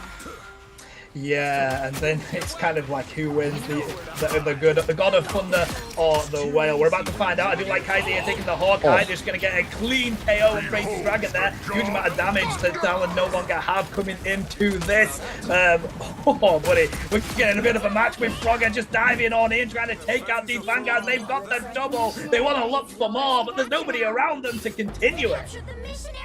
Plenty of chi to work with, and uses it to cheese their way to a victory. Talon now finally in control. It seems like for the first time in this map, even though they had plenty of moments of glory in our convoy previous. Kansal now, though, having not invested in that previous fight, have 5 ultimates ready to try and turn this one around. Talon are going to have to get maximum usage out of their Lunar Snow's Fate of Both Worlds and attempt to try and get a grab. It's going to be a miss. That's a big fish coming through. Oh, and it's time to go again. Oh, the again, and again. I think that maybe, yeah, of course, it is 8 seconds if they can lock that one in. Okay, pairing that Proteus with that Armed and Dangerous worked perfectly for Kansal there. Target neutralized. Turns out 4 ultimates is a bit of a cheat code when it comes to winning a fight. Yeah, we press 4 Qs, we win. Color me the surprised Pikachu face, you know? How does that work? the shock of it, buddy. But of course, it does mean that Talon do have access to their own multiple ultimates now as they try and push onto this objective with that portal. We do see the fate of both worlds being popped ×2 on this objective point. We're going to have consistent damage getting dropped, but nobody is able to get any KOs. The Eye of Agamotto gets popped, but it doesn't do anything just yet. And of course, all those ultimates have been used by Talon now, but they haven't quite got the advantage. They're about halfway on the objective point, but Frogger is saying goodbye to this Lunar Snow. The chi is cooking. Can you smell what the chi is cooking? We're on a hot iron pan right now. The griddle is searing hot, and the griddle's doing plenty. Yes, there's going to be healing here coming through from Rocket Raccoon, but guess who's a little bit too far afield? Hoffman is not anywhere but in the knockout zone right now, and Eye of Agamotto attempt to try and turn it around. And yes, it's a sprightly little ejection from the Doctor Strange, but is there much more than that at close range? This is where the Thor's at his best. The Awakened Rune brings up so much damage, and there's even more offered by the Rocket Raccoon as well. Jasperan now alarmingly close to the Thor, and the Awakened Rune once more will put them back to spawn for a while longer. Kansal stay in control as Frogger comes in, desperately trying to channel the chi into a victory. Oh, they do take that. They're trying to take down Crazy Dragon, buddy, but no! Dragon gets the upper hand. The explosive bullets from the revolver takes down the Iron Fist, and they're armed and dangerous as they dive into the back line there of Talon. But not enough, unfortunately. They do fall, and that may be it if Talon managed to defend this portal. I mean, credit to Kansal, though. It felt like they were losing that fight for about a minute and a half, but they kept control the entire time. So now they're 99%, and they only need to win one fight in order to get themselves to the next round of the entire tournament. Yeah, very fair play by them, but you know, it's so difficult to get back onto a point without the added ultimates. We're going to see Kaiser trying to pop down this headshot damage, trying to get some clean KOs, whilst we see Hoffman also doing the same on the flank. We're going to see the big whale coming on down. They aren't able to get any KOs with it, but they do follow one up to take out that Rocket Raccoon, so no beacon for them. Fate of Two Worlds comes on in, and of course Iron Fist doing what Iron Fist does. Frogger going again for this matchup. They do get the upper hand on that one, and they want to dive onto this Vanguard. We do have the Fate of Both Worlds still popped up here for Talon. Is this going to be it, buddy? We're about to hit 80% on this objective. Lunar Snow is unable to survive. Kansal managed to get the upper hand onto the objective right now with that fall of Doctor Strange. Triox down, Gainer still alive. A lot of shields available here for Kansal. Can Talon make their way onto the point? Yes, they've got the Cosmic Yarn Amplifier to try and give them a little bit more damage, and that might be enough to try and make this happen. You can see how low Lunar Snow is in the back. Mr. Unlucky feeling quite like their name is apt at the moment. Gainer's overwhelmed. Crazy Dragon, yes, gets a pull in and will be able to take out Frogger, but knocked out in return by a well-placed arrow from Kaiser. What a return here from Triox of the back of that teleport to get Talon back onto point and possibly extend this round. 99%, the next touch isn't there, and we're going to a round 3. Wow, I mean, this is how my solo queue games usually go, buddy. You manage to stomp them in the first one, and then the second is so difficult to try and ensure that you get that capture. You know, as soon as you hit that 99%, it seems like the other team locks on in and manages to take the round from you, but here we go. We're going to go into the third round to see who's going to take this victory. It's anybody's game now. Talon might be able to bring their fate back into their own hands and take us to a third and final map for Kansal. They want this to end right here. But Jarakal is going to be the hero of this first fight, the same as Frogger. It's the same rollout that Talon had last time, the same 2 ultimates available, and we saw that Frogger was able to get a huge amount of value off of that chi overloading from the Q engage right at the beginning, especially if Kansal aren't able to set up in good time. Yeah, we're about to get the start on this third round, but leg day, how amazing has this game already been? Kansal and Talon just taking it down to the wire here. It's been so much fun watching these two teams go at each other. Yeah, Deliverance for days. Triox Portal, of course, still on cooldown after that last moment recontest at the end of the map previous. For now, scouting out these positions, you can see Frogger going around the outside, playing the periphery, could find themselves a nasty fight. and take down that destructive environment whilst you can. Of course, you want to make sure that you do get this line of sight. Triox trying to put up that shield to enable that damage to be absorbed. Crazy Dragon getting pretty weak there, but they do have the healing in the background of that Lunar Snow. And it just seems like we're going to be contesting it just in this corner here while Cancel tries to lock in that first objective point, but there's two of them on the point from Talon as well, and it does seem like it may go the other way while we see the 4 put in the damage. There goes the God of Thunder. Can they take the clean KO? Goodbye, Adam Warlock. No revive there.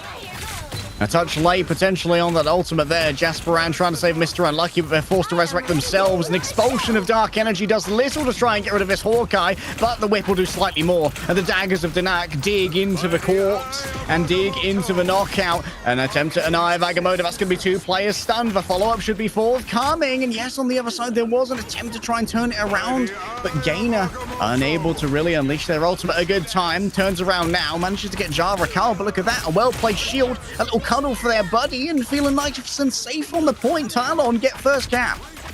Vanguard stick together, and that's exactly what Triox did. Can they take down the Hawkeye? That'll be a huge pick. Yes, they do, and now we're fighting just outside of the spawn room of Cancel. Talon managing to lock in the objective right now. If they can continue this fight here with the best of their capability, but if they ensure that they don't get onto that point. Frogger looking for an entry. Might want that Rocket Raccoon. It'd be a very valuable pickup, but for now, very cautious of that penny. Gainer building up more of this dark energy. The Cosmic Yarn Amplifier giving over more damage. A nice body block to stop Jara Carl from exiting and forced into the knockout. Frogger would be a great pickup here for Crazy Dragon. Oh, that one's even better. Crazy Dragon with 2. Managing to rack him up, knock him up, and making sure that no one's around. Vanquishing foe after foe. Talon might well fall apart here. They're going to try and turn it around with 3 ultimates. This is a huge investment considering what Crazy Dragon's already done. Kaiser in the back, picked up by Gainer. An expulsion of dark magic is too much for Hawkeye. He's just a little guy who can aim, you know? He's trying his best. Oh, trying his best he is, and they're managing to lock in some nice damage here. That's a double KO for Crazy Dragon. They were doing so much damage that the map decided to build up a wall in front of them, Leg Day, because they was like, nah, we can't let you continue to get these shots here. This is the attempt to contain them. Crazy Dragon. The game said no more. Actually, we're gonna call this one here. Oh no! Well, Crazy Dragon put on a show, and Kaiser is ready to take a crown right back. Crazy Dragon takes their rival all the way to the end here, but now it's going to be down to an all-out brawl on the point. The tanks have taken up their position. Jara Carl has gone way too far, and now Adam Warlock, an excellent brawler, and you're in the minefields of the penny as well. Yes, it's taken out in the end, but not without Lockie losing their life. Frog has gone too far along now. Knockouts are coming through every which way, and while Frog might be able to be contained, they do have an ultimate in the back if only they wish to use it. The after images presented in front of Hawkeye, easy to try and take down. Knockout's gonna come through, but the Hawkeye can't quite connect as much as they would like. Yeah, that's going to be a triple KO for Gainer. They have managed to get the objective, so it seems like this is going to be pretty even any second now, and it seems like Cancel now are going to try and put on the pressure to Talon, but they're going to wait for the group up here at Talon, right? You don't want to be going in one by one. This is a very well-organized team. They're getting prepared. Portal in the backline, buddy, but they were aware of it with Cancel. They heard the noise, and here we go. Dr. Strange trying to get that strategist in the background. There's an Eye of Agamotto. The souls have been split. They take down 1. They take down 2. Can they get the triple? Yes, they do. Oh, 4. You're going to be the quadra here, buddy. You're on your own. And they don't manage to get it. Hoffman locking that one in. Fantastic play from Gainer. Getting a 4-person Eye of Agamotto against 2 Vanguards who can all see you is crazy. I don't know if that's a dereliction of duty from someone on Talon or what happened. Trunks actually swapped over now. Goodbye, Lunar Snow. Hello, Cosmic Yarn Amplifier. Triox has arrived, yes, but they're going directly into the minefield. So much of the HP has already been burned away, and Frog has fallen low. Hawkeye's hunting. Hawkeye's finding a bow and an arrow knocked, an arrow delivered. And Kansal have had enough of this tomfoolery. They want the series ended here, and it seems like their will be the way. Talons, clipped toenails, they are not sharp at all, and Kansal will get themselves through the round of our ignition. Never mind Avengers Assemble, buddy. Hawkeye is going to take that one themselves. What I've got to say, the Vanguard play, fantastic. It honestly did feel like coming into this, though, after the first game, it was Crazy Dragon versus Kaiser the entire way there. Both of them ending up on Hawkeye, both of them seeing who can get more KOs. I mean, Gainer managing to hit that full person out of Agamotto. That was honest. Oh, look at that damage. Bro's the highest damage of a lobby by a considerable margin, by at least like 9k. That is a incredibly impressive Doctor Strange player, and definitely going to be one to watch as we get deeper into our bracket. And this was with a Protect as well. We can see maybe why Doctor Strange got banned out previously. Maybe Talon had a good idea of what Gainer could do with access to this hero, but of course, we can't forget Crazy Dragon sitting there with 20 final blows as well. Yeah, I mean, a lot can be said about Gainer's Doctor Strange there. I mean, that Eye of Agamotto won them the game realistically, ended up at that overtime point, and taking 4 in one ultimate is just, any ultimate that you manage to get 4 people in is huge, mate. That's majority of the team. So, yeah, great play from Gainer there, but that was one of my favorite sets. Yeah, it honestly could have gone either way. They took it straight down to the wire there. Yeah, this was one of the closest 2-0s I've seen in a while. And honestly, I feel privileged to have been able to watch it. We've got plenty more in our Ignition round, so make sure that you stay exactly where you are. And we've also got America coming up later on as well, and with 24/7 Marvel Rivals esports content, so make sure you're following here. Enjoy these highlights. There's going to be a lot of good shots. Check them out.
Trapping all those fighting souls, but yet across the world I see you standing in my way. And remember the time, the place we used to fight, like the sun and moon, and I wonder if ever there was a time that we were friends. The night has fallen, shadows looming, and yes, that time has come for me to seek you out. We are set now for our last reunion. Break the chains, find your way, come find me. Do you remember who you really are? Show me that you are still the only one for me. I'll be waiting for you. Blink and open your eyes, raising up your fists and smashing through time walls. Before the rift splinters again, we are rebels till the end. Rise and open your mind, hold on to your powers, no one can stop us. We are rivals till the end of time. We will flash, no matter where. We will fight, reaching across time and space. 'Cause you are my destiny to the end.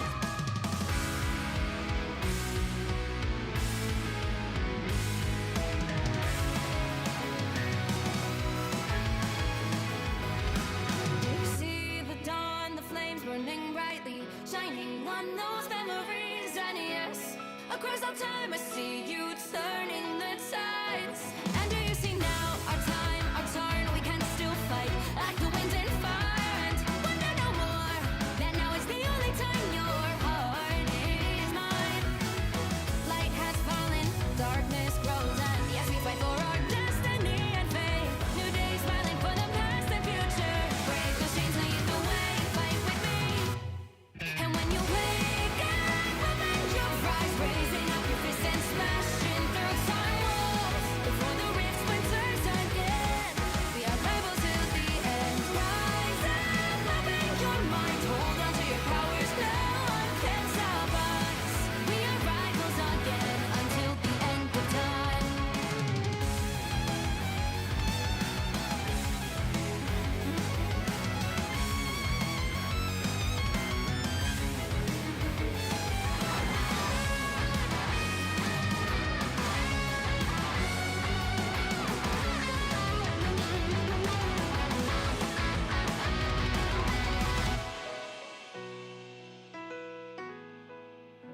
Show me that you are still the only one that matters for me. I'll be waiting for you. Wait up, open your hands, holding on to your heart. Look inside you. Can you feel it? The sparks in you. And it unleash it all. Wake up, open your eyes, raising up your fists and smashing through time walls. Before the rift splinters yet again. We are rivals to the end. And rise up, open your mind, hold on to your powers. No one can stop us. We are rivals till the end of time.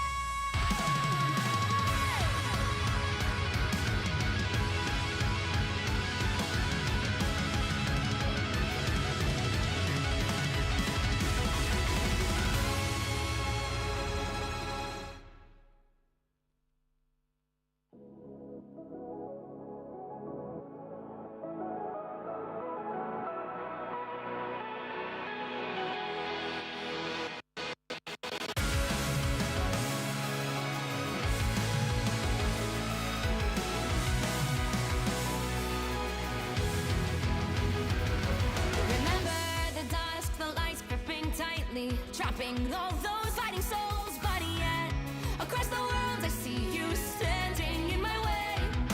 And remember the time, the place we used to fight, like the sun and moon. And I wonder if ever there was a time that we were friends. The night has fallen, shadows looming, and yes, that time has come for me to seek you out. We are set now for our last reunion. Break the chains, find your way, come find me.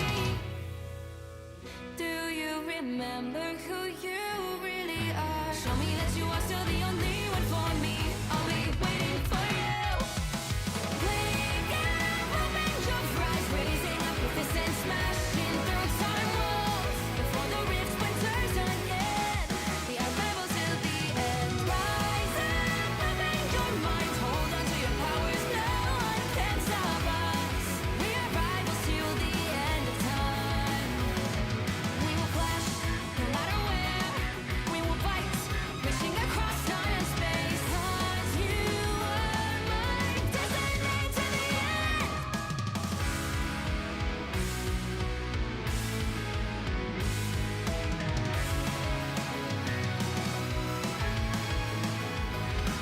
You see the dawn, the flames burning brightly, shining on those memories. And yes, across all time I see you turning the tides.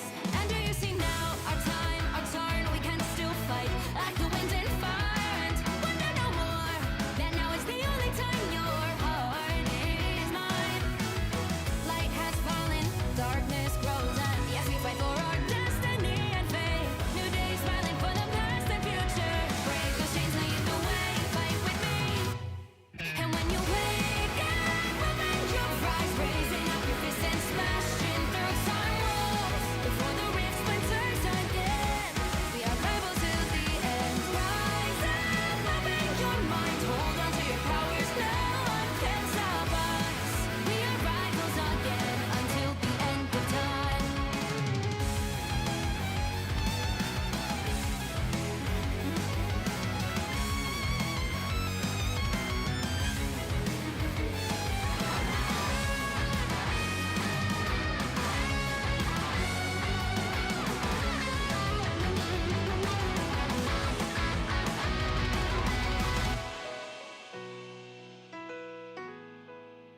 Show me that you are still the only one that matters for me.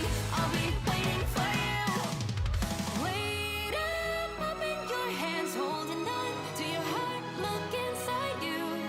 Can you feel it? The sparks in you. And it unleash it all. Wake up, open your eyes, raising up your fists and smashing through time walls. Before the rift splinters yet again. We are rivals to the end. And rise up, open your mind, hold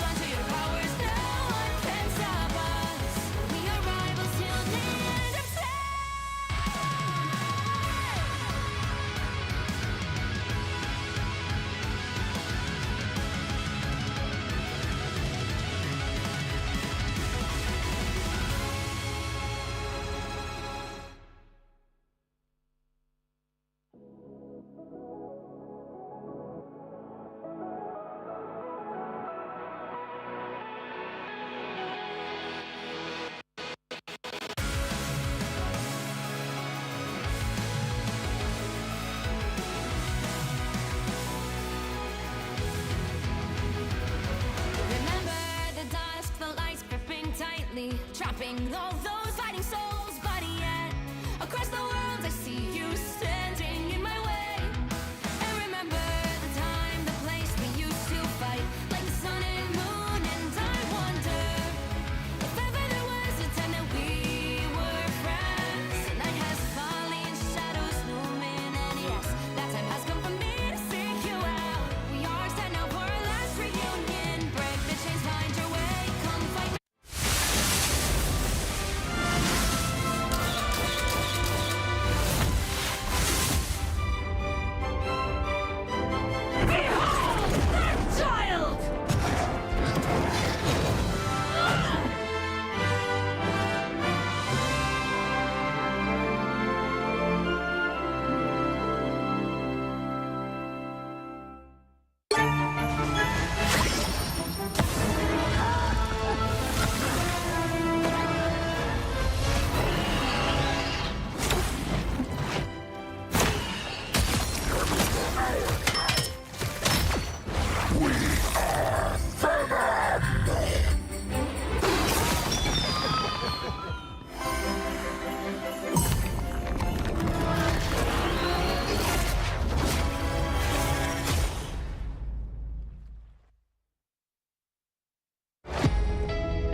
We're back, rivals. Hope you didn't miss us too much. I'm Legday, joined by the wonderful Spartan Tano, and we've got a couple more games to bring to you tonight here in Europe. Of course, we've got 24/7 basically coverage of Marvel Rivals esports going on throughout the weekend.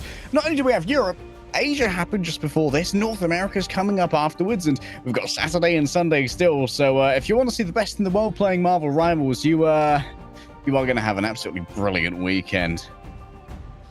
You got to break it down from the top 256 factions, right? And of course, each region has its own prize pool of $14,500, which is absolutely insane. So a huge shout out to Marvel Rivals and NetEase Gaming for putting on such a massive tournament already. But it has been cooking so far, Leg Day. But what I do want to ask, is there any heroes or villains that you haven't seen that you would really love to see coming into this next game? Oh, I feel like we haven't got much Spider-Man. Like, we had a Necros game earlier, but obviously, like, Spider-Man gets target banned when you're up against John Stick. Mr. Sticky himself, always getting... I'd love to see more Venom as well. Like, we've just had a new Venom skin released in the Winter Celebration that came out, I believe, today? So that's available in the store right now. If you want it, you've seen it in the ads. So I wouldn't mind seeing a bit more Venom. Let's have a quick look at how our next game is going to be shaping up in terms of both bands and heroes and teams as well, as we've got B-Stars versus Lundvug. That's going to be an absolute joy to say. But B-Stars felt pretty strong in the open and close qualifiers. They didn't drop a game, I do believe. So this is going to be an interesting one here, Leg Day. And as we mentioned about the heroes or villains that we wanted to see in the game, of course, right now the meta does seem to be kind of defined as we see these games. You see a lot of Hela bans. You see a lot of that dive from Spider-Man and Black Panther, as we say, and a lot of saving Doctor Strange, as we mentioned previously. Yeah, a lot of teams who like have a very good Doctor Strange main don't want to kind of like leave that ban option on the table. We saw that Gainer in particular advocated for protective Doctor Strange. A lot of teams, I imagine, at this level are very used to not playing the Hela and not playing the Hawkeye. So they're very comfortable with those characters being banned, even if they have some player on their team who is extraordinarily adept with them. Sometimes you just got to live with the reality that a lot of people are not going to want to play against Hela and Hawkeye, so they're often going to be a non-factor in these competitive games. Yeah, pretty much a confirmed ban. Of course, when you do get the opportunity to take it, if it does sneak through like the previous game, that's what you're going to do. But the second ban has been they opted out there by B-Stars. Yeah, interesting. Okay, interesting. Lunar Snowband on the other side. I imagine both teams are going to be happy to just use the Mantis here. Oh, is that a real Gamma Gang in conjunction with a Wolverine? Huh. I mean, well, this is quirky. Hey, what is the biggest threat to an Iron Man? it's a Wolverine coming your way, buddy. I feel like I think the most scared I've been playing a video game in like the last 10 years was actually playing Iron Man and getting tackled out of the air by a Wolverine I didn't see coming. A little bit of pay may have legitimately come out. you just turn around and all of a sudden there's a Wolverine in your face and it's like, I'm gone.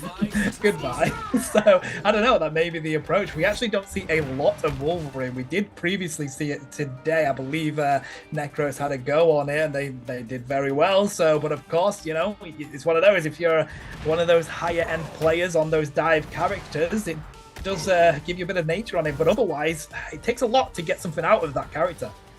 The battle starts in Yeah, 5, Wolverine does take 3, not only a lot from the player, but also a lot from a team as well. For a Wolverine to be able to extract consistent value, there needs to be a lot of kind of pocketing. Oh no, 05 has already DC'd, which means that there's only a singular healer right now for Ludwig. And Chapo's felt the business end of it, unfortunately, as Newton, with that enhanced gamma beam, has been able to pick up 2 knockouts already, and I don't think a nice Magneto skin is gonna save Danny R from all of his attention. Yeah, that is a huge shame. You're definitely going to need those dual strategists. Nice KO coming in there from Connecton with the Iron Man. But yeah, they kind of need to just really regroup and wait for 05 to get back into this game, hopefully. Oh, Newton is being able to scout many of the returns here. 05 still hasn't returned. And it looks like we're actually seeing Lundvig swap around to only having a Loki for healing, and Yazura, of course, knowing that they can't get much of a pocket on the Wolverine, swapped over onto the Winter Soldier as well. Re-entering in this zone, even with 2 tanks, it's going to be very difficult with only a singular healer. Instead, it's going to be a rotation over to the other angle. The Beastars are going to have rocked this one up early, and of course, there's going to be a lot of damage coming through from the Iron Man as well. Not a touch in time.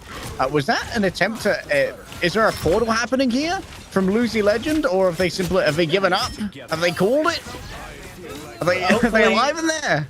Hopefully not another DC. I guess we'll have to wait and see. But it did look like a portal was coming on out. But I do like the change from Lundvig trying to get that rotation in when you know that you're a player down right now. Of course, playing at this level, you have to adapt. And that's what they've tried to do so far. So I like that approach from Lundvig. I don't like the Doctor Strange standing there trying to get something happening, though. Yeah, it's a distractionary measure, you know? If you make them wonder if you've DC'd and then pull out a surprising Daggers of Danark on them, that could be everything. Nice timing on the shield and disengage there from the Hulk, avoiding getting pulled in. Maximum Pulse going in towards Chapu. And, well, Chapu'd on, unfortunately. Yeah, that they are. Back to the spawn room for you, and Newton just doing gamma charge bits on this Iron Man. They're currently in the back line, and it just seems like this is going to be a little bit of a walk by Beastars right now. I feel like Lundvig are just kind of in a situation where they are a player down, and it's so tough to handle, but they're going to try and continue to put the pressure on. We do have the mighty Monster Hulk on the field, and that's not what you want to see when you're just trying to survive on the Moon Knight, but nah, I think that's going to be goodbye to them.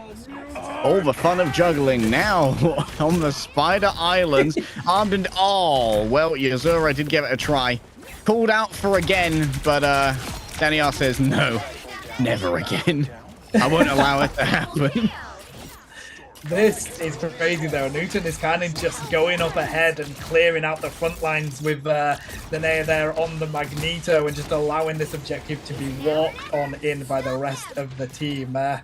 Yeah, this is a tough one. Beastars looks like they're just going to walk this one through. Lundvig, of course, this is a great opportunity to defend this. They've got the spawn rune right there, but they need to make sure that they use these ultimates at the right time. Newton is definitely going to be a main target. Look at the gamma charge beam, just doing bits of damage over onto the side of Lundvig, and there's the Galactic Legend as well. Like they're gonna do that into the spawn area of Lundvig. This is filthy, and that's going to be an easy walk-in for Beastars. Unfortunate for that disconnect.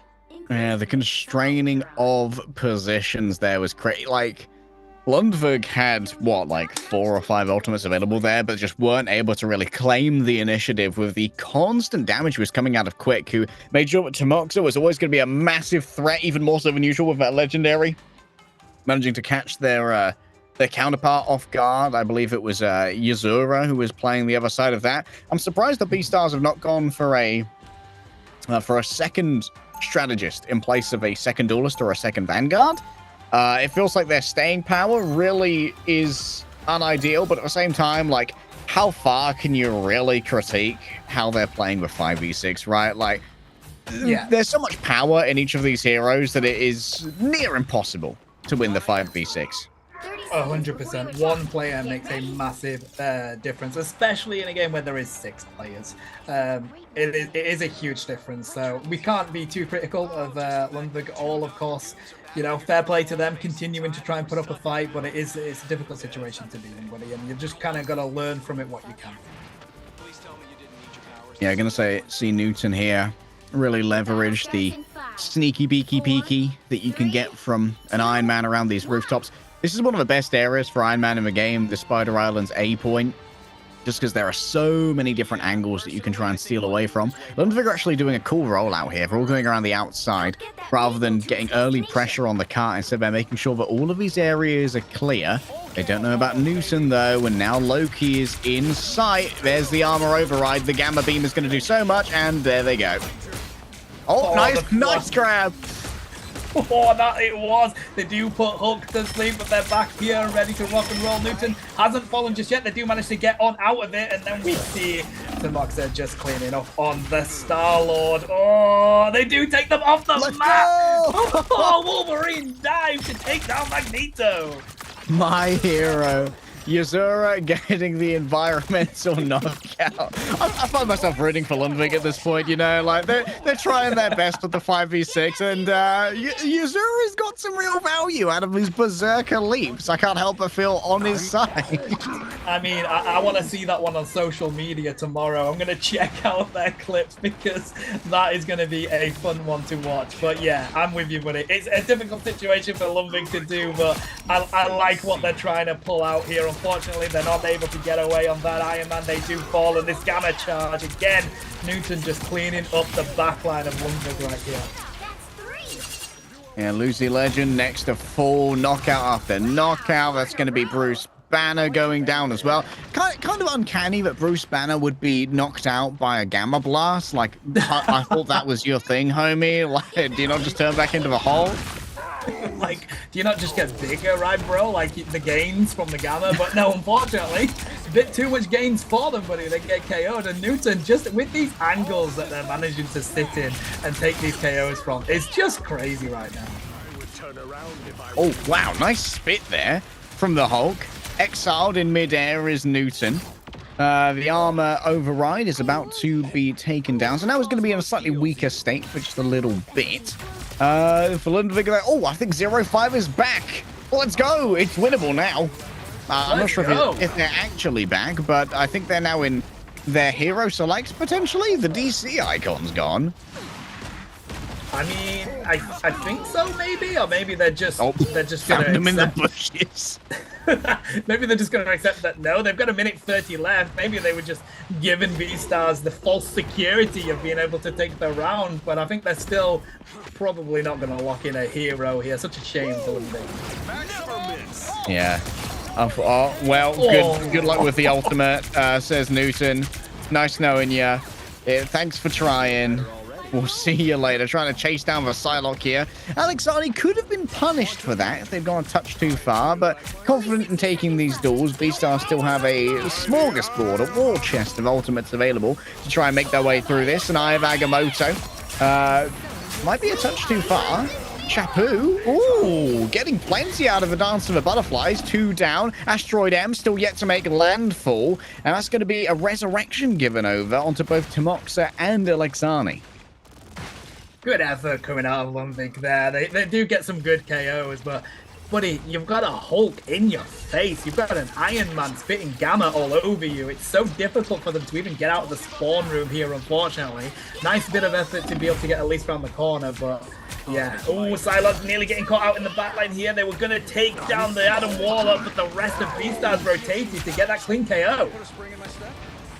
Oh, an attempt at a mid-air interception of Newton. Eye of Agamotto doesn't seem to have picked up anybody here. Losing Legend punished for the audacity of attempting an ultimate 0-5, still nowhere to be seen. And predictably, B-Stars are going to dominate the 5 versus 6, but who knows, if 0-5 is here for the next one, it could still be a reverse sweep. Yeah, you never know. Give them, as I say, give them that false sense of security, eh?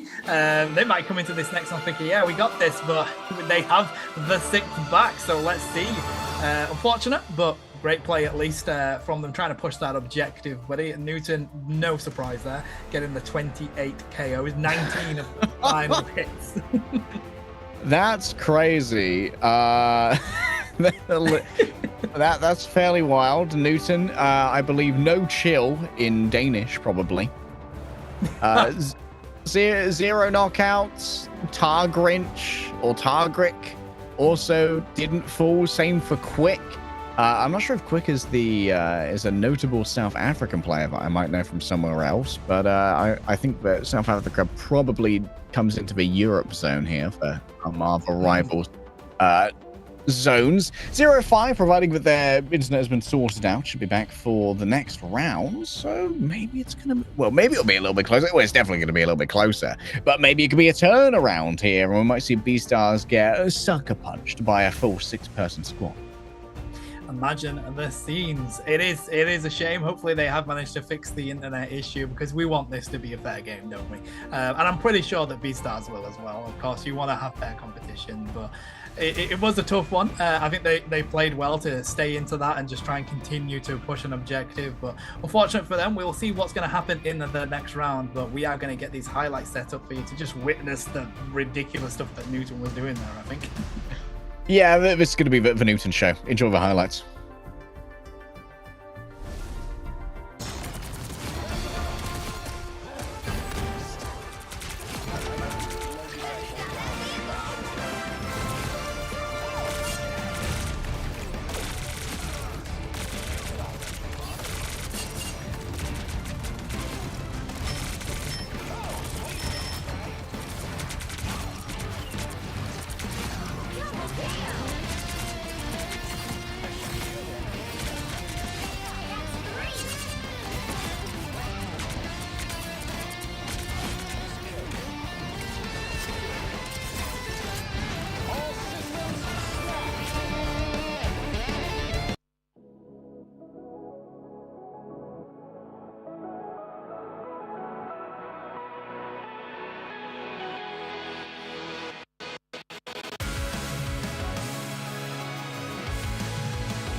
Trapping all those fighting souls, but yet across the world I see you standing in my way. And remember the time, the place we used to fight, like the sun and moon. And I wonder if ever there was a time that we were friends. The night has fallen, shadows looming, and yes, that time has come for me to seek you out. We are set now for our last reunion. Break the chains, find your way, come find me. Do you remember who you really are? Show me that you are still the only one for me. I'll be waiting for you. Blink out, open your eyes, raising up your fists and smashing through time walls. Before the rift splinters again, the arrival till the end. Rise up, open your mind, hold on to your powers. No one can stop us. We are rivals till the end of time. We will clash, no matter where. We will fight, reaching across time and space. 'Cause you are my destiny to the end.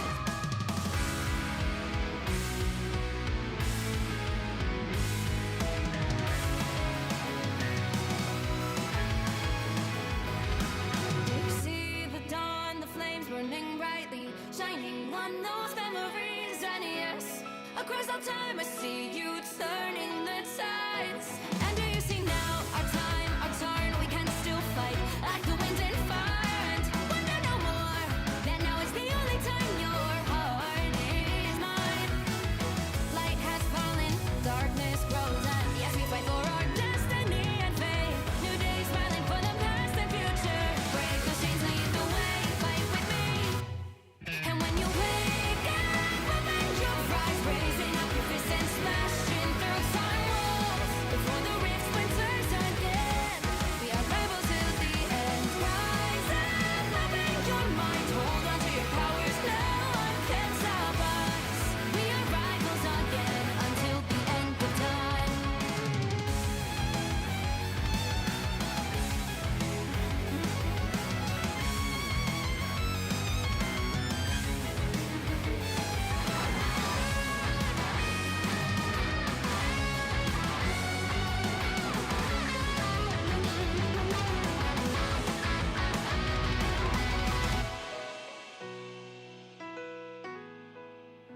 show me that you are still the only one that matters for me. I'll be waiting for you. Wait up, open your hands, holding on to your heart. Look inside you. Can you feel it? The sparks in you. Add it up, unleash it all. Wake up, open your eyes, raising up your fists and smashing through time walls. Before the rift splinters yet again, we are rivals to the end. And rise up, open your mind, hold on to your powers. No one can stop us. We are rivals till the end of time.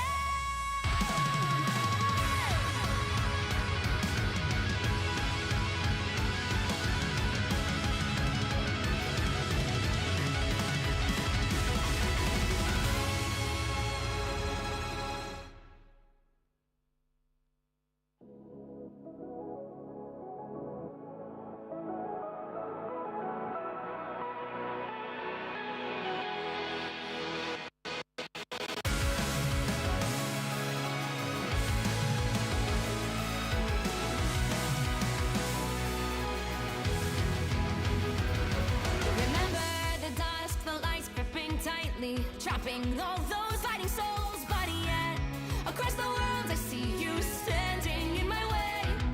And remember the time, the place we used to fight, like the sun and moon. And I wonder if ever there was a time that we were friends. The night has fallen, shadows looming, and yes, that time has come for me to seek you out. We are set now for our last reunion. Break the chains, find your way, come find me. Do you remember who you really are? Show me that you are still the only one for me. I'll be waiting for you. Wake up, open your eyes, raising up your fists and smashing through time walls. Before the rift splinters again, we are rebels till the end. Rise up, open your mind, hold on to your powers. No one can stop us. We are rivals till the end of time. We will clash, no matter where. We will fight, pushing across time and space. 'Cause you are my destiny to the end.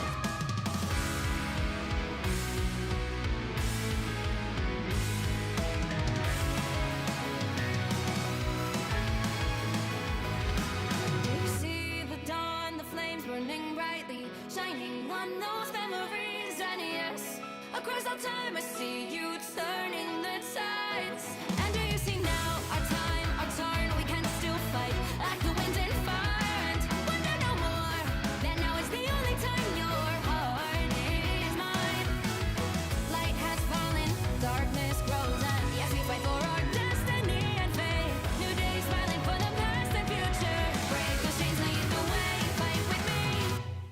And when you wake up, open your eyes, raising up your fists and smashing through time walls. Before the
trapping all those fighting souls. But yet, across the world, I see you standing in my way. And remember the time, the place we used to fight, like the sun and moon. And I wonder if ever there was a time that we were friends. The night has fallen, shadows looming, and yes, that time has come for me to seek you out. We are set now for our last reunion. Break the chains, find your way, come find me.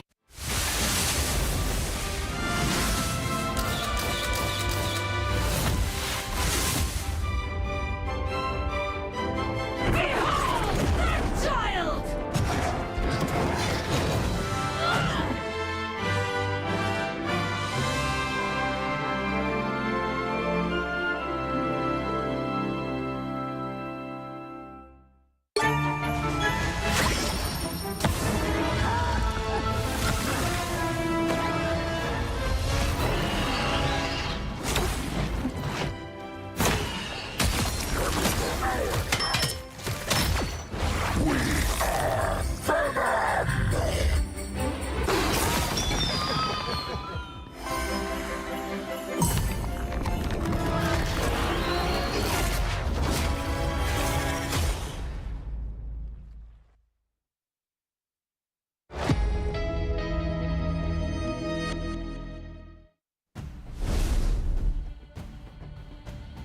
Hello, rivals, and welcome back. That was a bit one-sided. Of course, it was a 5v6, an unfortunate situation, but of course, the team are taking all feedback that they can and trying to improve these tournaments as they go along. You've got to remember this is only the second tournament that they've run. Previously, it was in a closed beta, so, amazing learning that they take from this, right, Legday? Yeah, a lot of opportunities to learn, and the same for our teams as well. A lot of teams might be going up in the round of 256 against some slightly higher opponents. We saw a team go up against Schmungus, we saw a team go up against Team Cats, and it's an unlucky draw in the bracket, but to be a champion, you got to beat all comers, right? And like you join the tournament to win. At some point, you're going to have to beat the best, and going up against the best can also be a huge learning experience for those who go down as well. I'm not sure how much we'll see Lundberg win in terms of expertise from a 5v6, but maybe they could be excellent 5v6 players. Let's see if they've got their last player back. We're heading right back into game. Not sure if we're sticking with the same series. I imagine that we are. Indeed it is.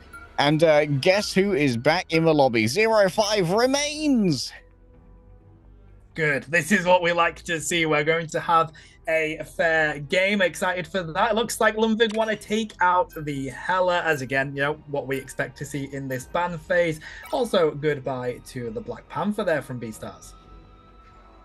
Yeah, interesting ban. Interesting ban on the Black Panther. I'm surprised that we haven't seen a first ban on Iron Man here. We might see a protect here from Beastars, with Newton being able to get so much value out of it in the round previous. Of course, it might be that 05 was actually their captain who was doing the bans, which might have been why I think we saw Lundberg actually forfeit their second ban. We might have seen 05 actually DC within the ban phase, but it's not actually going to be a protect here from Beastars, so they've opted out. Yeah, that is. I always find it interesting when a team decides to opt out of some sort of protect or ban. They're going to protect the Psylocke over on the side of Lundberg. Of course, they did manage to get some clean KOs using that Dance of the Butterflies in the previous round, so they definitely have a player that is capable of utilizing that duelist to its best capability. Magneto banned as well. Interesting, they've done very little to address what Newton was bringing to the table when it came to that combo of the Gamma Gang, with both the Hulk, the Iron Man, and of course the Doctor Strange to round it out with the additional damage on that E-Expulsion. The Hawkeye ban seems to be fairly standard, with both Hela and Hawkeye missing. Guess what? Yep, there's Newton locking in the Iron Man. Guess what? You've gotten rid of most of the counters that are available, so I hope you've got a good Punisher play. That's so funny. They literally instant lock that character in, buddy. Yeah. Let's keep a close eye on it. Of course, they do have that Gamma Charge available, with Hulk being there on the side of Beastars. It looks like they may decide to go for it on the side of Lundberg. Chapu's going to pick up the Iron Man instead of the Psylocke they were previously using. But of course, it is convergence, so let's see how much this Iron Man can utilize the space in this symbiote arena. Yeah, I wouldn't say this is the greatest place for Iron Man, at least not compared to the Spider Islands where we just were, which is a fantastic zone for Iron Man with so much high vertical cover to try and play around. But it seems like both teams are fairly comfortable playing the Hulk. We don't actually have a second Vanguard from Beastars. They're opting into triple duelist. So Targrick is going to be the only real beef on Beastars. The battle starts in 5. Interesting. Very much feels like a solo queue game that I have every single game, but in with those triple duels. Targrick is me. But, yep, Newton doing what they do best. They're just going to stay here at these angles, trying to get some quick damage into the line of Lundberg while they try and back up and prepare for some sort of portal coming in. They know there's a strange around. Yeah. That's strange. What could they be cooking? There's the portal coming through from Lucy Legend. Grabs some high ground control here for Lundberg, who are going to be moving forward using this. Oh, nice. Newton, how does Newton win that fight when there should be a strange shield in the way? Was Lucy not paying attention? Or is Newton just like, did Lucy just get punched through the portal? Time and space bend to destroy Doctor Strange. Huh? I would love to watch a clip of that. It happened so quickly as well, and yeah, crazy. Newton coming out on top, and a really good defense. Of course, a lot of people just know that portal's coming in now when you hit on this objective, right?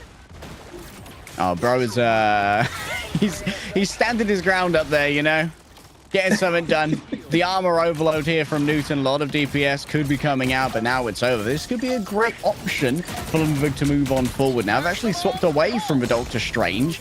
And, oh, that maximum pulse, that could be a lot of damage. Backing away, nice shield came through momentarily from Limeur, but Blokus energy didn't be the bloke that could block it. And now the backlines are under siege. The Hulk's going to come on through already. De-hulked into banner mode. This is a bit of a mess. Look, we have an Iron Man matchup right now, and it's Newton all the way that is winning it. And of course, if you are going to only take one down with the pulse cannon, you want it to be a strategist or a vanguard, and they do enable that Lunar Snow that they got, and that is going to mean that Beastars have the defense on this point right now. We are halfway through that time, but it's 2 minutes on the board. Lundberg need to find a way to sneak on in. Well, you said coming into this, you noted that Beastars were 10-0 in our Swiss, I believe, which is yeah. So this is by no means a team to be underestimated with. Chapu does know that there could be an opening here to use their own armor override before Newton's comes off of cooldown, but the approach is rather dangerous when you're concerned with what the damage could be brought over by both the Star-Lord and, of course, the Adam Warlock as well. Even the Namor's getting his digs in here, and it's Timoxa who manages to get that final blow and secure the knockout.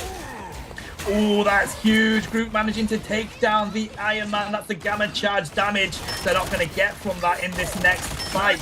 Great pickup by them, but it does seem like Beastars are just going to take them down. The maximum pulse manages to take out the Adam Warlock, so a huge amount of healing that they no longer have on the side of Beastars. We see Newton trying to get themselves back on in. There's the extra damage. They take down the Iron Man yet again. The Dance of Butterflies comes on out. Is he going to pick up any KOs? No, instead, Newton does what Newton's been doing this entire series. Elsewhere in the esports sphere, we would call that one a timing. That was very unfortunate for Chapu, just unaware of the respawn time before Newton. No armor overdrive needed here, as Newton just uses the bare beam to take down Blokus. Given now the extra damage from the Mantis, can peek out whenever they so desire, waiting for their counterpart to maybe lose that armor overdrive. Everyone's being knocked back now by Timoxa. It's not an ideal duel to take, but Iron Man's got no choice but to try it. Galactic Legend picks up frag after frag. The knockouts are there.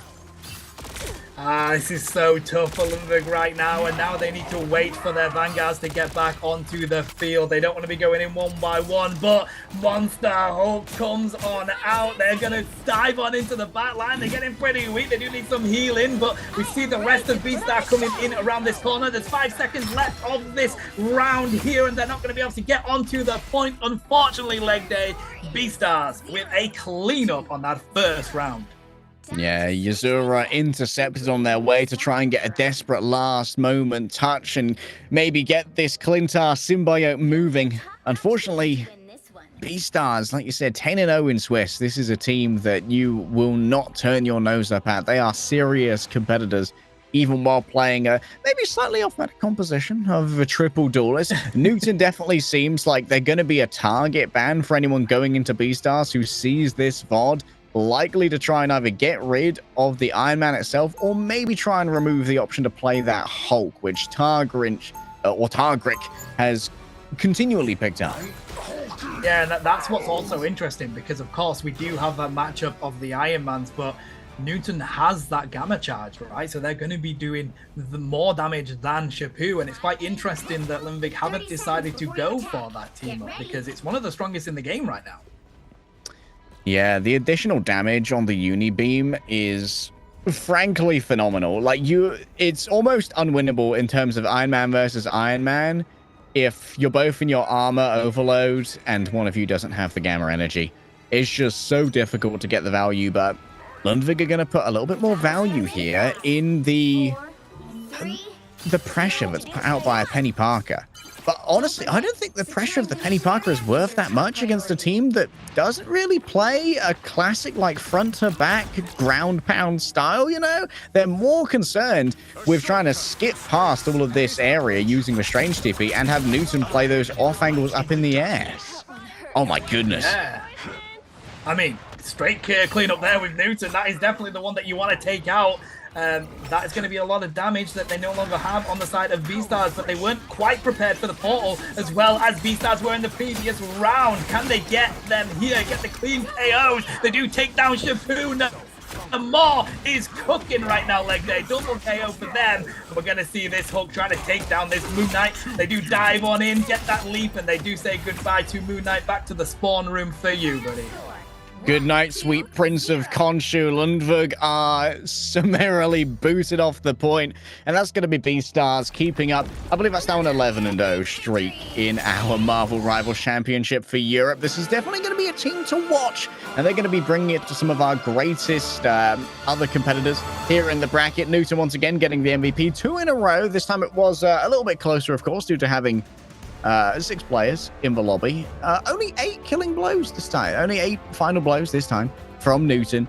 And that's kind of equal with Daniar. So the rest of the team not letting Newton run away with it. Yeah, I mean, if you compare that to the other duelists on the other side, it was definitely that split. I feel like Beastars are showing themselves to be one of the best teams in the EU region, and I would love to see them competing against Cats and competing against Mungus. Yeah, Beastars might be doing the beginnings of a dynasty here, of course. We've democratized Marvel Rivals esports now with the full release, anyone being able to play. Free-to-play means that cash is no impediment to getting your way into the esports scene, and anyone can sign up from a tournament page as well. So if you fancy your chances as a Marvel Rivals player, next time a tournament's coming around, you can just pop into that tournament page with a couple of your friends and sign right up. And maybe it'll be you guys who are in the highlight package next time. But for now, you can enjoy this one of Beastars.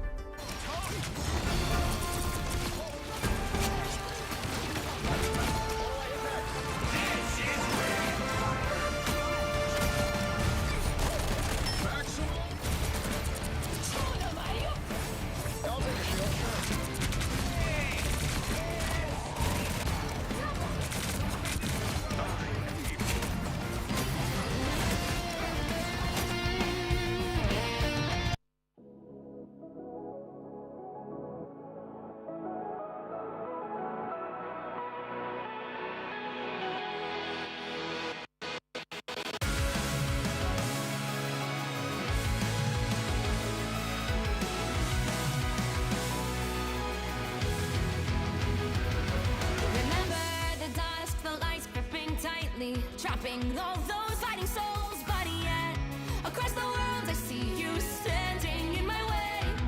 And remember the time, the place we used to fight, like the sun and moon. And I wonder if ever there was a time that we were friends. The night has fallen, shadows looming, and yes, that time has come for me to seek you out. We are set now for our last reunion. Break the chains, find your way, come find me. Do you remember who you really are? Show me that you are still the only one for me. I'll be waiting for you. Please.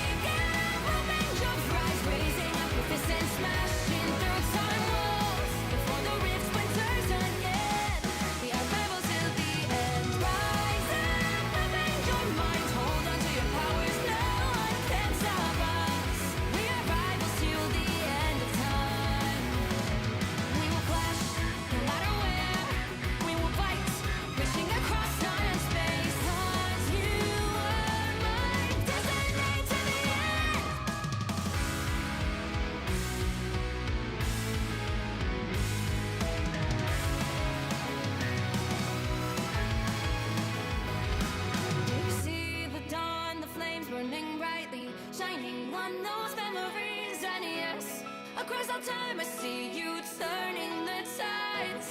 And do you see now our time, our turn? We can still fight like the wind and fire. And wonder no more that now is the only time your heart is mine. Light has fallen, darkness grows, and yes, we fight for our destiny and fate. New days smiling for the past and future. Break those chains, lead the way, fight with me. And when you wake up, open your eyes, raising up your fists and smashing through time walls. Before the rift splinters again, we are rebels till the end. Rise up, open your mind, hold on to your powers. No one can stop us. We are rivals again until the end of time.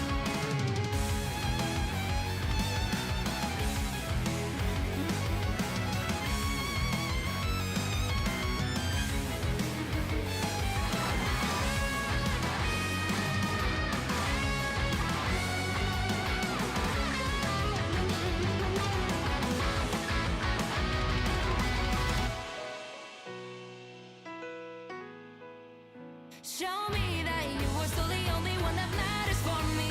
I'll be waiting for you. Wait up, open your hands, holding on to your heart. Look inside you. Can you feel it? The sparks in you. Light it up, unleash it up. Wake up, open your eyes, raising up your fists and smashing through time walls. Before the rift splinters yet again, we are rivals till the end. And rise up, open your mind, hold on to your powers. No one can stop us. We are rivals till the end of time.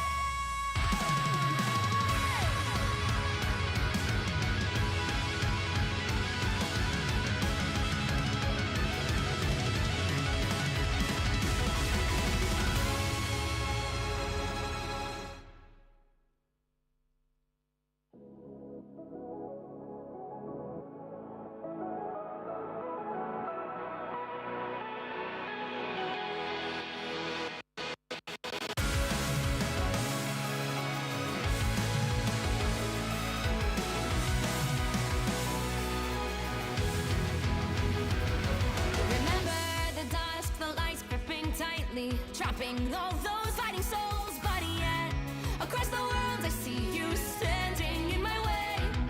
And remember the time, the place we used to fight, like the sun and moon. And I wonder if ever there was a time that we were friends. The night has fallen, shadows looming, and yes, that time has come for me to seek you out. We are set now for our last reunion. Break the chains, find your way, come find me.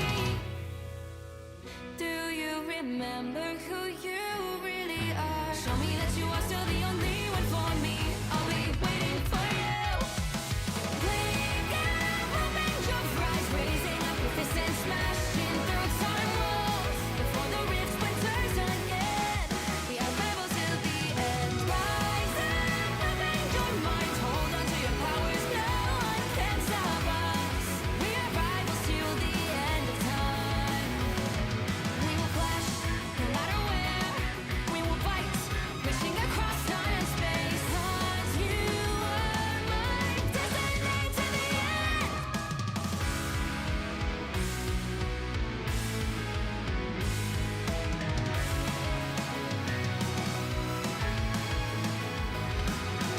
See the dawn, the flames burning brightly, shining on those memories. And yes, across all time, I see you turning the tides. And do you see now our time, our turn? We can still fight like the wind and fire. And wonder no more that now is the only time your heart is mine. Light has fallen, darkness grows, and yes, we fight for our destiny and fate. New days smiling for the past and future. Break those chains, lead the way, fight with me. And when you wake up, open your eyes, raising up your fists and smash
city, trapping all those fighting souls. But yet, across the world, I see you standing in my way. And remember the time, the place we used to fight, like the sun and moon. And I wonder if ever there was a time that we were friends. The night has fallen, shadows looming, and yes, that time has come for me to seek you out. We are set now for our last reunion. Break the chains, find your way, come fight me.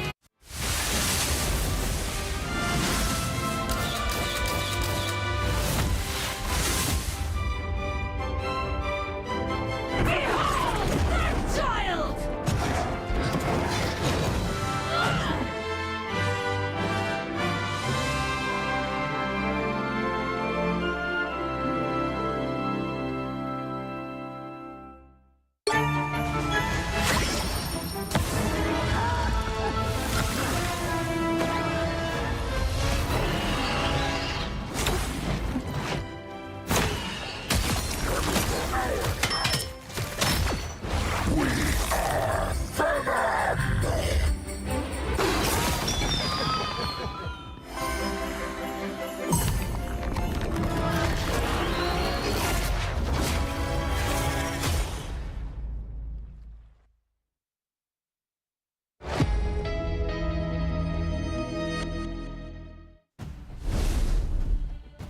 One last ride. The Song of Europe has reached its final chorus as we've got one game left for you today. One best of three to whet your palate for what's going to go on over in North America, where they're going to be covering the own ignition round of the Marvel Rivals Championship. And all of these teams are playing for a fantastic prize pool of $14,500 per region, with $6,000 for our first place team. We've already seen some of our favorite teams in terms of most likely to win today in the form of Team Cats and Team Schmungus. But we just saw B-Stars, who were 10-0 in Swiss, go pretty much untouched in their first round of Ignition. So there are definitely challenges to this title spot. It's anybody's game. It is, and that is what I love about the fact that this game is now fully out. As we've mentioned many times, like, there is free to play. There is going to be some hidden gems of factions in this tournament, and I'm very excited to see it. We might have a few galactic legends in there as well. Yeah, a couple of those, maybe a one above all here and there as well. Everyone's been grinding out on the rank ladder. Certainly better to play it as a team with your faction rather than risk going into 5 duelists. For those of us who are here to play Vanguard, just like, so those challenges. There we are again. Cool. Great. Excellent. 10 out of 10. No notes. Yeah, I am a huge Psylocke Magic fan, but I'm forever suffering in Strategist jail, unfortunately, buddy. Cloak and Dagger, easy carry, but we're going to head on into this game here. It's going to be Jungle Diff versus Sir Peak Check. Exciting for this next round. SR Peak Check. This is a team that's had a couple of... if this is the SR Peak Check, I think it might be. They've had some moments in other games of considerable glory, or at least repute. Jungle Diff, I haven't heard of just yet. Is that a Lord Black Panther icon from Frozen Cat right there? Am I looking at a Black Panther main? Ooh, that would be interesting. One of those characters where if you have a player that is really good on it, it is fascinating to watch that thing in the game. So I kind of hope it is, to be honest. Like, I love seeing Black Panther mains cook, but they're going to save the Groot over on the side of SR Peak Check. And yep, there's the Black Panther save, buddy. I think we know where that's going. Oh, yeah, Black Panther Protect. Maybe teaming up with the Magic to get the old recall as well. The Loki's been back. I mean, the Loki is can be a great answer to the Black Panther. Having one of the greatest escape tools of any strategist is just to be able to flit over to a different clone and then start instantly healing again from a new position and forcing the Black Panther to make that commute a little bit further away. SR Peak Check on their final ban now. Things get a little bit more complicated when you see the other team has protected Black Panther. You're like, what could potentially be enabling this Panther? Is it a bit of a fake out? They want us to believe that it's going to be a Black Panther. They're not actually going to opt into a full ban here. And both Hawkeye and Hela have survived the banning process. So there's definitely a world where Frozen Cat has trouble approaching this team. Yeah, I like this. It's exciting. Okay, so we're gonna see the Warlock lock in with the Mantis, another team up that is ridiculously good in this game. When you have that Star-Lord as well, leg day, so they're kind of going for the team up that enables them to get their heroes back into this game instantly. So I'm excited to see what Jungle Diff do here, because Frozen Cat, if they can get onto that backline and take out those squishy strategists, it will definitely make a difference if there's no revive available. I'm very excited to see that Spider Islands is our first map as well with this convoy. There are so many great rooftops here for Frozen Cat to try and pounce down from in true Panther style. That's where Black Panther is going to be at his best. And he has the element of surprise. It's our peak check. They're going to have to be very fastidious and studious as well in making sure that they continually check their angles and don't allow a free approach of a Black Panther.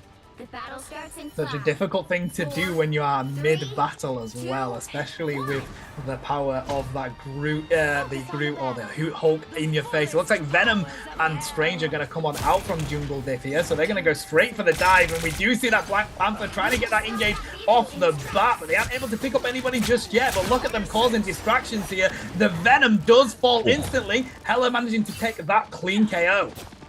Yeah, Nakato hitting a very well-timed sleep right there to make sure that there's no swinging away available for the Venom. Was out of range of the Resurrection Beacon as well, it would seem, that T-Jock fan did manage to put on down. Ramos now going to work the margins, just being able to poke away at the edges and continually cause some disruption and concern on the off angle to try and create some room for the remainder of the team and jump into the back. Name manages to fall on down, but of course going to try and instantly resurrect themselves. And Isidore just punches down Frozen Cat. You may have sharp claws, but I've got blunt fists, and they're good for a knockout. Yeah, great rotation coming in from SRP Check there, just to make sure that that Cat didn't get away with too much, and they do take down Frozen Cat again. Triple KO coming in from Hela, so they are definitely aware of that Cat coming into the backline and responding to it pretty much instantly here, like that. I'm really surprised that they allow Hela to get through the banning process. Like, she is such a menace to deal with. Like, a tank rolls up on you on this in this zone, and the tank has to run away. Finally, Frozen Cat manages to find their man, and Nairo falls down, but guess what? It's easily traded out by Name. There isn't going to be a resurrection available, so it does mean that Frozen Cat is going to get back in short order and a lot faster. Soul Link given over. That means that less damage is going to be taken, really shared out around the members of SRP Check as they try to defend. Guess who's going towards the back? It's going to be a galactic legend who's yelling their story loudly into the ears of people who do not really care, but they're forced to listen anyway. It's going to be the Punisher identified in the midst of all this. That's a lot of damage coming through from the Venom. Manages to get a final blow onto Ramos. Nails is going to fall as well. And finally, Jungle Diff have managed to make themselves some headway here, although they are likely going to lose the Punisher to this artillery strike of Oniro. Yeah, it was interesting as well because the Cocoon does enable that Star-Lord to come back instantly, but they weren't able to clean up the Venom with the Eternal Bond protecting. Then they dive in here. They do, of course, get that healing straight on back up, but Hela's chasing. Hela takes them down. That is a clean KO. Triple KO, shall I say, from Hela. Yet again, the diff is too hard on these duelists right now. Yeah, it feels like every time that Venom's going in on Onikro, on that Hela, it's going very wrong very quickly. Maybe an accidental wall there might have actually messed with Isidore's attempts to disengage. Healing should be good, though. One of the things about SRP Check is that we've got to be very careful and very reserved with how they take their engages, because their healing is technically limited when it comes to the snaps from Warlock and the healing leaves from Nakato. As the Strange portal coming on out into the air. They weren't able to push on up, though. Venom yet again diving in, but they have to go straight on out because they're getting chased. And there is an Eye of Agamotto onto 4 from the side of SRP Check. They've taken down those KOs. We're waiting for Warlock to spawn from the Cocoon, but your Pixel is here and ready. They do drop the Karmic Revival, but they do get KO'd in return. But this is back and forth for these teams right now. A bit of a wild ego here from SRP Check. Still Nayas thinks that it's winnable, sends in their own ultimate and grips in multiple people. Oniro from the top rope manages to get a knockout onto Frunsk. What a name that one is. And Doctor Strange alone put to sleep and then slept a little bit more permanently on the edge of a knockout. Looks like this is going to be a good defense from SRP check. We're about to hit the final 10 seconds. Are they going to be able to get touch on the point? They do have the Venom to try and dive onto it. There they are. But it is final judgment time. But the Galactic Legend coming out as well. But they do manage to take them down on the Punisher. Frozen Cat beginning to cook here. Vast Descent comes down and they take out the Mantis. They may be able to push this to the point if they can just clean up these KOs if the Hulk goes down. But they've let loose the Monster Hulk. And it's going to be a lot to try and take that one down. They're trying to fell the tree here as well. Frozen Cat finally becoming the damage demon that it can be. The unlimited ammo is also down here, leg day. And this may be it. It's in overtime, but it looks like they may be able to lock down this first objective for SRP check. Oh, Newton fan detected. Loki Pokey not feeling too good about that one. The gamma radiation burns through the defense. Knockout after knockout coming through as SRP check. They've managed to retake it. Niaz with a triple. Unreal performances from the group. This is not a tree you want to mess with. Vegetation rises up. Eat your greens or end up on the Niaz naughty list.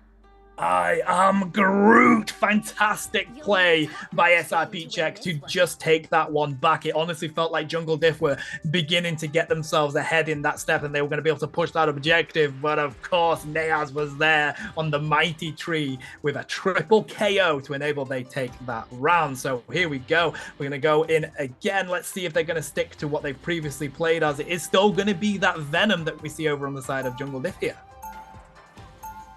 Venom's still there, but Venom had so much trouble with Oniro. Like, every single time that dive happened, it felt like Venom lost.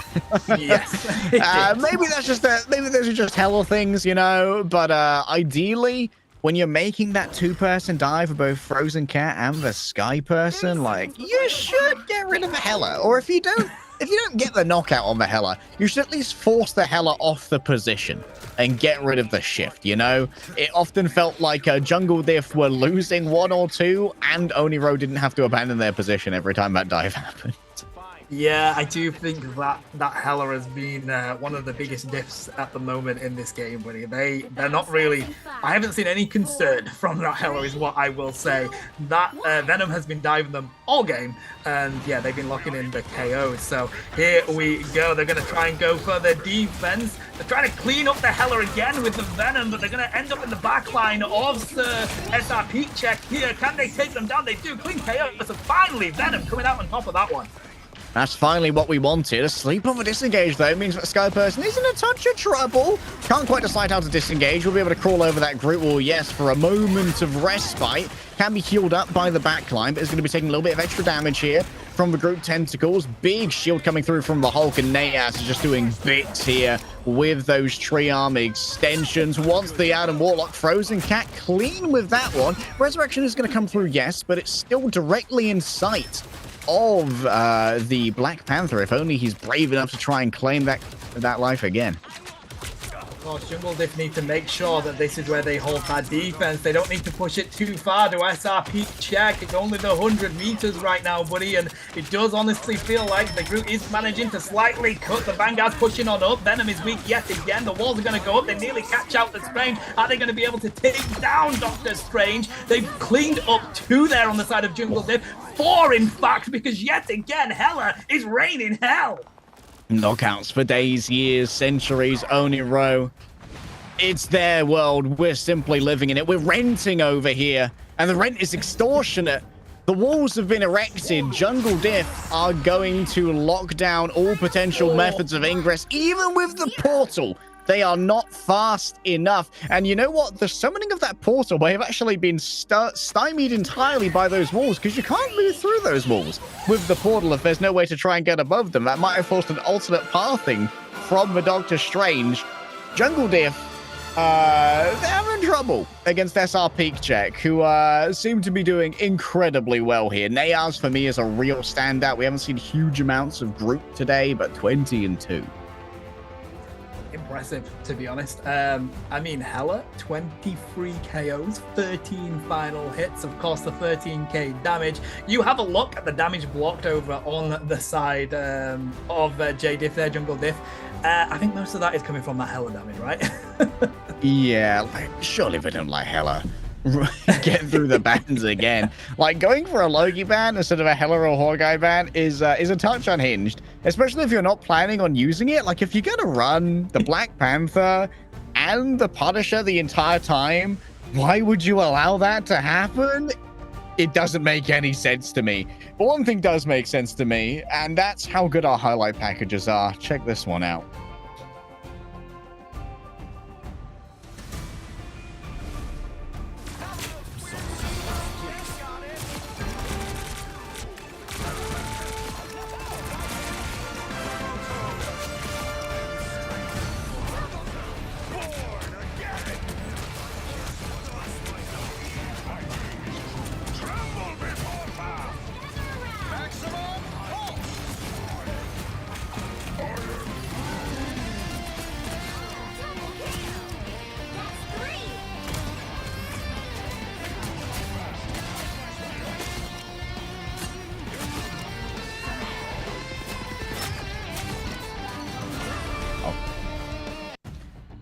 Welcome back. That was the highlight package. You saw plenty of Oniro. You saw plenty of Nayars. You saw plenty of SR Peak Check dominating, but unfortunately here in Europe, that's all we've really got time for.